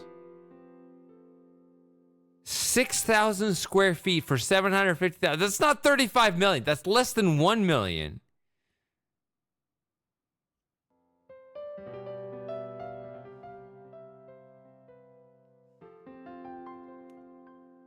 Amazing lake views and lake access for less than $1 million. And it's like, I'm not looking in that area. I'm not looking for that. But it was interesting kind of educationally for me to look at that and be like,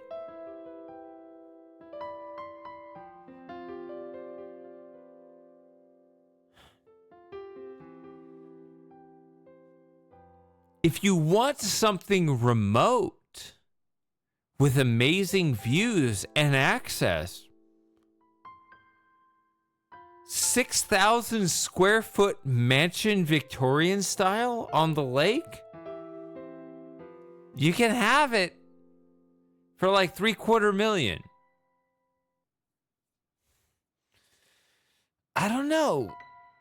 It was an interesting contrast to the Lake Tahoe property.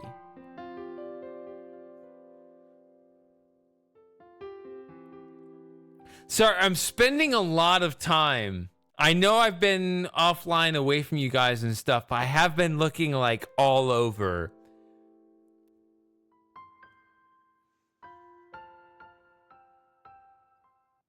I don't know. And hey, Bo, I know you're in Brazil, which is, you know, all of North America is far away from you. I just have this dream one day we could like meet up and stuff. I've met up with a couple of you guys in the past, and I have had this dream that I could meet up with more of you. Those of you who are willing, none of you are obligated, but I'd love to have a place where you guys would love to come and hang out. Something like that, you know?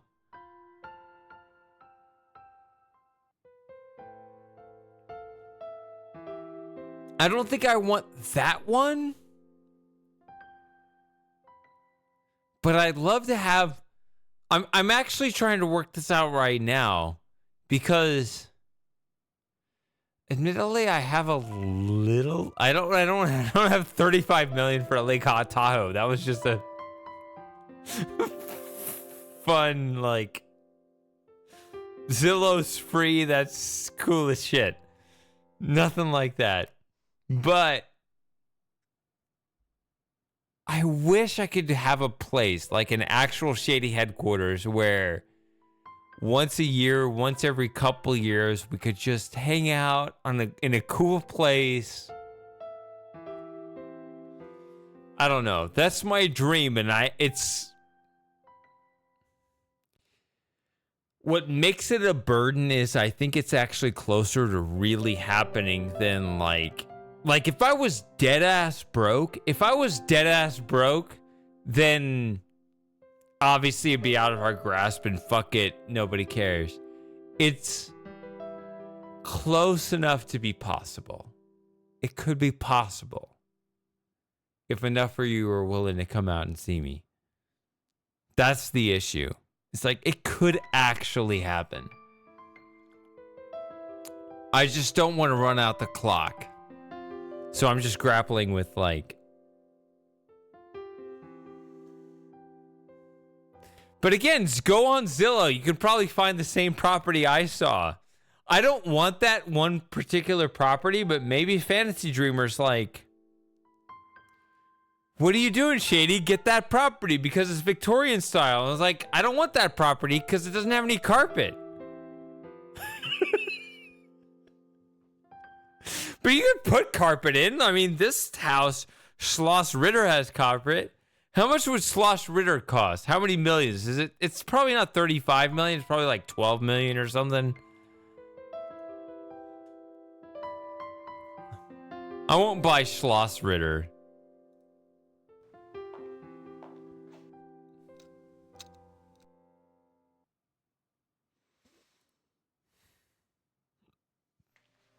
I don't know. Could happen. I wish I could read these biographies of Ludwig. Wait a minute. Ludwig II, fairy tale king of Bavaria. I didn't see this before. Yep, English. Huh.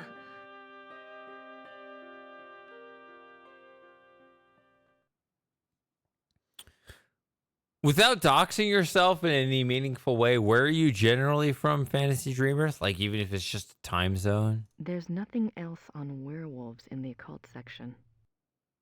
I'm not sure what nothing.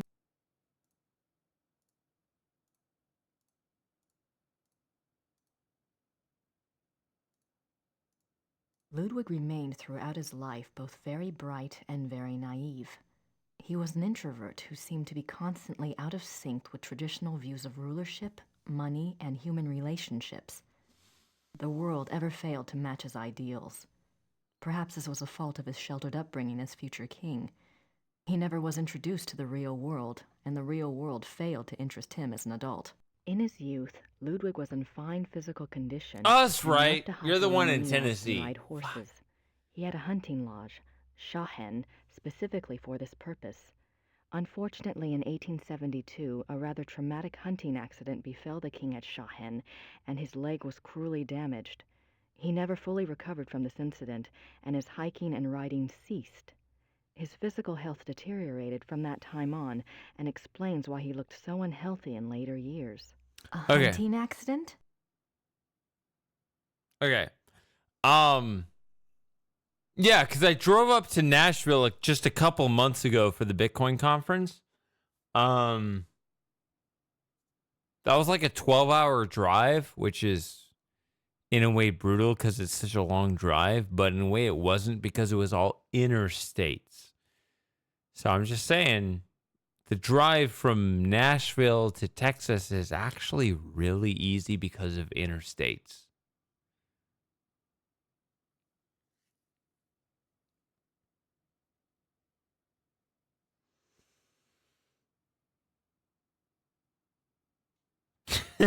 Sorry, Fizz. I don't think I told you about that.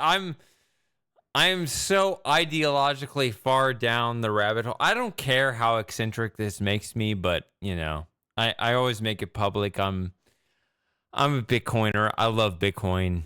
That's my politics. So I was in Nashville for not even the Bitcoin conference, but there's this guy Anders Breivik who I think that's his name. Is that his name? Or is that a different Anders?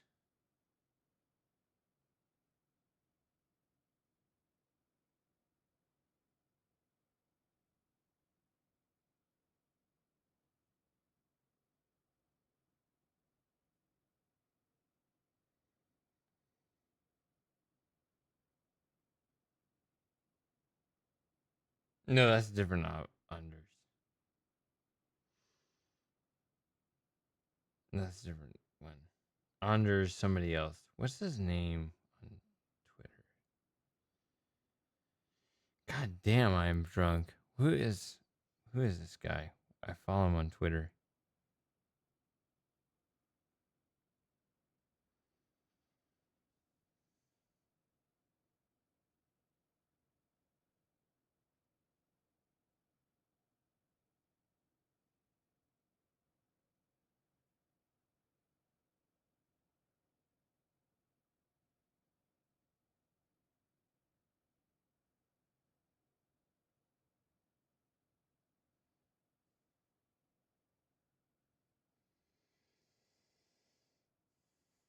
I don't know. He's just Anders underscore. I don't know his last name.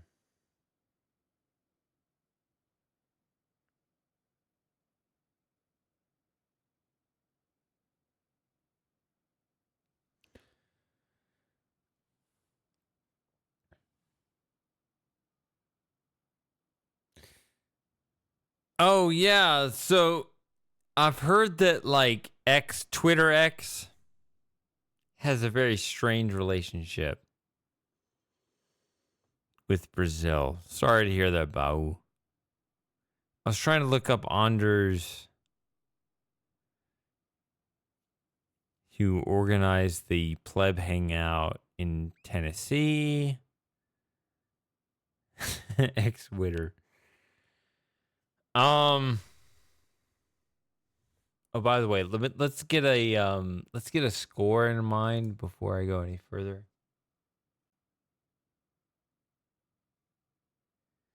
380. Oh my goodness.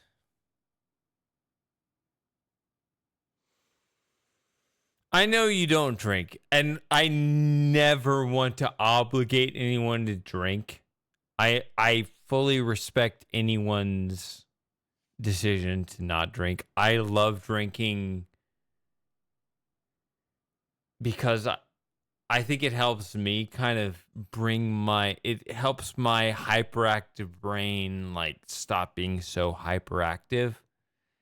And so I can be it helps me be a little more social. It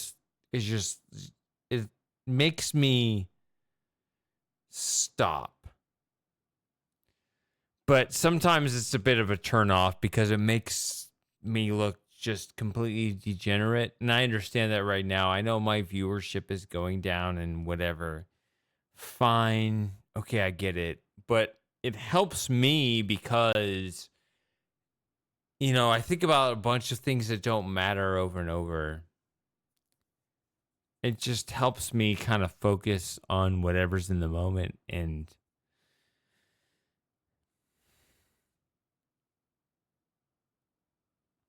yeah. But I would never recommend it to anyone. It just helps my brain to stop being so hyperactive. Anyway.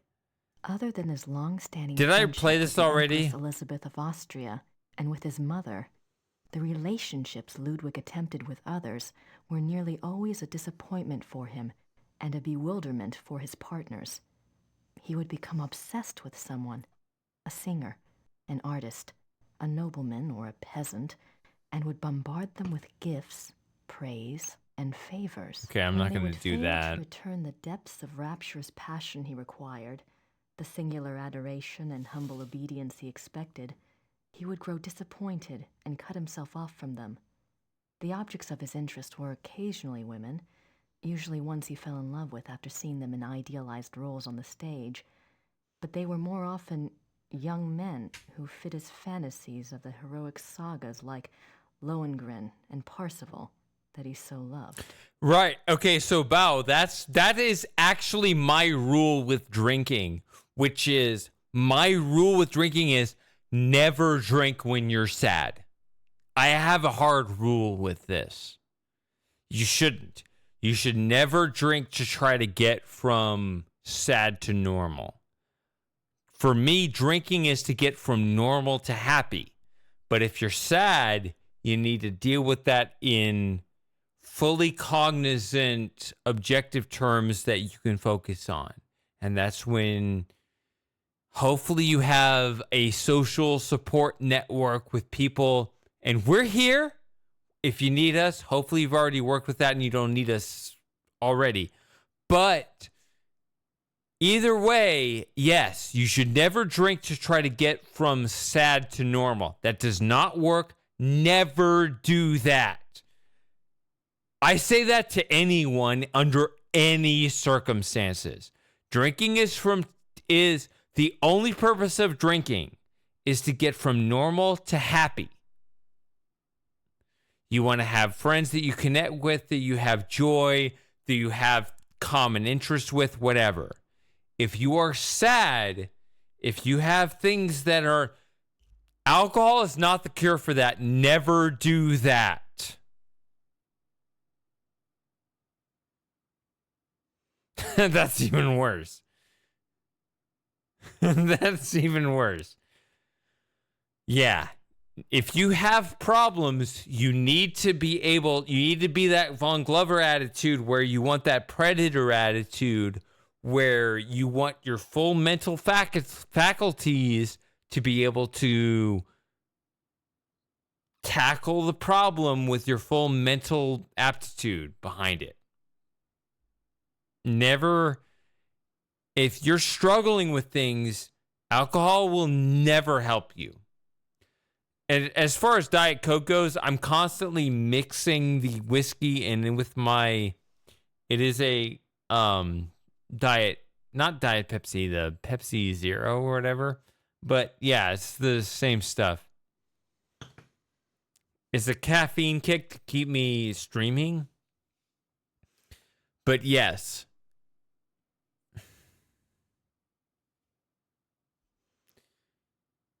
Whatever issues you have,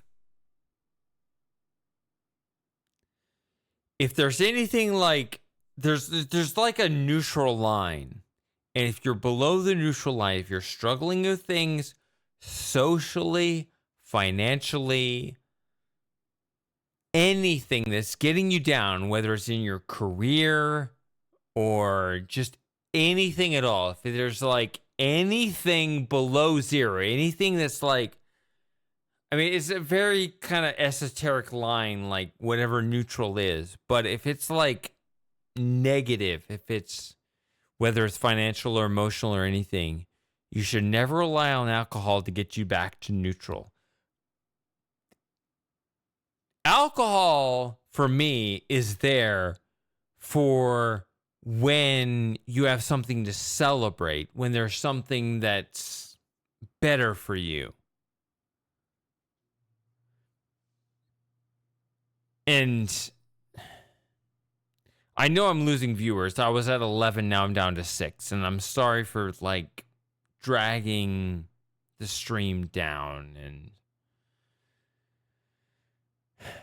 But I will say, at the very least,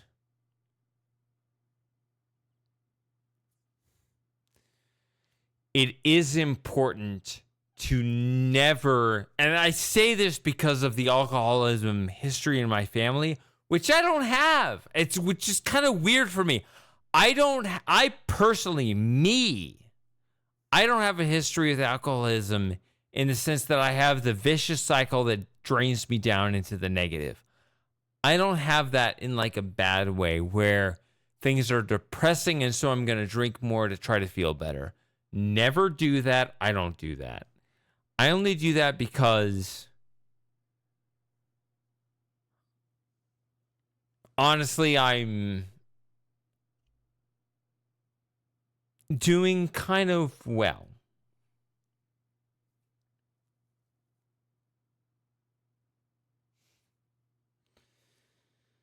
Allow me to go to the bathroom once again. God damn it. I'm sorry. I'm just going to run this again.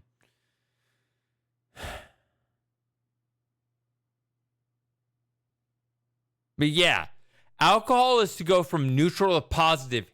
It is not. It sounds like you can go from negative to neutral. Never do that.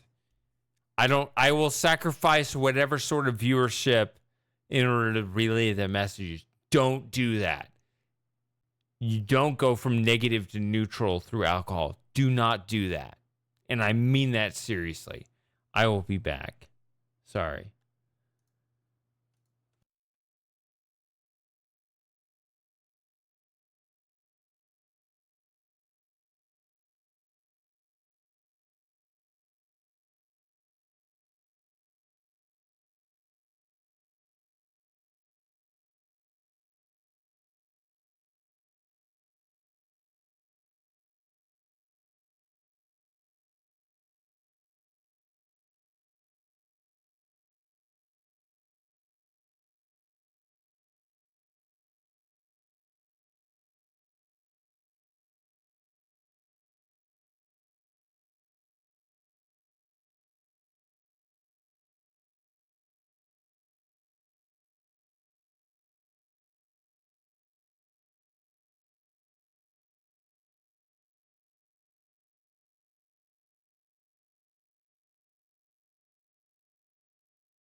Anyway, sorry. Let's play some Gabriel Knight. Sorry. I know that the viewer count is struggling and people are leaving and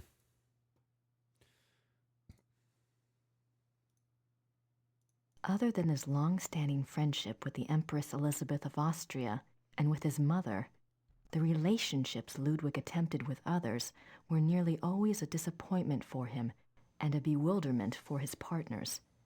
He would become obsessed with someone, a singer, an artist, a nobleman or a peasant, and would bombard them with gifts, praise, and favors. When they would fail to return the depths of rapturous passion he required, the singular adoration and humble obedience he expected, he would grow disappointed and cut himself off from them. The objects of his interest were occasionally women, usually ones he fell in love with after seeing them in idealized roles on the stage, but they were more often young men who fit his fantasies of the heroic sagas like Lohengrin and Parsifal that he so loved. Okay, so never obsess over people. That's not healthy.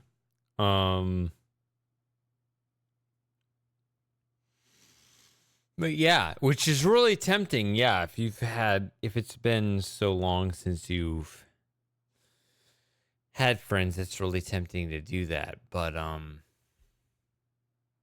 unfortunately, paradoxically, that can put people off if you suddenly like cling to people more than they want, right? If somebody clings to you, you're like, well, I don't need this guy, right? So you can see that from the other end.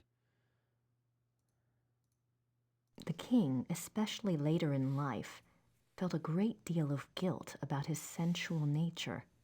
His diaries are full of repentant entries begging God for forgiveness and swearing to remain pure. In many of the diary entries, he swears to abstain from sexual relations. The number of these oath entries indicate that Ludwig was not very successful in resisting temptation, yet it is also clear that Ludwig was a God-fearing man and that, though his flesh might occasionally fall, he never surrendered his heart and his conscience to sin.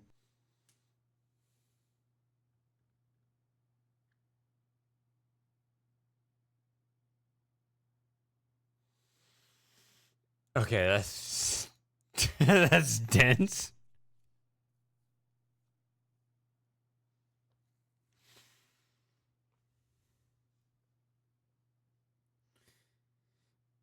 I mean, it's funny, like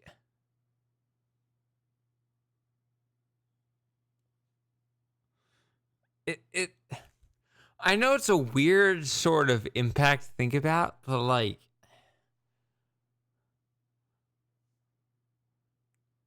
because I've been offline the last few days, but I have been researching a lot about how the real estate market works and stuff because I want to get out of here. This place sucks.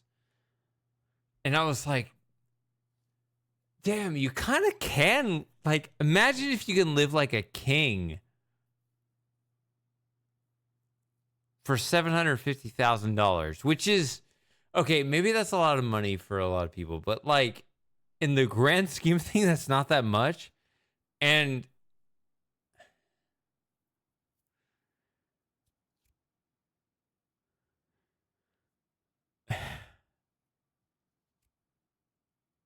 I was just thinking about that in comparison to what this, like, you're literally talking about like a king who probably didn't even enjoy the basic luxuries of a septic system. Right, I'm just trying to think of all these things in a relative term versus like an absolute sense. It's just really interesting to think about.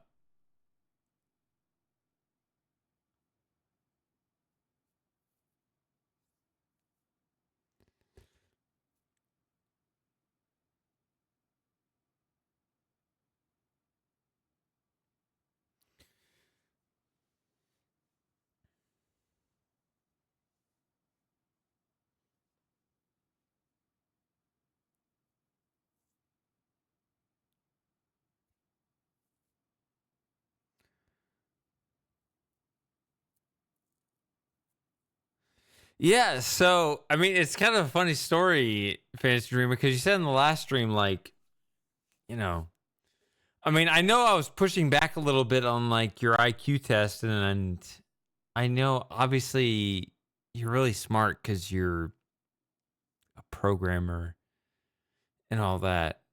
It was just funny that you threw out the number like, oh, my IQ is 160 because of a test.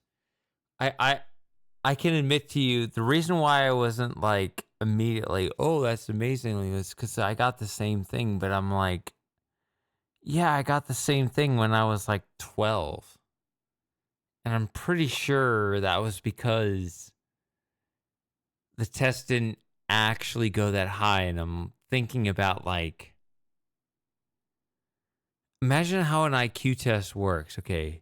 So if you got 40 questions and on average you get 20 questions, there's a million paths to get to 20 and only like a few paths, right? Binomial distribution, not very many paths to get to 35, 36 questions. I'm pretty sure I got like when I was like a kid, right? And that's the point, is like, if you hit the high end of that, that's great. Like, you're really smart. But you need to be tested again for something.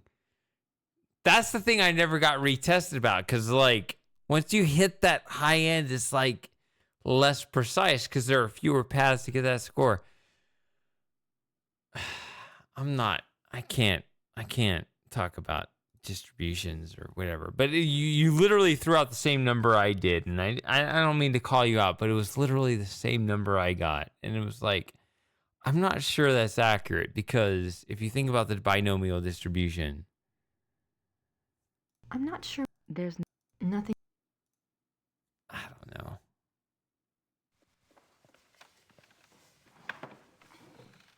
But it doesn't matter because, like, intelligence is not one-dimensional. You can't just put a number because numbers are, like, on a line. But there's spatial reasoning and logical reasoning, and then there's also, like, high pressure in a timed environment versus if you reflect over time. And we want to reduce it to a singular number. It's not. It wasn't worth picking up the. All right. All right. All right. All right. We can just.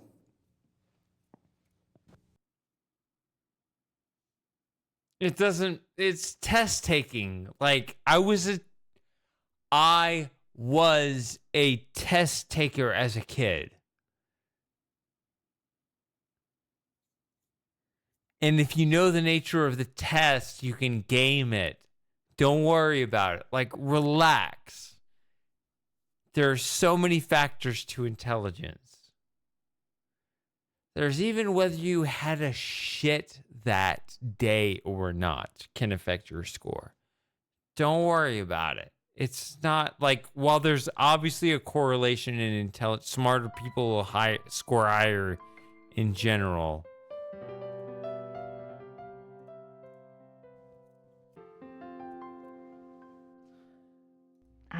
I don't.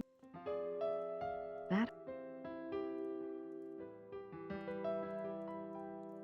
It's all right. Like, there's obviously a correlation, but it's not huge. It's not that important.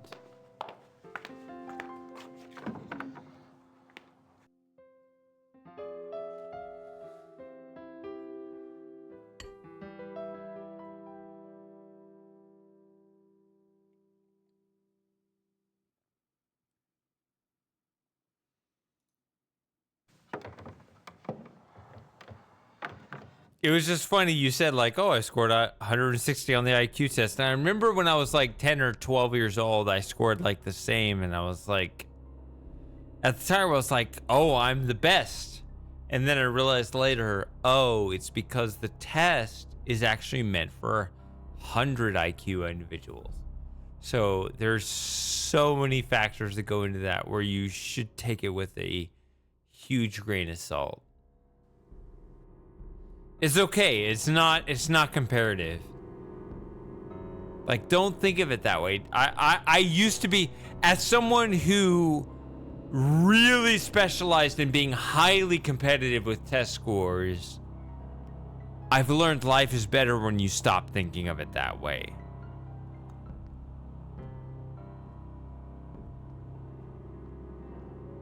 I could go all day.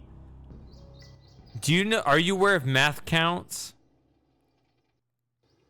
Math Counts was so much fun.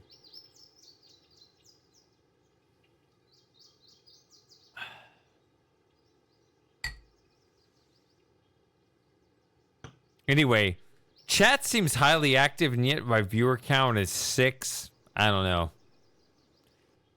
So I don't know if I'm more engaging or less engaging. Doesn't matter. I'm just filtering out the crowd. The castle looks huge from here. They've got more rooms left to restore than I thought. It was a middle school math How exam. Convenient. When the lord of the manor is slipping through the passageway to his amorous adventures, he can pick up a few. How can...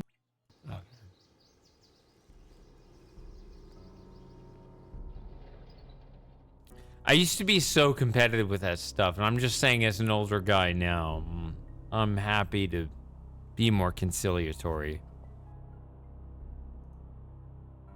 I mean, obviously there's an intelligence distribution, but I think there's spatial and logical, and there's test-taking environments. While there is a correlation, it's not... I don't know how precisely it can be measured or how valuable it is. And I guess as I've gotten older, I've really valued lower stress. Lower stress is actually more important to me than anything else in life. What Gerda's up to. I wonder what Gerda's up to. I used to be so high strung, and I'm like, that's not what matters.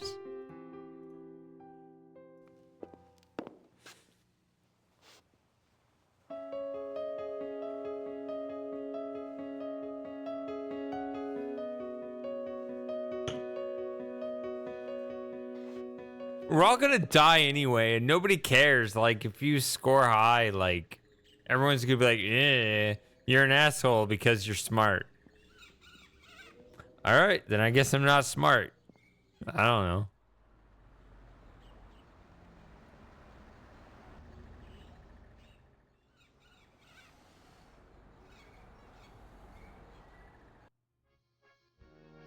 Oh. Hello there, dear. Hi, I'm Grace Nakamura from the castle. Am I interrupting? Heavens, no. Have a seat, Miss Nakamura. Well, I might. For a moment. Isn't this nice?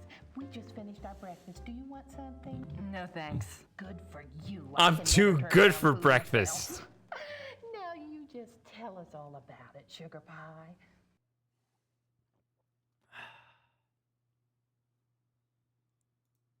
You mentioned the other night that you were a demonologist. What is that exactly? Well, it's not as bad as it sounds, honey. What Emma and I really do is to help protect people.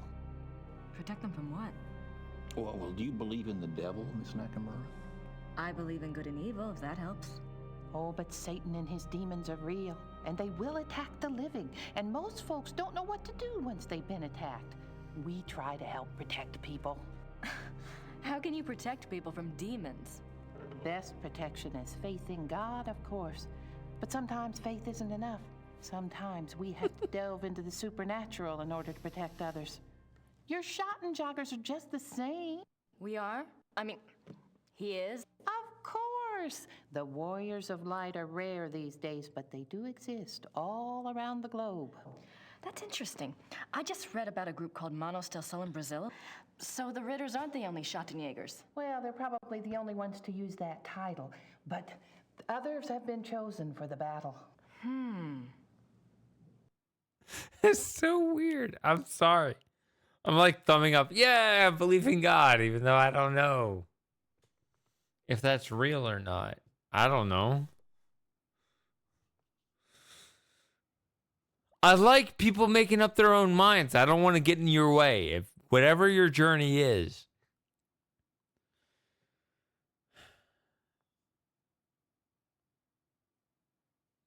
It's very fascinating to me. I'm trying to learn it myself.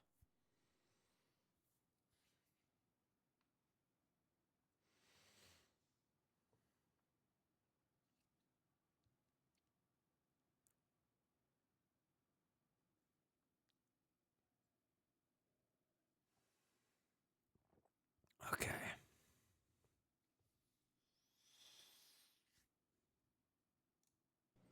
Do you know anything about King Ludwig II? Sure, we saw his castles, didn't we, Mother? We sure did. Why do you ask? Well, I found a letter in the Schottenjäger library warning Ludwig about the Black Wolf. Who wrote the letter? One of Gabriel's ancestors, a Schottenjäger. Seems like whoever was using me as a megaphone helped you find that letter. Perhaps you should follow the path something's pointing at. Look into Ludwig. I intend to. I will. The other night you said something about the Black Wolf. What did you mean? Where did you hear that name? I wasn't the one talking. I don't understand. That's quite all right. I The point do. is, it would be a very good idea to answer those questions, and we must work together to do so. Of course I'll help you, Pumpkin. I'd like to know myself, wouldn't I?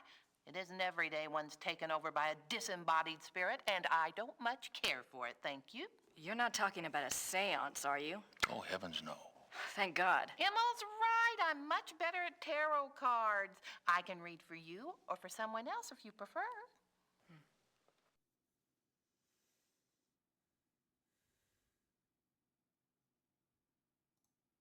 Are you sure you don't know anything about the Black Wolf? I never did, dear. I told you. Really, you mustn't confuse the vessel with the voice. All I remember was seeing a very bright flash like lightning. Next thing I knew, Emil had me outside. Whatever it was very powerful. Very powerful.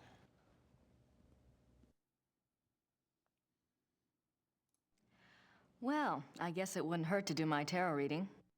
Don't you worry now. I know what I'm doing. Oh, this again. I remember this.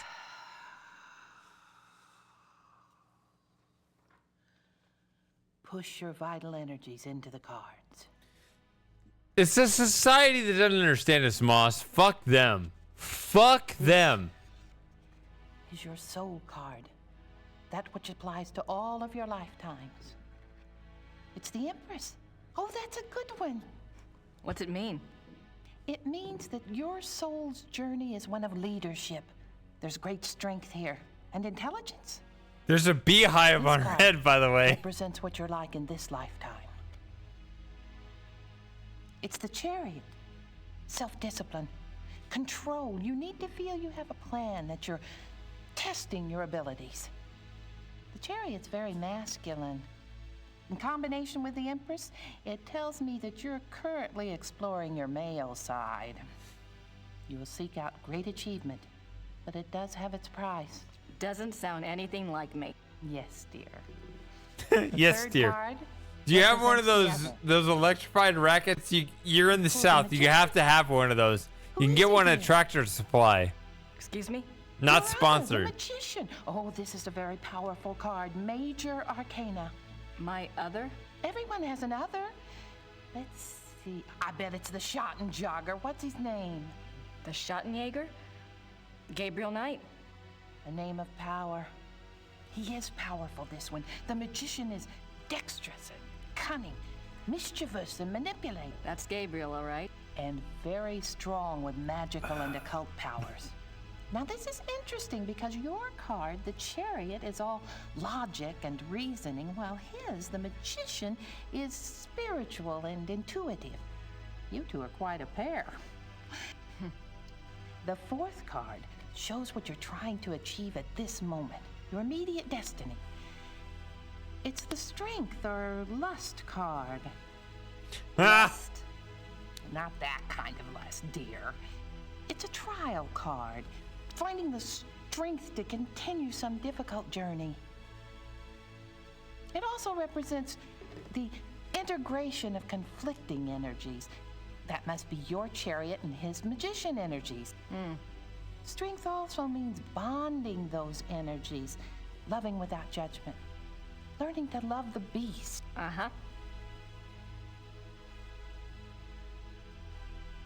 What is this trial, dear? Do you know? Well, Gabriel and I are involved with a case right now. It will be a hard time.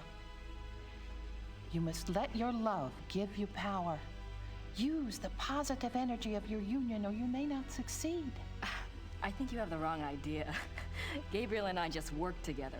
Yes, dear. We are also sexually But I intimate. just suggest, when you're facing negative forces, the positive energy of love is a very vital weapon. You make yourself vulnerable when you resist your own tools. Well, that's been helpful. I hope so, dear. So I'm gonna briefly apologize to Fantasy Dreamer. I know Fantasy Dreamer has told me several times that she, I don't know, is from Tennessee, and you guys need to offer me some empathic understanding here. There's so much chat information that if you try to understand it from my perspective, you know, I'm a bit more open than you and kind of inherently. You know, I'm putting myself out there more than you guys. and I'm not asking anything from you, but I do get my characters mixed up from time to time.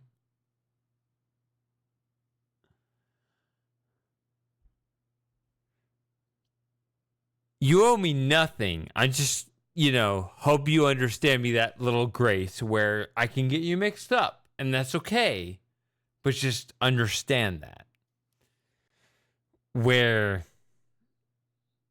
Okay, so it's Fantasy Dreamer that's from Tennessee.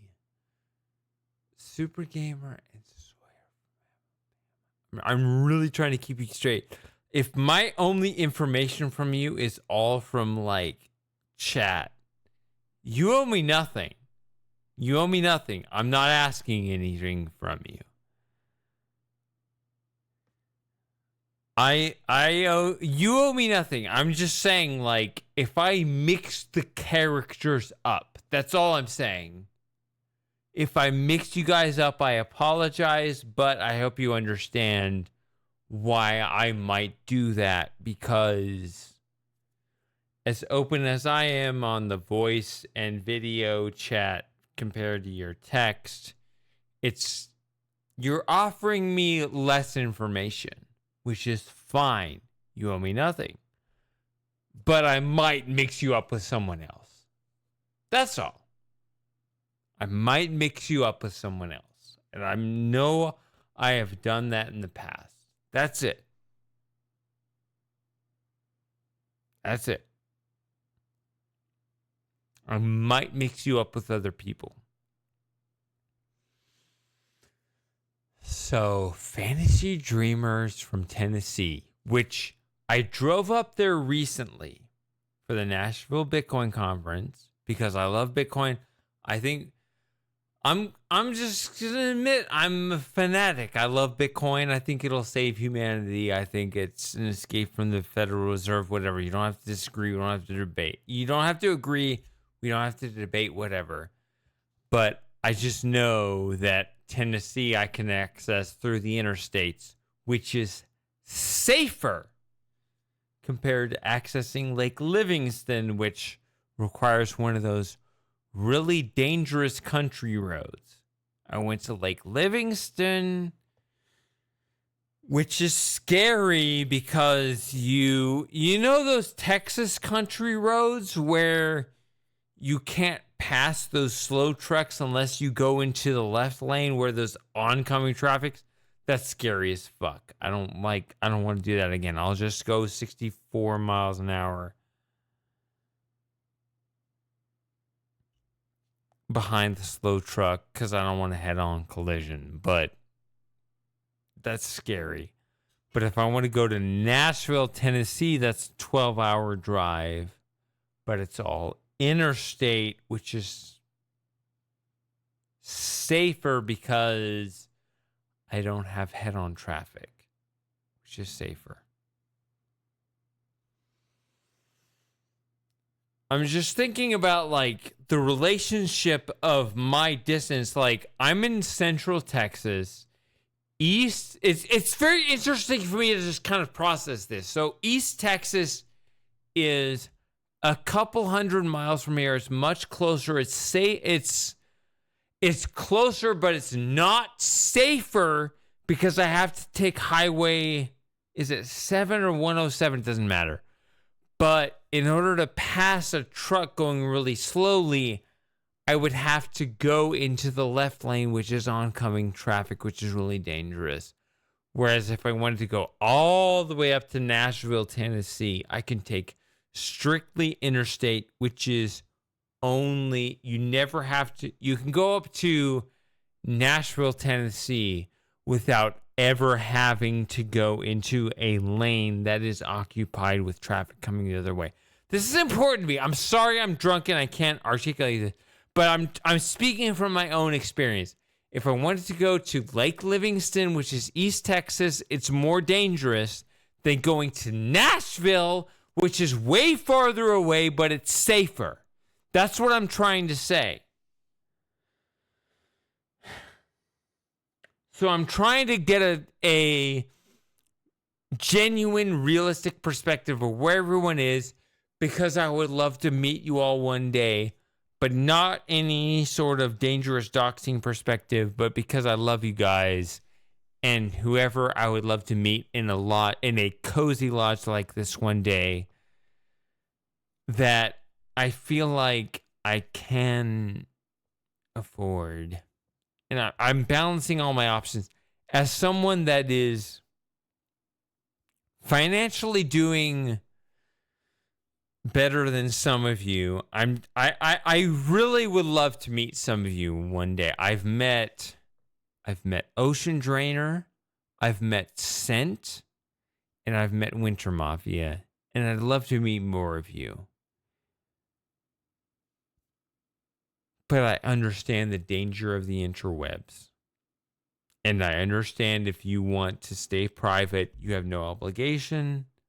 But I really am trying to navigate this where I would love to have a hunting lodge like these guys one day, where we can have a private hangout where you can be like, hey, come on over. The roads are safe. This place is great. Let's just come over and play video games for 3 days without an obligation to the rest of the world. I have that dream.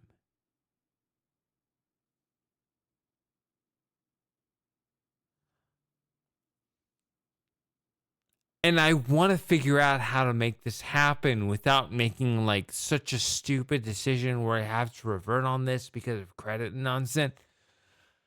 I know you're watching me on Twitch. I know you're watching me and be like, this guy is drunk. I know you're watching me and going, this guy's out of his gourd. I want to make this happen for enough of you that it's safe, both in terms of the internet. I don't want to dox any of you. I want to make this safe in terms of you don't want to have to pass on that left lane, which I did the other day, and it was scary, and I don't want to do that again. I'm still traumatized by passing. I hate those country roads where you have to pass the slow truck in the left lane. I'm still traumatized by that.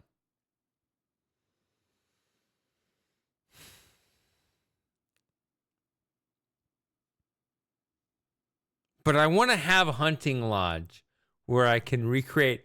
And I am seriously thinking about this. I am seriously thinking about this. That's why I've been offline. I have been looking.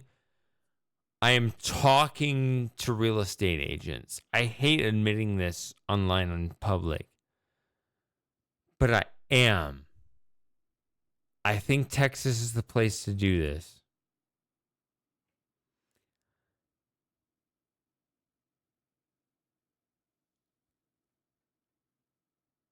I want to meet whoever. I say I want to meet you guys, but I don't mean that in a predatory way. I mean that in a fraternal way. For those of you who trust me enough. If you don't trust me, don't worry about it.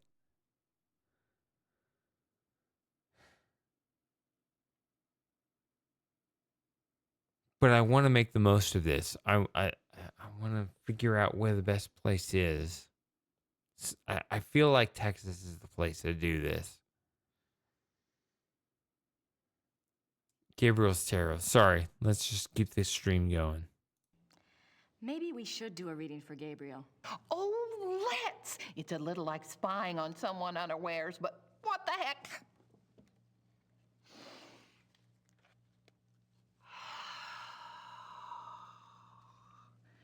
Reach out to the cards and to think about his essence. His soul card is the Magician. Yes, dear, it reflects your other exactly. Well, maybe, but I'd rather hold out for David Copperfield. And his lifetime card? Oh, goodness. The Lovers. You mean the sole purpose of his life is in his pants? Doesn't surprise me. It's not what you think, dear. It's a duality card. As a lifetime card, it refers to Gabriel's own duality. Good versus evil, physical pleasure versus spiritual growth, that kind of thing.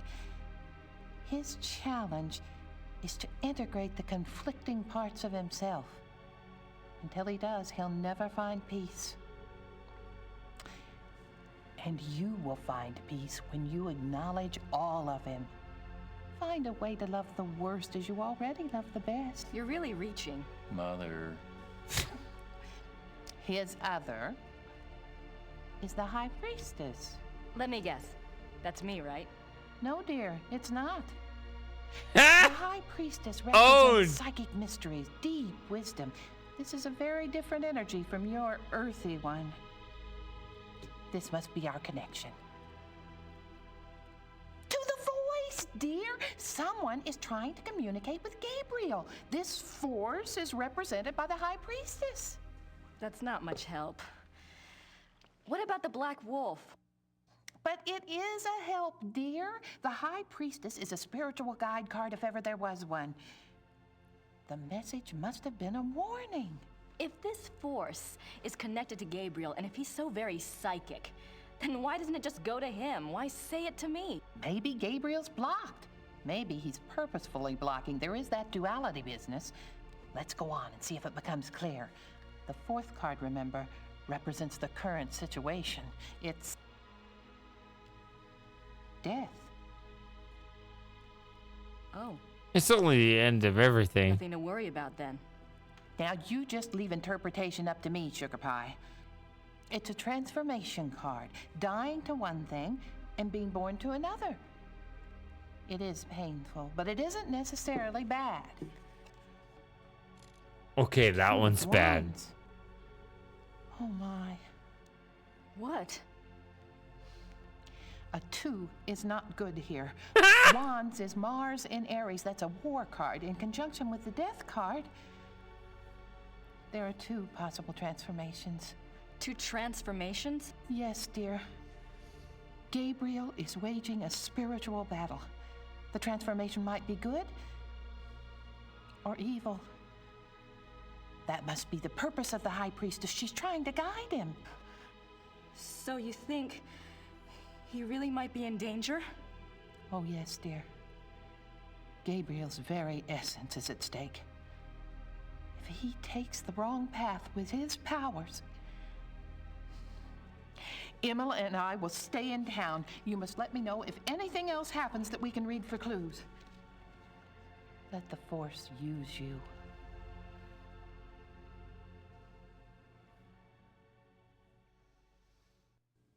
I'd better go. Anytime you need us, stop by. Thanks. Derpy derp. Alright, I'm just gonna fuck it. Like, I'm gonna stream all the way through the end of this, whether you're here or not. It's 272.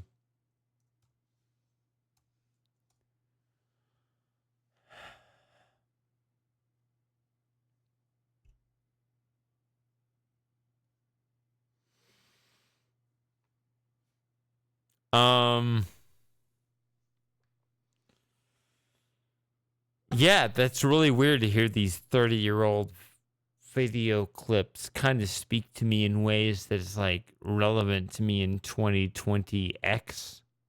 What's today? October 9, 2024, October 10, 2024.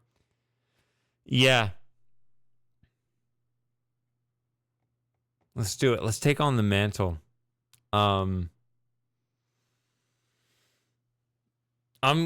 Yeah.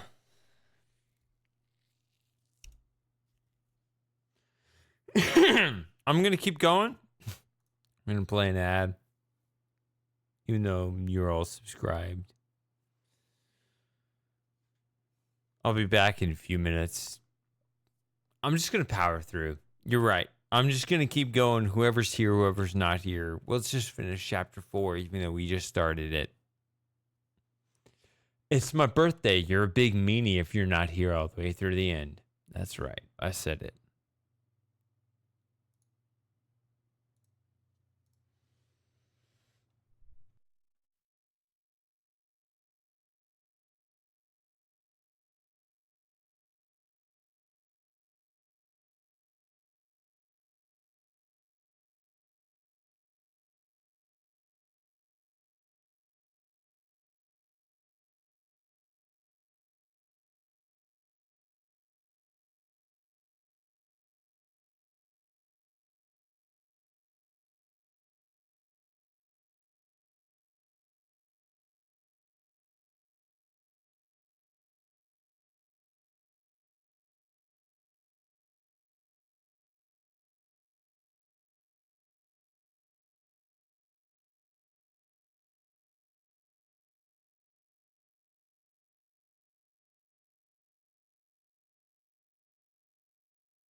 All right.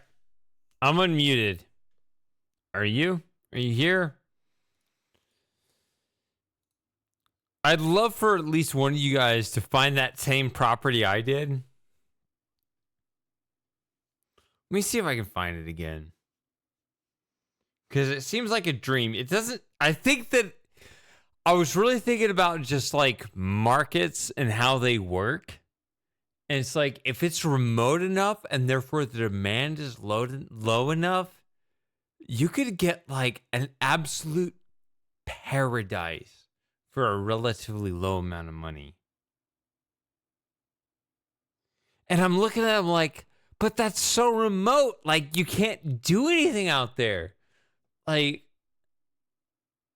a freaking grocery store is 30 minutes away. I don't want to be there.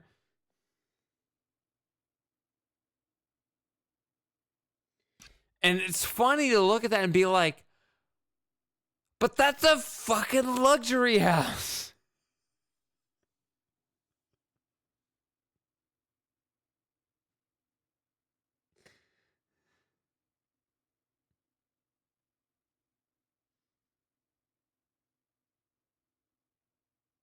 Or okay, it's 795,000. What is this thing? What is this thing? 795,000 for friggin' 6,000 square feet.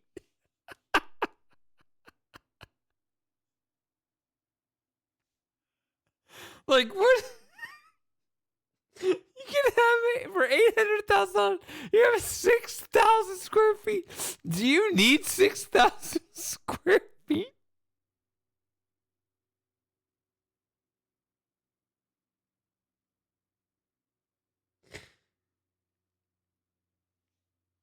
This thing is royal.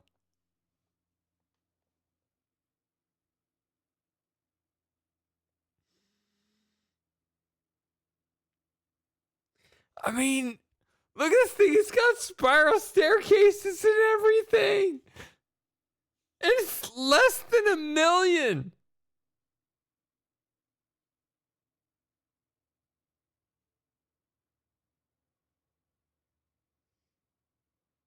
It's less.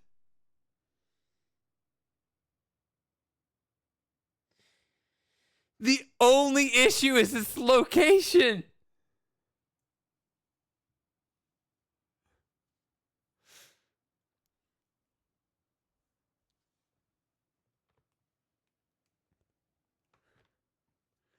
Like, it's on a peninsula. Like, there's Lake Livingston, which is bigger than Lake Conroe, which has the bigger demand because Lake Conroe is closer to Houston.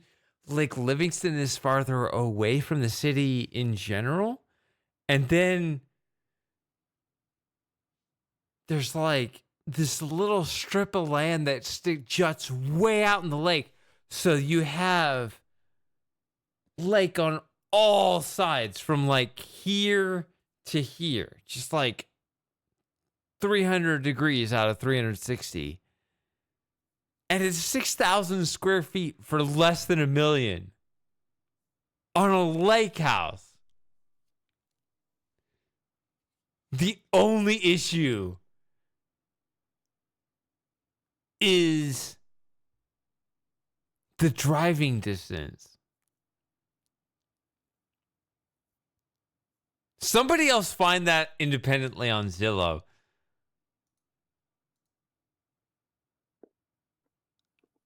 Please. Herr Huber? Yes? Is it? Because $800,000 for 6,000 square feet on a lake house surrounded by a lake. Pristine lake location.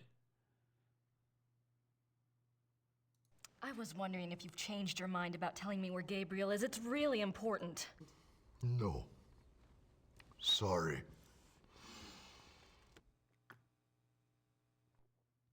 And even I'm looking at it being like, that's not where I want to live.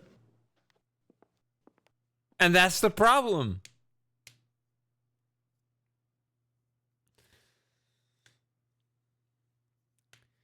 I don't think it's even that isolated. If you understand, so there's kind of a triangle, right? So the north part of Texas is Dallas.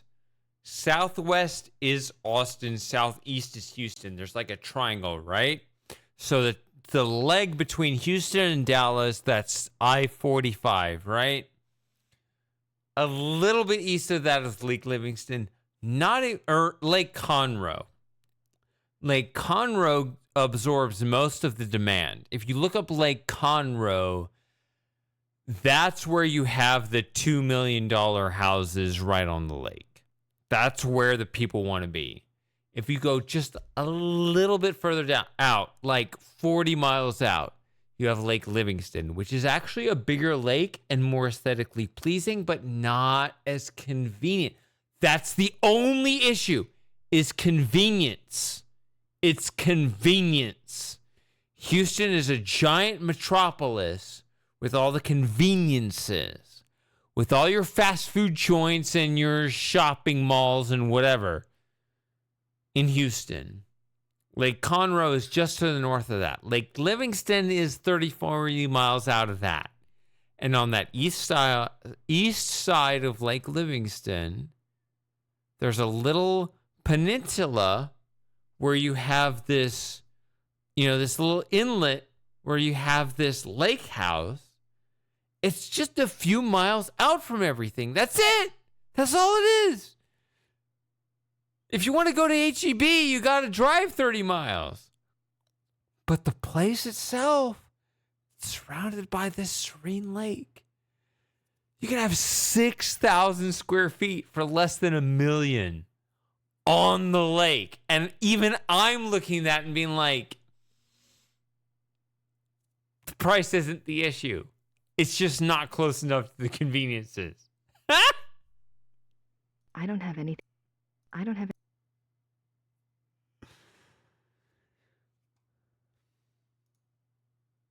That's exactly the house I'm talking about. You found it. That's the house. You're correct. Where's the button? Yep, that's the house. You found it. Good job. That's the house. So you can look at it, its location. I just found that on Zillow and I'm like, damn, look at that house.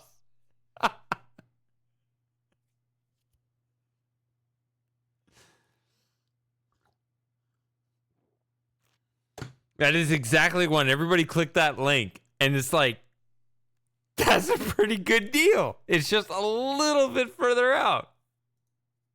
But otherwise, that looks like a really good deal. I don't know.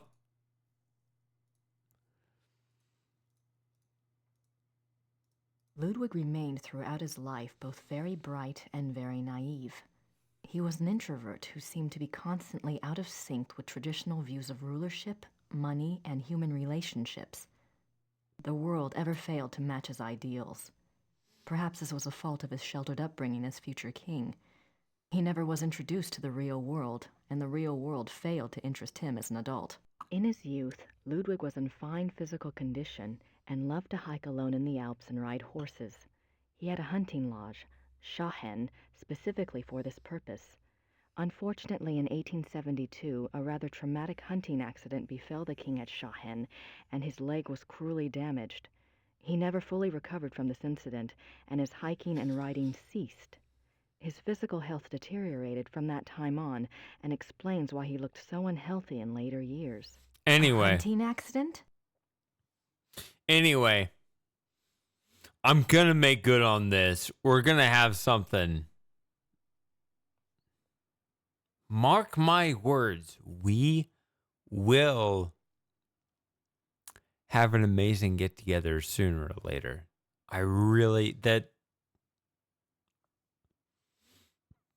It's going to happen. I value guys' privacy or whatever. It's probably not going to be on that.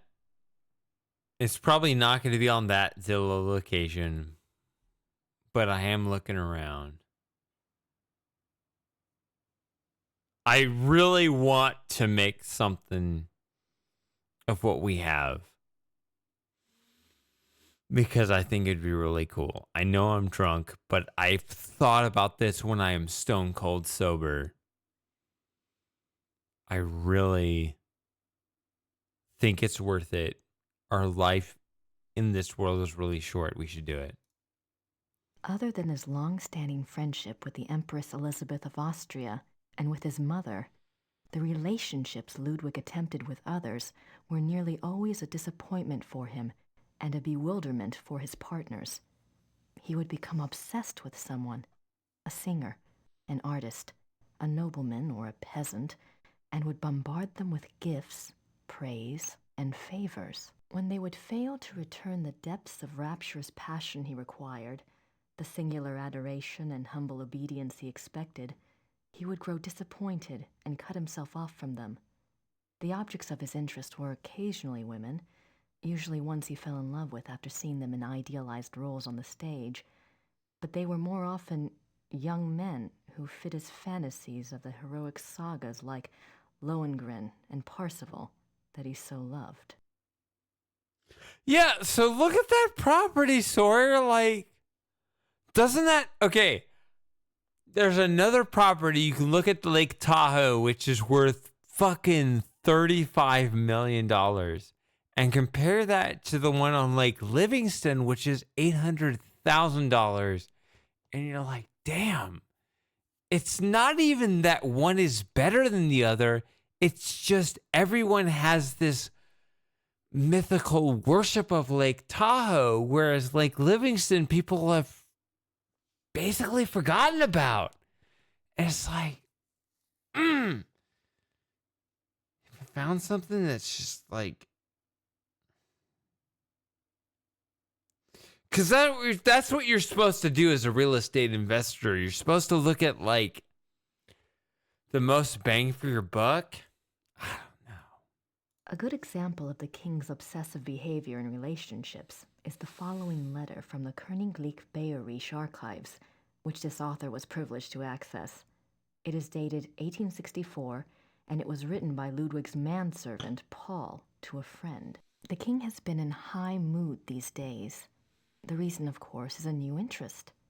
Thursday last, the king attended a performance of Lohengrin in the Wittelsbacher Theater. He came back in a fever, demanding that a man be found. The man, it was gathered, had been sitting in a box across from Ludwig and had drawn the king's attention by his beauty and his deep emotional response to the performance. The king declared that here at last is a sensitive soul. The man was tracked down and brought in for an audience.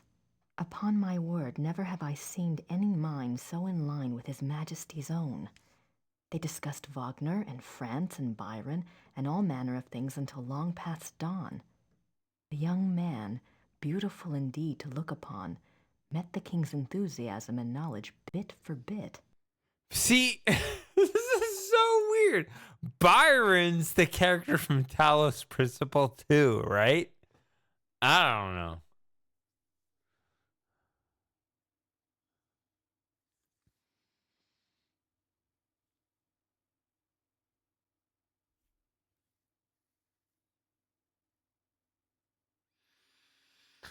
Speaking of which, by the way, to get into, sorry to do the politics again, but god damn. Well, I don't know. I guess they fell out of favor, but I'm glad they at least did a podcast together.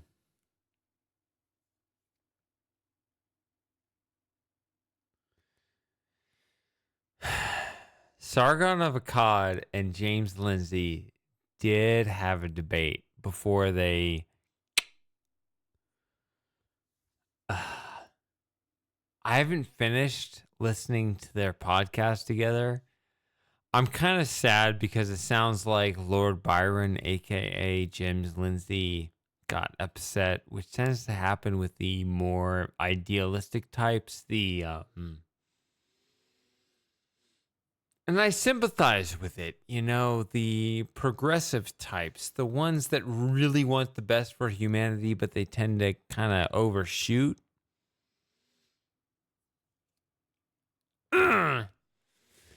I think I'm sad about it because I think they had a podcast together, which I think they would have been a perfect duo as like almost tropes. James Lindsay versus Carl Benjamin. As Carl Benjamin's, he had his username Sargon of Akkad. I guess he's more on the right, but James Lindsay as like his Lord Byron character on the left, they would have been a very measured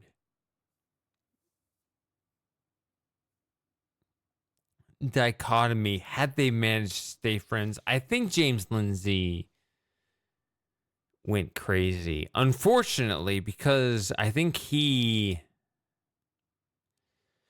while he has clear reasoning in some aspects of his philosophy, he also kind of got, oh, well, the right is stupid and bigoted. Well, it's very easy for you to fall into your temptation to think that way. But had you actually not gone insane, this is the thing I have to measure, guys. Like, I know that you're here just to play games, but you're also really smart, and there are these differing philosophies on how the world works, and I really try to bring these together. I cannot be the grand unifier for the universe. I have 8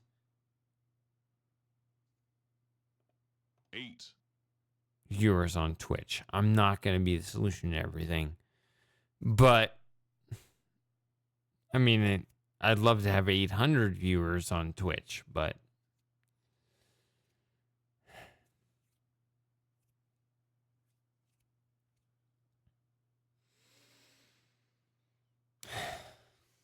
I don't know. Even Callum is apparently a very common British name. I mean, it's tough because, in a vulnerable moment, I'm gonna say it. Pardon me. I'm in the beverage. I'm drunk. Forgive me. I love you all, and I don't mean anything personally, but in really trying to judge the merits of the arguments,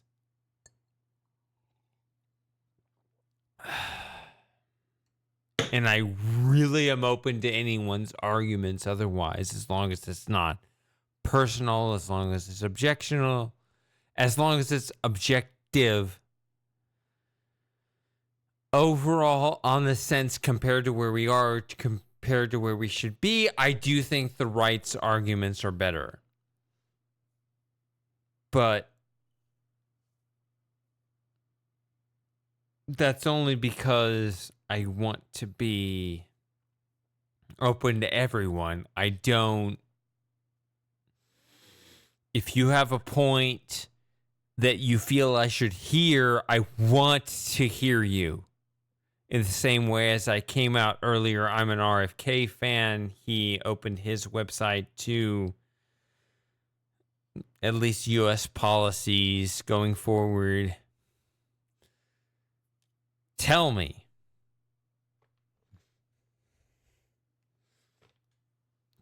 I think that open dialogue is the most important thing. And I say this on a personal level. My dad was a Teamster. He was left-wing. But he was also very oppressive in the way that he parented. That's a whole other rabbit hole. You want me to watch? You're not here for my personal politics. You're here for Gabriel Knight. I will continue.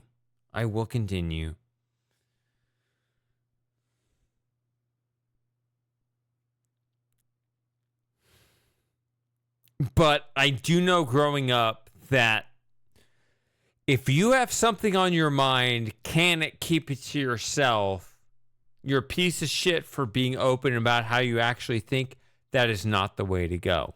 If you have something on your mind that you feel you really need to tell other people, you need to say it. And that is the most personal thing to me. His Majesty has been in the thick of it ever since, and while I welcome his good temper, I grow tired of fetching letters back and forth to Louis, so called by His Majesty, that should tell you who the young man looks like, at all hours of the night. This author has not been able to learn much about Louis, but he was known to have been a seemingly high-bred foreigner, and he was involved with Ludwig as late as 1880, when he fell into disfavor. So I know this is the thing that, okay.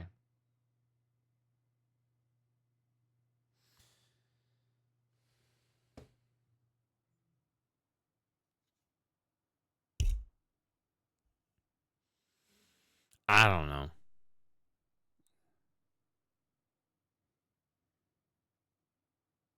I don't know. I feel like there's so much on my shoulders, even though in a way there's nothing on my shoulders. I don't know.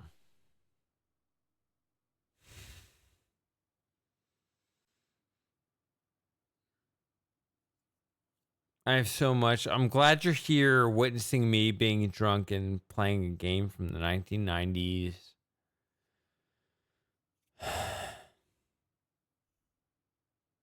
Let's just continue. I want to meet you guys someday, but no pressure. I don't have anything else to say to the Smiths right now.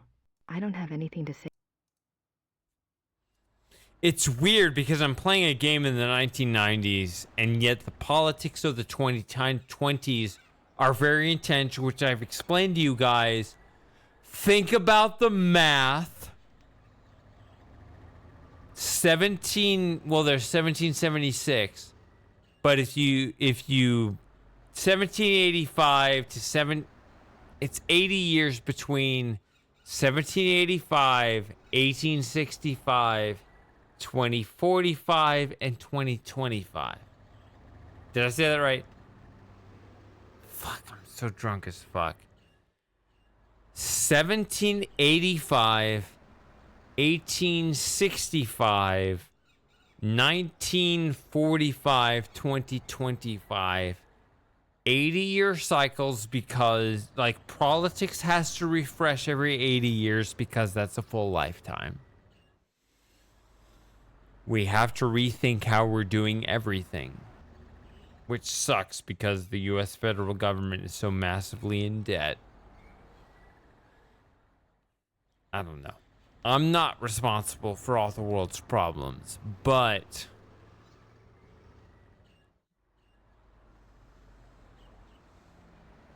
how do I maximize the benefit of those of you? I don't have as many followers as DeLandau, but I can't even beat DeLandau, but how can I beat him at least? I don't know. Shit.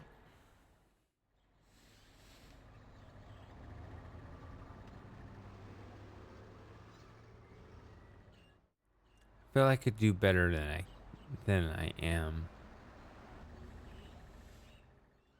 So RFK, didn't RFK, I'm just going to be completely open.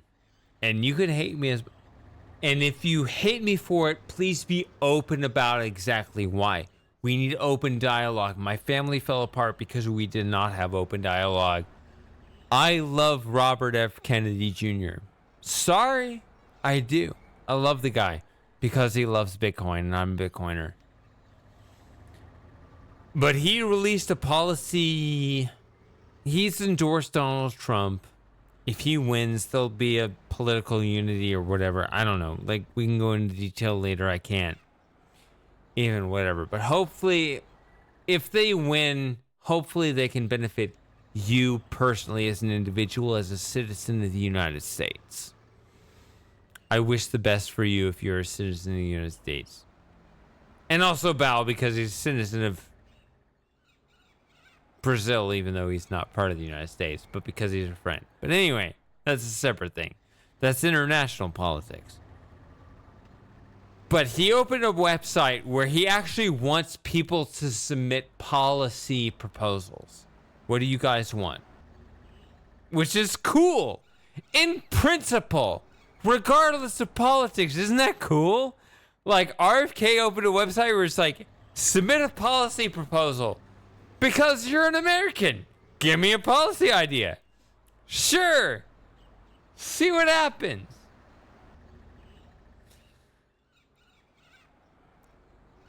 That's kind of cool. I have my own idea, but it's not a policy proposal. I have my own idea. I wish I would tell him why freedom of speech is important for an idea. No, let's not talk about Harris. No, it's not about Harris.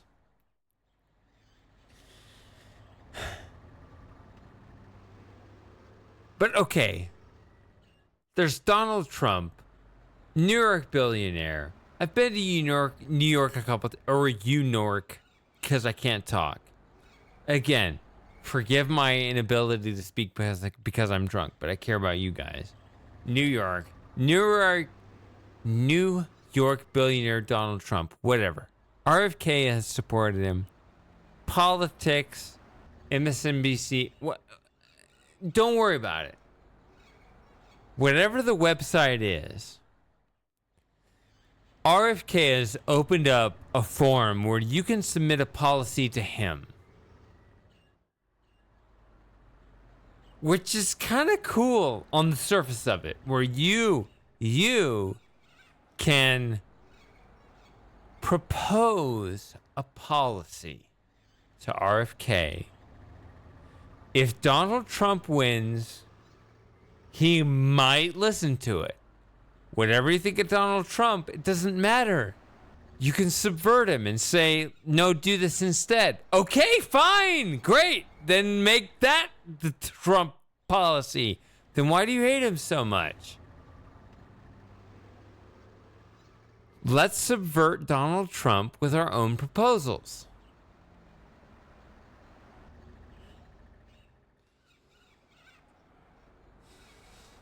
I don't know. There's something cool about that. I was going to go somewhere with that. And I know there's a reason why Kennedy, who is way smarter than Trump, in ways that I can articulate in a better, more sober moment, I like Kennedy better than Trump. I don't want you guys to hate me, but I kind of like Kennedy, and Kennedy endorsed Trump. But it's not about Trump, but everything's kind of centering around him right now. I don't know. We're all going to die someday soon. But I feel like the Kennedy-Trump alliance can really make the Western world better.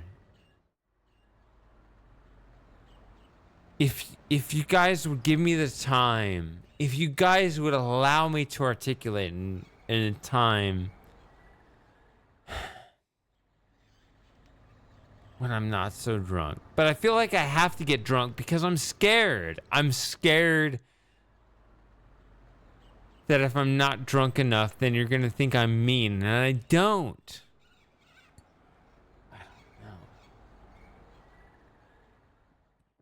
I just want the best for us and our community and our country and the Western world. I just want our world to prosper. I think it could be great. I'm sorry. If I'm fully like not drunk and conscious, then everything's intense, Bao. Like everything, like I feel like I have to be. There's this stigma where you have to pretend like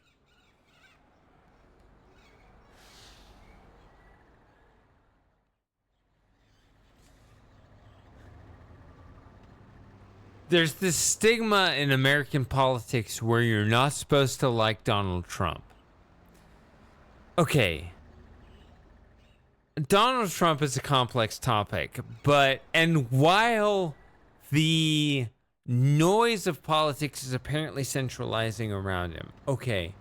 I like him taking the pressure off me.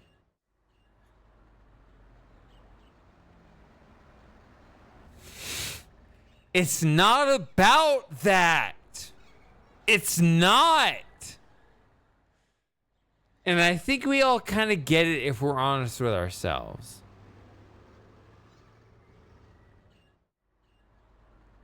It's not my politics, to be perfectly honest, my politics are not Trump's politics. They are not. And that's the other side of it. I am not Trump. No. I want people to be their authentic selves.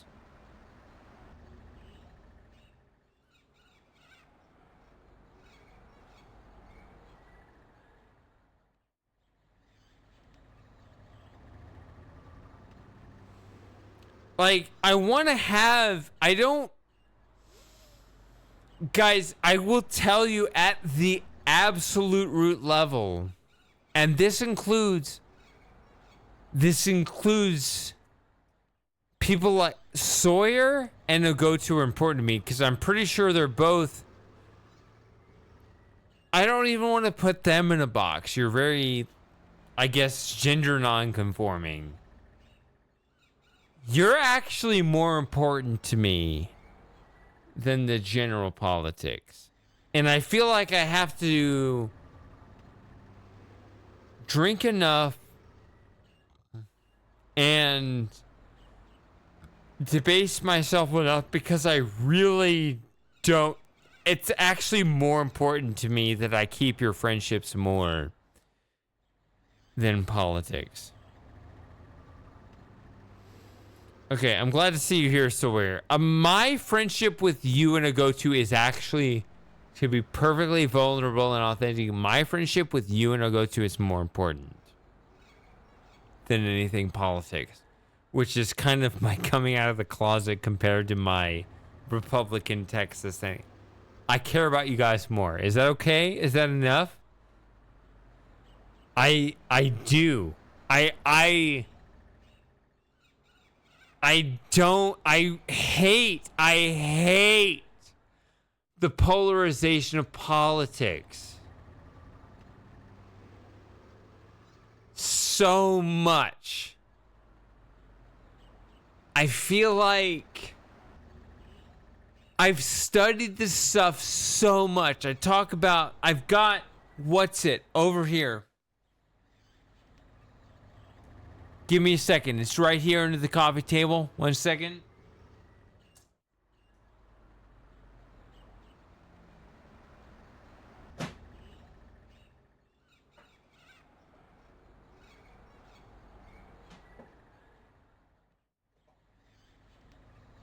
Fuck, I can't find it. Hold on a second.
Sadly, I can't find it in time.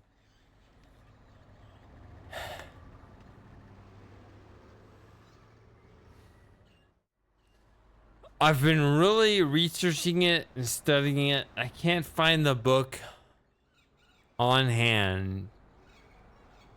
But the reason why I've been researching this stuff my motivation is just how much I care about you guys. And it's a weird thing to say. I can't even find the book right now, but the Conflict of Visions book, which I mentioned in my YouTube video,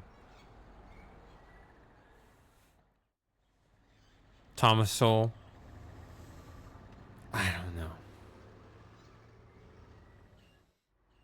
I think it's just how I grew up. Like, the way my dad would be like, be quiet, shut up, don't talk about it.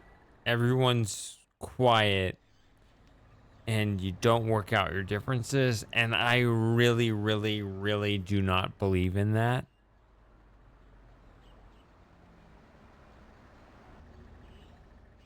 Because I think it really damages important relationships.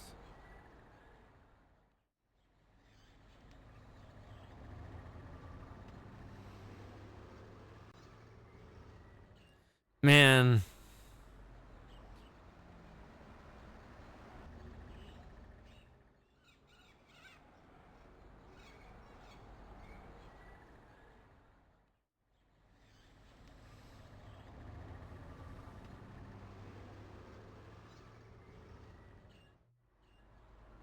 All right, Fantasy Dreamer. I don't want people to get hurt. I don't know. I mean, I do believe, and I will tell you, those of you who don't or who aren't aware of it, even though many of you are,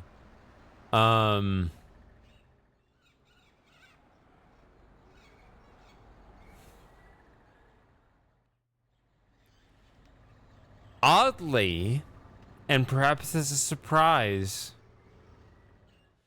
Donald Trump's politics are very classic American. They're just like, and this is why RFK endorsed him. And I've said this before, I really like RFK, and I'm really, really happy RFK endorsed Trump because I want happy, unified politics going forward.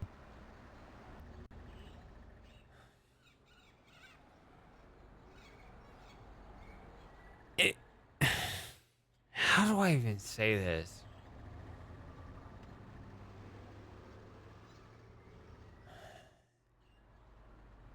It's so weird because that takes so much energy out of me even to say that. Because I know that so much regime energy has been propagandized to get people to hate Donald Trump. It's not even about that. And I know that he has kind of... This is why I like the alliance, because Trump is kind of rough and unsophisticated, and some of us on the other side can pick up the slack because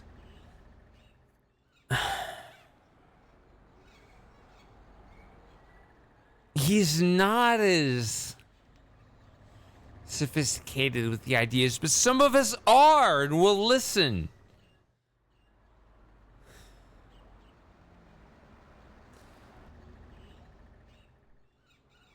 I don't know.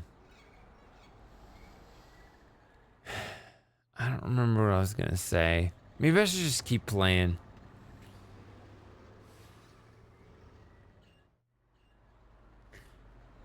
What I like about Trump is that he is very defiant against the establishment regime.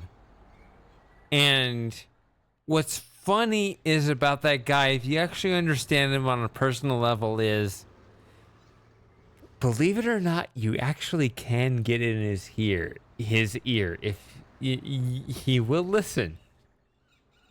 And I think that us, as like regular ass Americans, he will make our lives better. Whether you think it will or not, I think we can actually do it. Vance is an interesting character. But the point isn't about the traditional lines of Republican or Democrat. I think Elon Musk, oddly enough, is on our side. Again, it's not about the billionaire class, which is weird. It's really weird. I think there is a realignment happening. And I think that we, the people, can win. I think that we, the people, can win. I think we, the people, can win. Sorry for... I think we can win. All populist movements only win when you have a sufficient amount of billionaire sympathy on our side.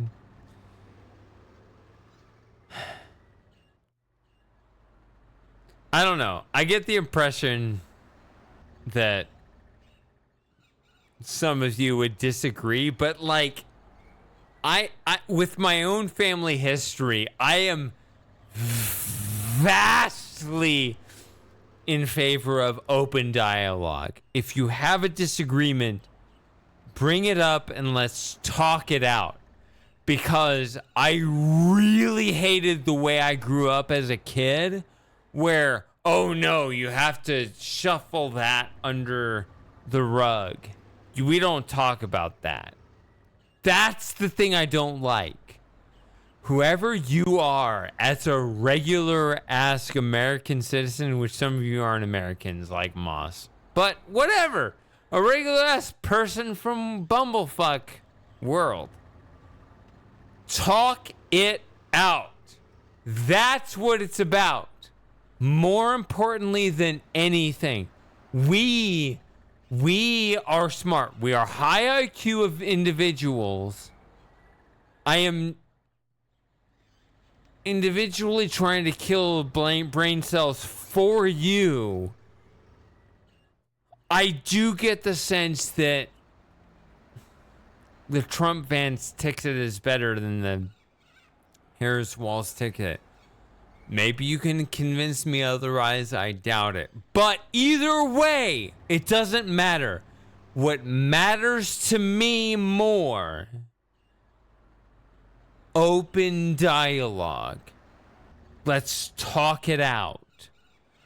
You matter to me more than these bumblefuck billionaires. Sawyer, you matter to me. I know you're gender non-conforming. I will tell you, Sawyer, you matter to me more than Trump Vance. We're a month away from the election, and I'm in Texas. I will be voting Trump Vance.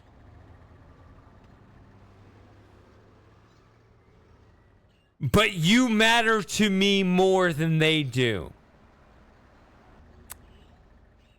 You actually do. I don't know. I don't know how to express this properly.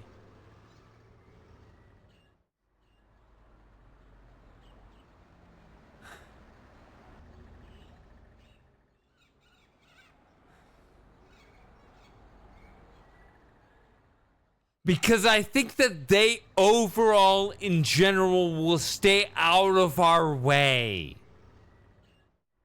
Maybe you disagree. I don't know. But let's talk it out.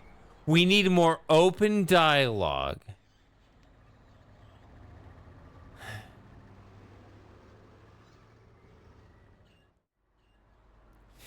If you have a specific reason...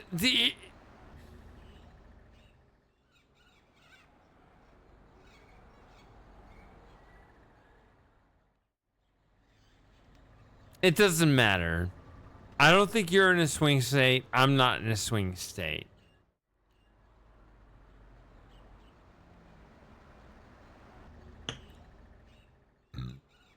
But there's so many different political issues.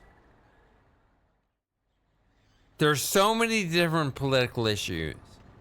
ranging from the economy to wars to money to there's so many things.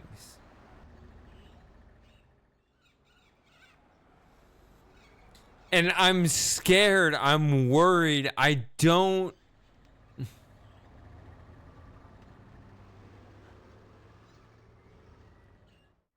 know that people have I hate the political tensions.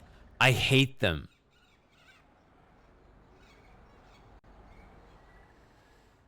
I hate the political tensions. I do favor RFK more than I like Trump. Trump is... I don't like talking politics because I don't like the confrontational nature of it. And so I always make sure to get drunk first so that I personally am not 100%. I actually like not being 100% because I don't want to be fully armed against you. Because I care. I don't want to be the guy that's like fighting you because I don't want to fight you because I don't feel you are the enemy.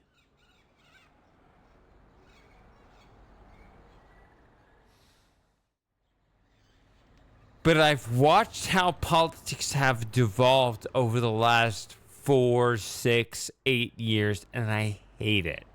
I absolutely hate it. And I'm 39 years old. I'm going to turn 40 next year. And it's not just the general idea of, oh, I'm turning old next year. No. It's the idea of, fuck, I have this community that I care about.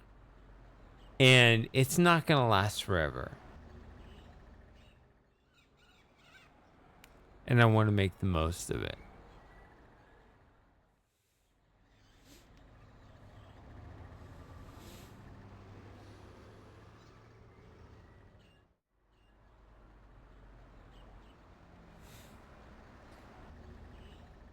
So I'm sorry, not sorry. I will be voting for the Trump van ticket.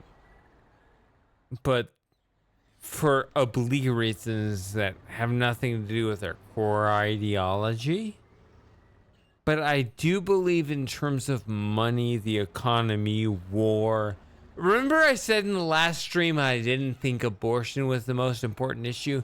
That applied to both sides. Apparently evangelicals are abandoning Trump because he's not as anti-abortion as they would like. I don't think that's the most important thing. The economy. I want to buy a hunter's lodge so we can hang out and have fun in. I like you guys.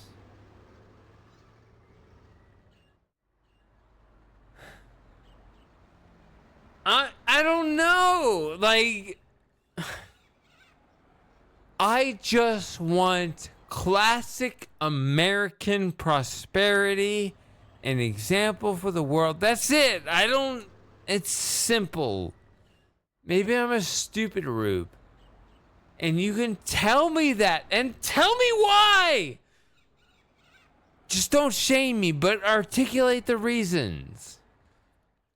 I don't know.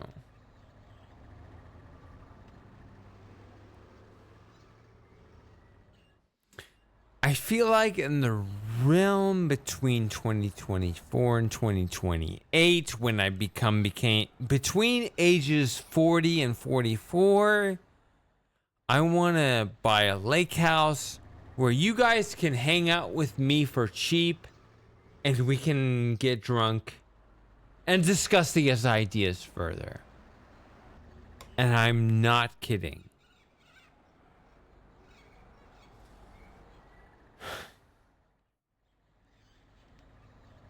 I don't want to burn bridges. It's so important to me. I don't know. Why?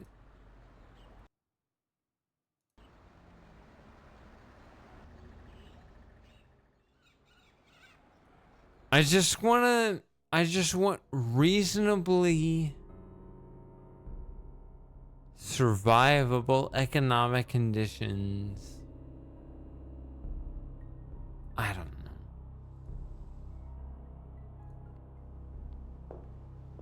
It's hard for me. It's hard for me, guys. Von Rollick slept here.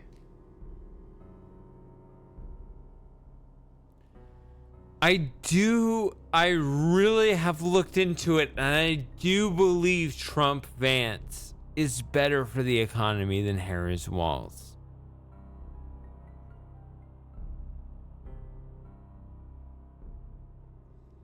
But I want better prosperity.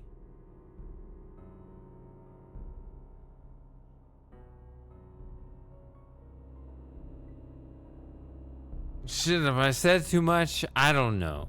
I don't want to be too confrontational, even though I said it. I like you guys a lot. Please don't abandon me. I like you guys a lot. Square. I try to handicap myself because I care so much.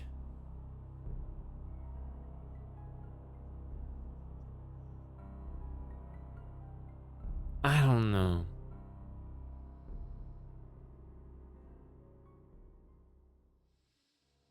I think I could articulate it, but I try to kill the brain cells first. Which sounds sad. But I do care.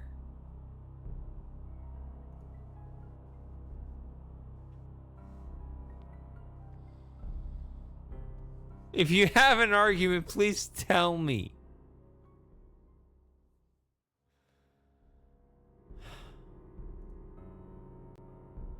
I just...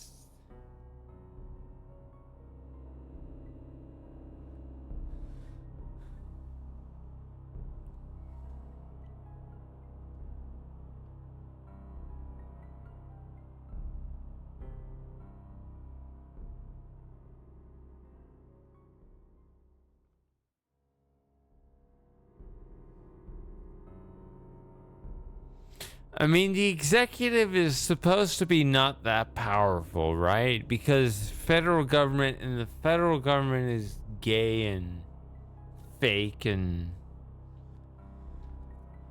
I'm Texan, you know? We're supposed to be our own country.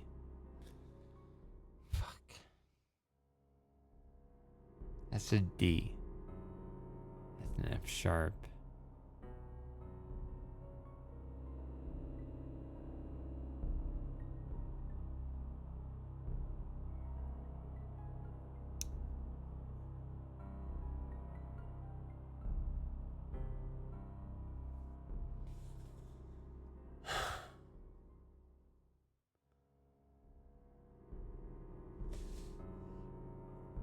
Guys, do you know how polarizing politics has been and how much you hate it?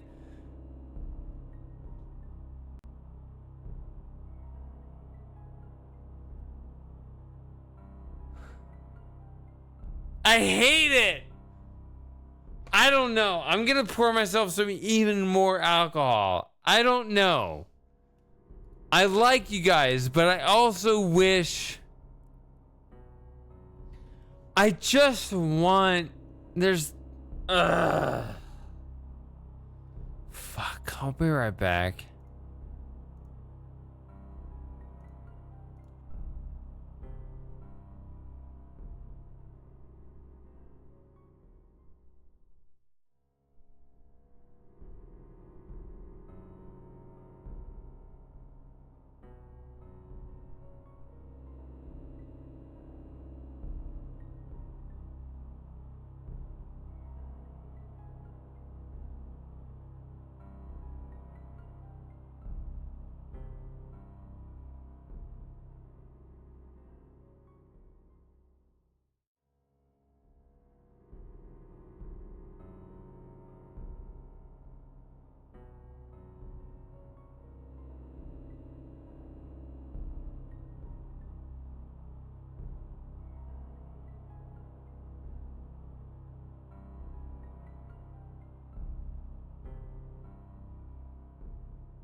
All right, sorry for making a scene.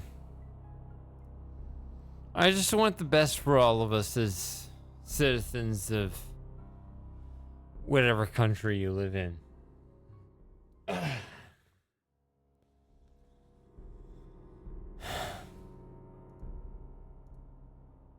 No.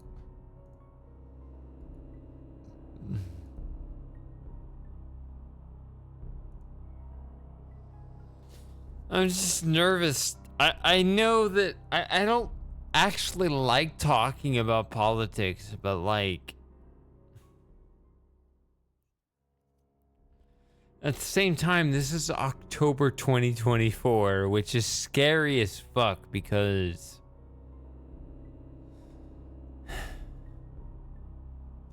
this is the election probably of our lifetimes. I don't know.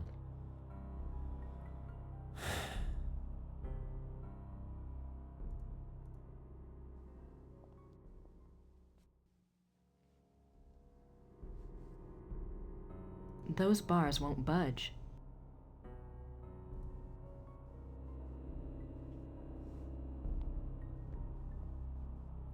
I don't want much. I just want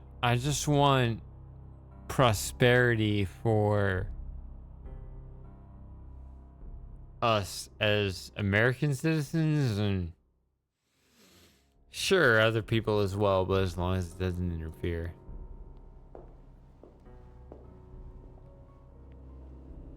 That's it. I don't it's not complicated. I just want like free markets and stuff. Von Rollick slept here.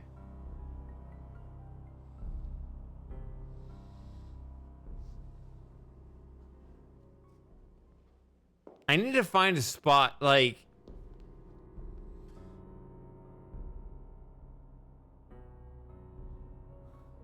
you found that spot I was talking about, Sawyer. And it's like, damn, that place is pretty crazy out there in Lake Livingston.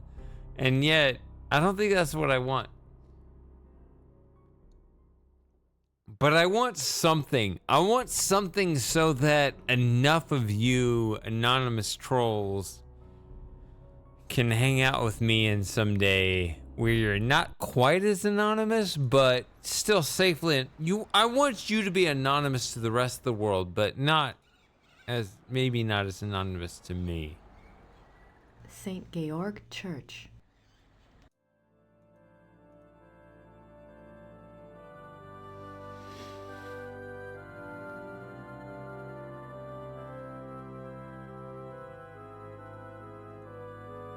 These coffins are really old, and they're all Schottenjägers. I mean, this is the thing, like, it's politically verboten to speak even neutrally about Donald Trump, let alone positively, but imagine just you and me, right? Like, imagine hypothetically if what if we, meaning not civilization in general, but like you and me, bro, what if you and me were in the situation where the choices were either we could be in economic conditions where we could meet up in and have affordable lives and so forth, but Donald Trump was given power over American foreign policy or whatever. Or we were all destitute as fuck, but at least Donald Trump was not in office. Like, would you be in favor of the mutual self-destruction? Or would you be okay with, like, let them deal with the bumblefuck and we just be in reasonably okay economic condition? Is it? It might actually not be as fault of the economy as you're saying, because I mean, I do feel like a lot of federal politics is I feel like most of it is a bit of a deck chairs on the Titanic scenario because the debt situation is so bad that no matter who inherits the office has to be saddled with this inordinate amount of debt. I agree with that. If that's your position, I agree. But when you look at, I mean, there's so many examples, but the most recent one is if you look at the hurricane situation, like what did Vice President Harris say? Oh, we have to be so compassionate to Lebanon with 176 billion. Which is way the fuck more than the people of Western North Carolina are getting. Would you rather have that or a more humble economic system where it's like, okay, we got to get a handle on this debt situation? I don't know. Here's the thing. As a Texan, I'm telling you guys right now, I'm very open with my politics. My politics are, I want enough prosperity so that I can meet you guys. That's it. I wish prosperity on you guys enough so that I can meet you one day. That's my politics. Which means I'm also a Bitcoiner, but we can discuss that another time.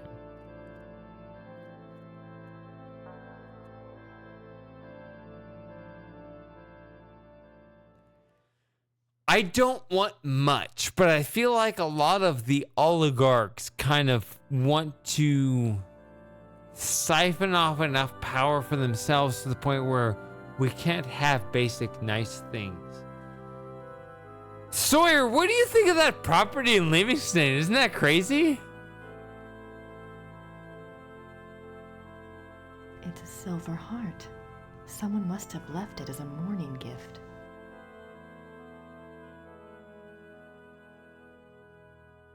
I mean, I do have the suspicion, and I stigmatize me all you want, but I do have the suspicion that as a Bitcoiner, and all Bitcoiners are on this path for separate reasons than the general propaganda, yeah, we're all kind of on the general Trump train, not for the...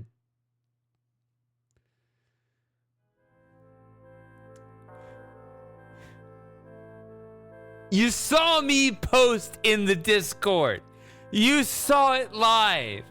I posted the RFK speech because RFK is way more based in Bitcoin than Trump is. And I was like, yeah, let's look at what Trump says. And Trump was like, this guy doesn't get it as much as I hoped. I know there's a lot of stuff about Trump. Ignore 90% of the noise. And again, I try to be personal with you guys. It's not Trump per se, but I think the guy kind of sees something. I think Trump has a vague vision of something that RFK sees more clearly, and Harris doesn't see at all. I do believe that Harris is the wrong direction. I think she's blind. I think she's going to be led by people that do not have our best interest as just general American people. She doesn't have our best interest at heart. Trump has kind of like vague understanding. RFK much clearer. I really like RFK.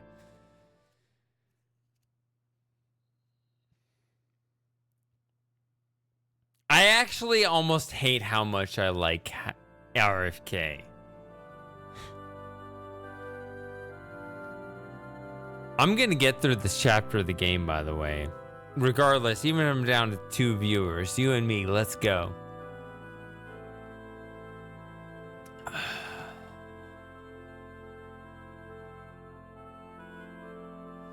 I know that the establishment, the regime media, tried to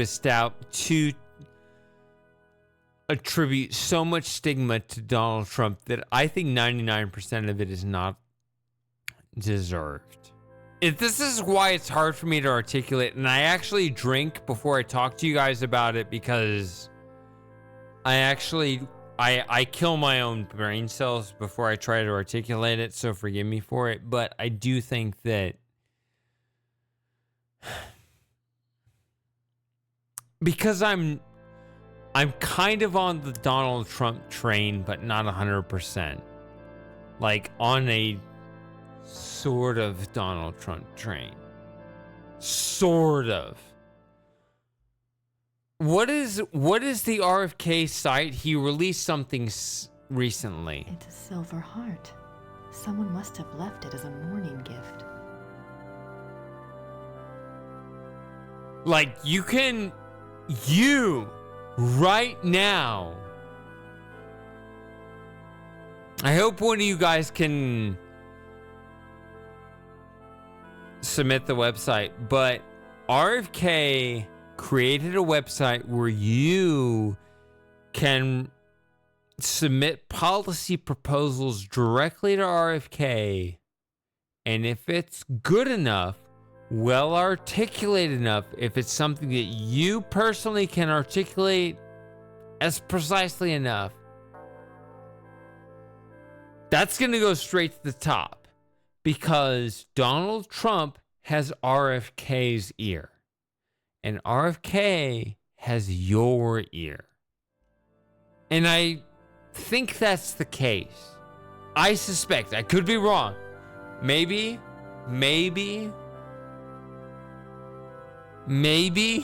you guys can roast me in the comments very soon if that turns out to not be the case. It's something about the people's proposals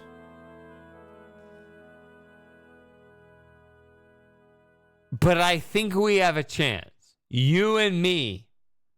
And I think back to the Norm Macdonald skip, right? When Norm Macdonald was proposing to his Adam guy, was like, you and me, let's kill Hitler right now. You and me, let's go.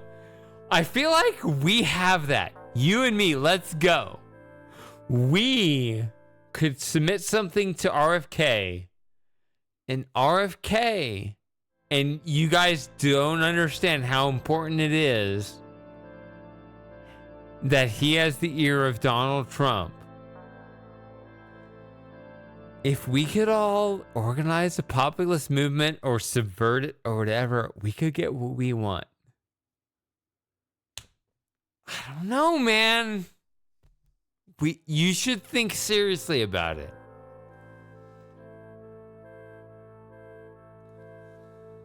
I don't know. We might, man. Like,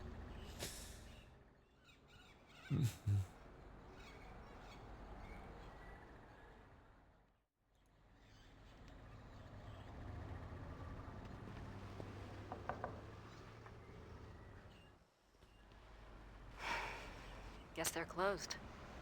anyway, what's the points goal? It's a lot.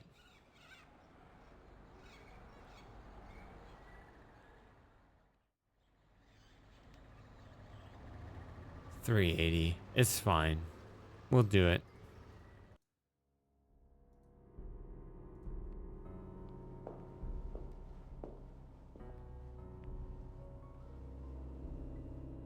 But yeah,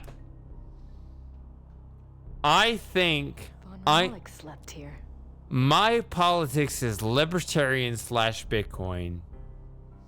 I've really been looking around.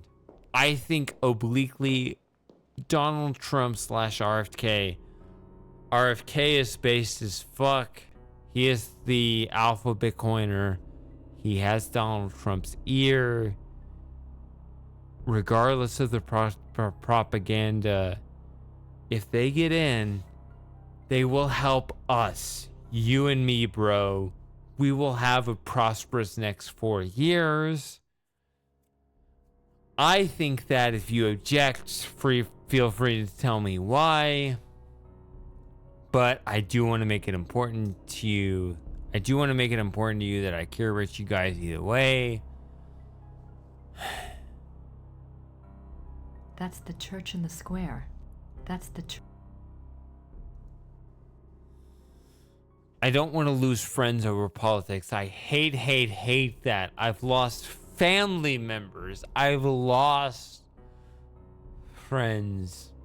I love you guys. I don't want to lose you over this. And it sucks. It hurts. I personally am convinced that that is the way to go, but for reasons that if you have a... Grace Nakamura. No, I clicked exit. I don't know. Sorry, I don't know. That's just... I know I'm repeating myself 1,000 times, but you know this era in history.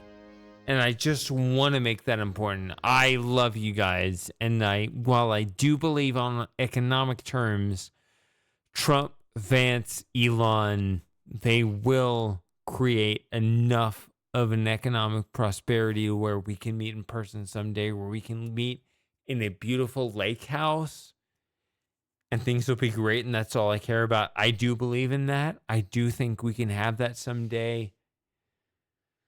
I don't want to upset you. And if you are upset, please message me and we can talk it out. I hate how polarizing politics is. I don't know. Sorry. But I just want the best for all of us. I don't have anything else to say to the Smiths right now. I don't have anything to say to Herr Huber at the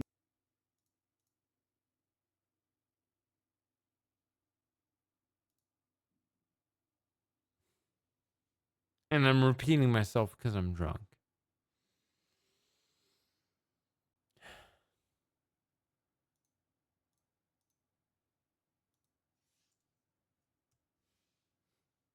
But have you been on Facebook? Have you seen how horrible politics is?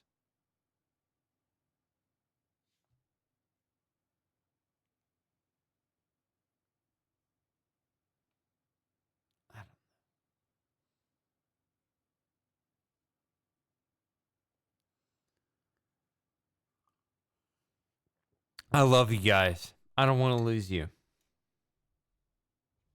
If you have an objection, I want to be open for any reason. Never really tried to understand.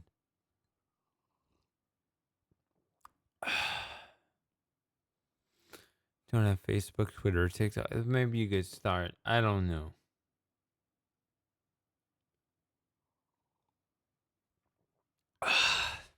I don't know. I don't have anything to say. I think we can work through.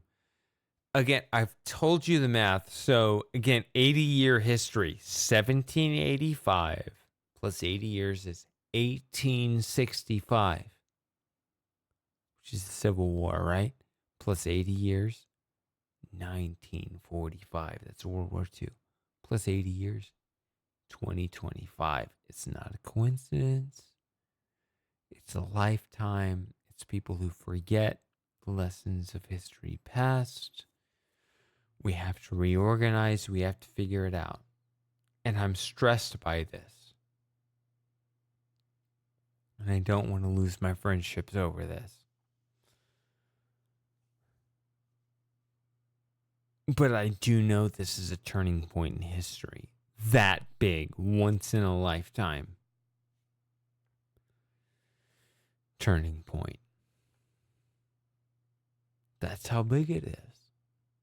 And I just want to get past this with you guys, where we can get to the next epoch, where we can sit in a lounge exactly like I know it's just fantasy on a stream as these people are sitting around in 1994.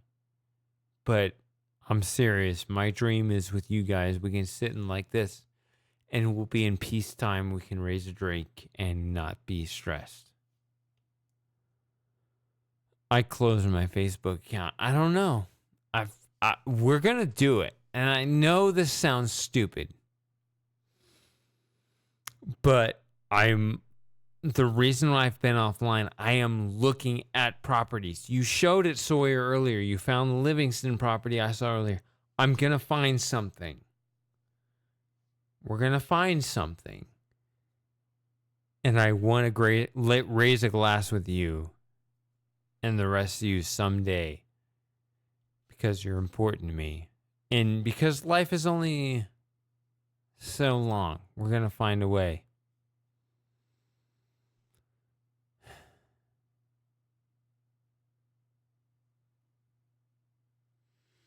And I'm trying to figure out why things are so divisive, and it sucks.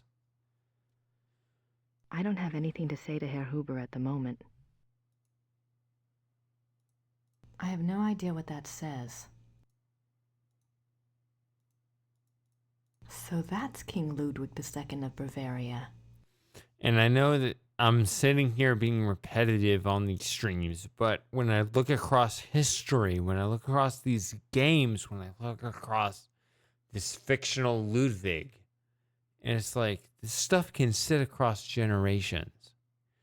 We can break the cycle! I don't have anything to say to Herr Huber at the moment.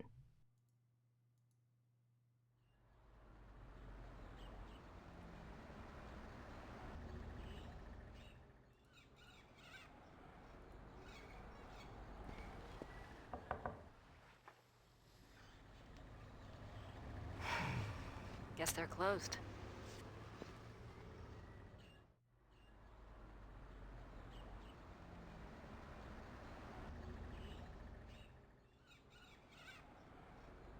Anyway. I don't know. I have my opinions, but I can't express how important you guys are to me. I just hope that gets across. That's the church in the square.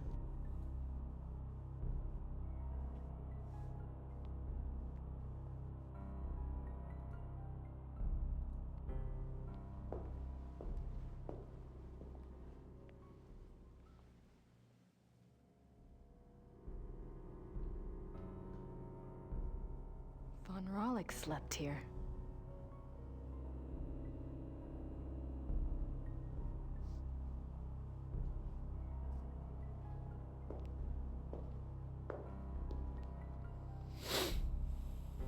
Okay. Now what?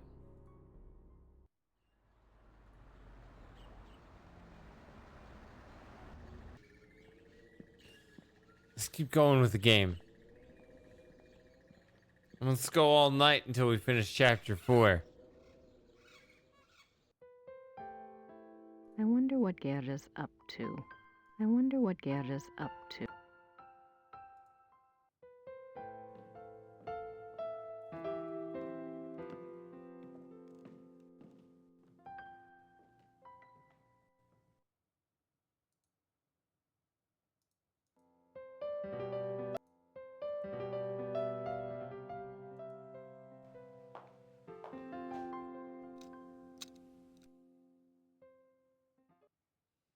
Nothing else I can use. There's no... I'm not...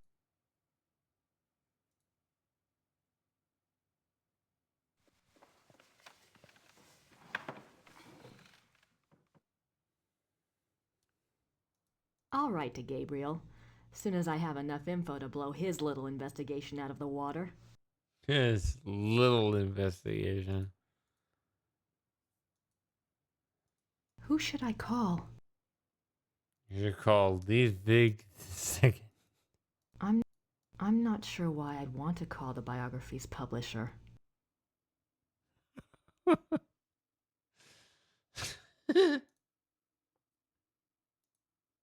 It wasn't worth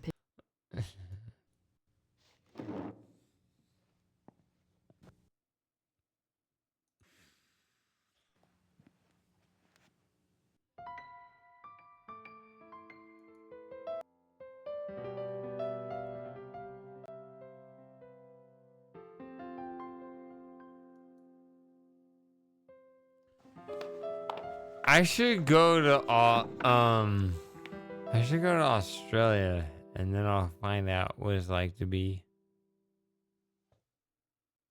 fucking noon right now.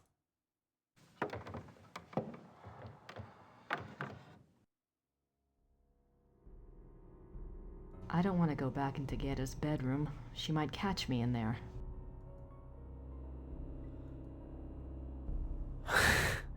All right, Moss.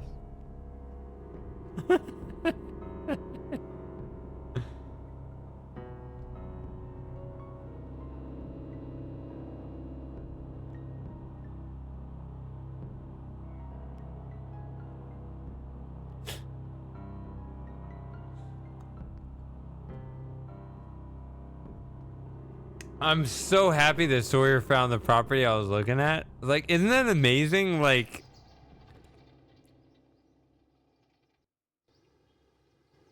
I don't want to be there, but like, for less than $1 million, you could have like the Livingston Peninsula paradise house of fucking amazeballs square footage.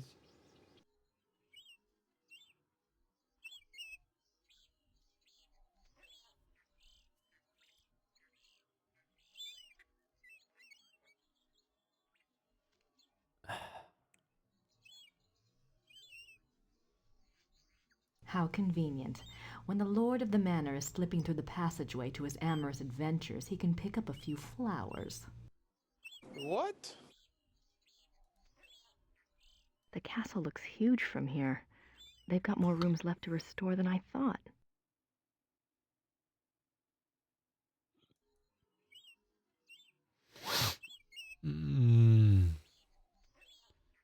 So here's the thing, Sawyer. So driving is fine until you get stuck behind one of those really slow trucks. And then you're like, can I pass this thing? And you're like, I'd have to go into the opposite lane of traffic? That's scary. Yeah.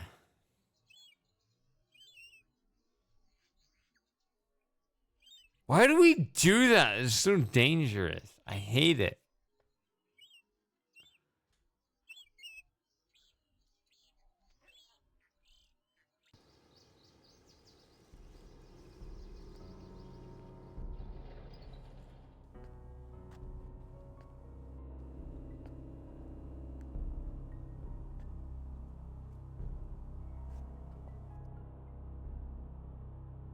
I don't want to go back into Gerda's bedroom. She might catch me in there.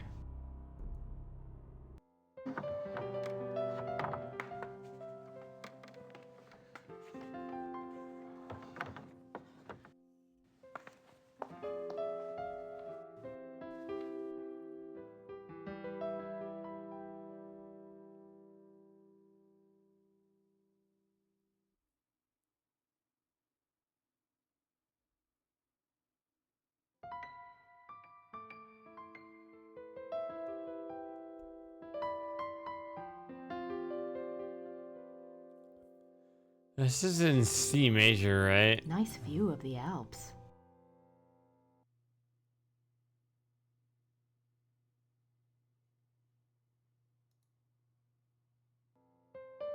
Pretty comfortable, even if he slept in it. Ritter and... What the fuck are we doing with our youth? Oh my god. I don't have any youth anymore. I think I have 1 year left of youth, right? Is that how it works?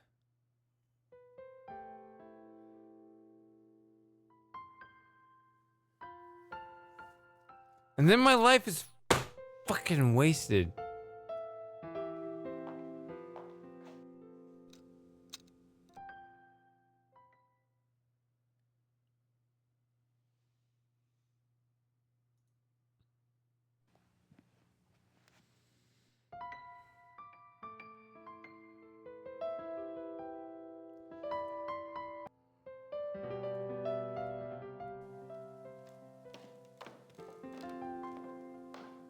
What does it matter if I can tell when there's a 5/7 chord versus a 1 chord in C major?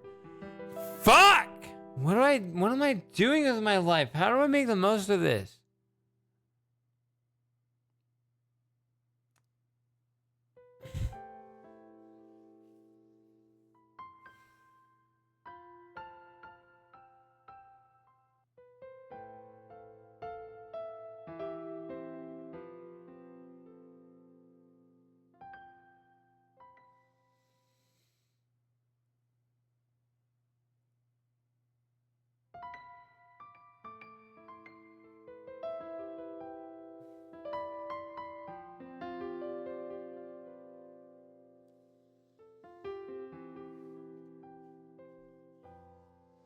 Oh, well, it's not just my life. It's not just my life. It's the entire world. We're moving away from the 90s. The entire universe. We're moving away from the 1990s at a rate that we're all uncomfortable with.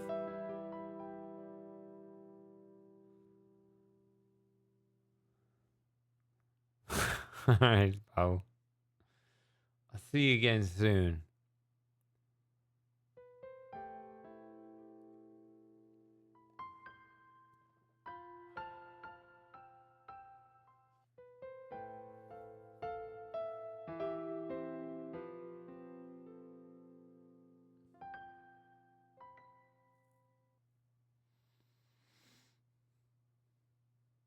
Alright.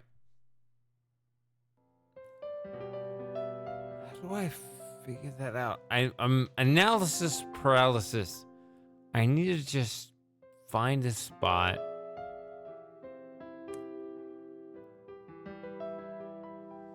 We're not gonna live forever, right? Fuck.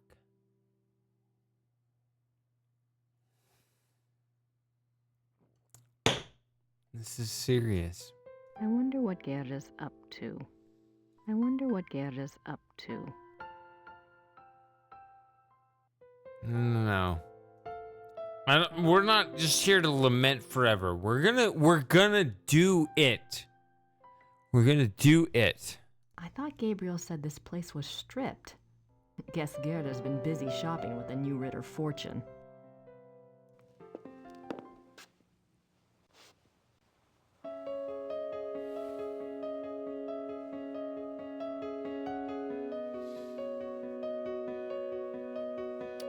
We're not just gonna sit around and lament until we're old years old.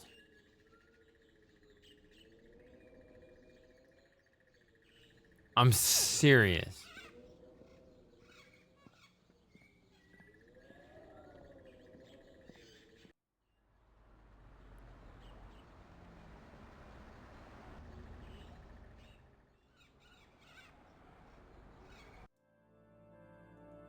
I don't want to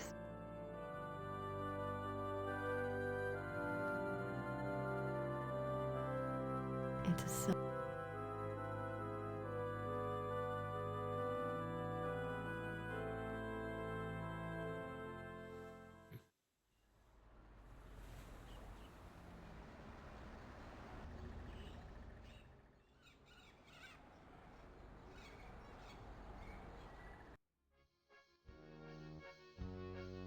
I don't have anything to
You know what, guys? I probably should call it a night.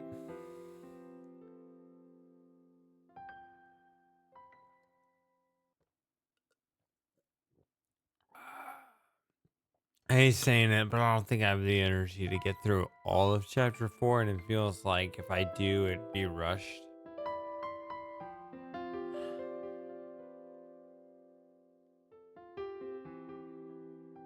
Yeah, that's probably the best.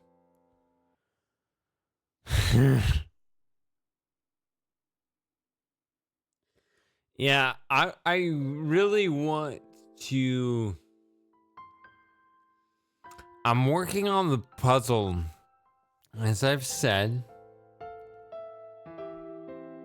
I'm working on the Shady Haven. It's a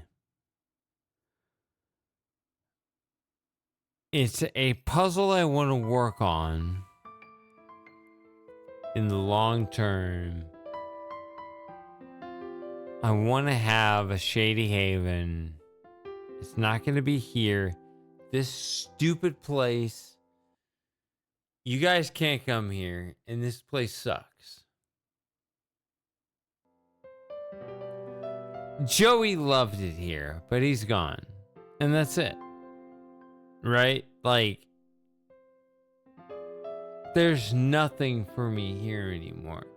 And I'm trying to figure out where the next chapter will be.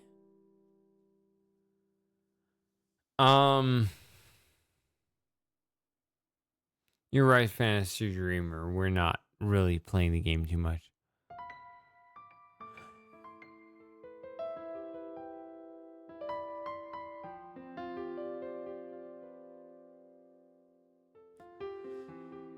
I don't know.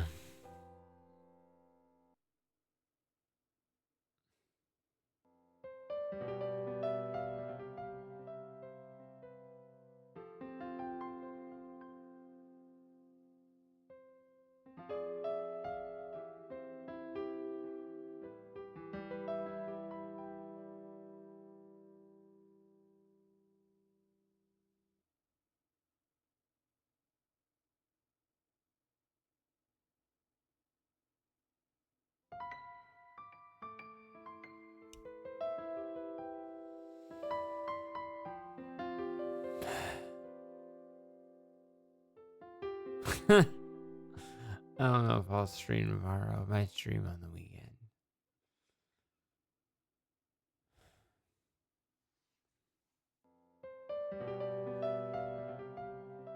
Let's just wait for that.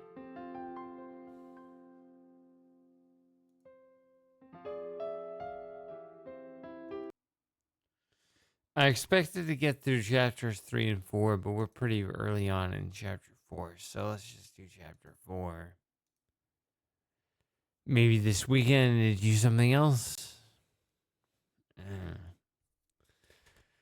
All right, guys, it was fun hanging out, but yeah, I'm just gonna get some sleep, and you get some sleep too, and we'll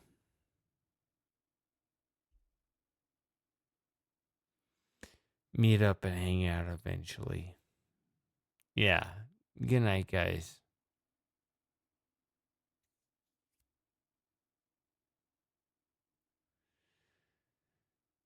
Yeah, whatever input you have to me is welcome.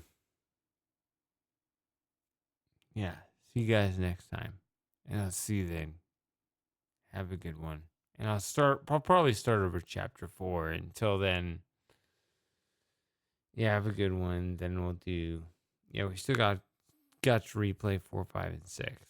Yeah, I'll figure it out then. Yep, good night.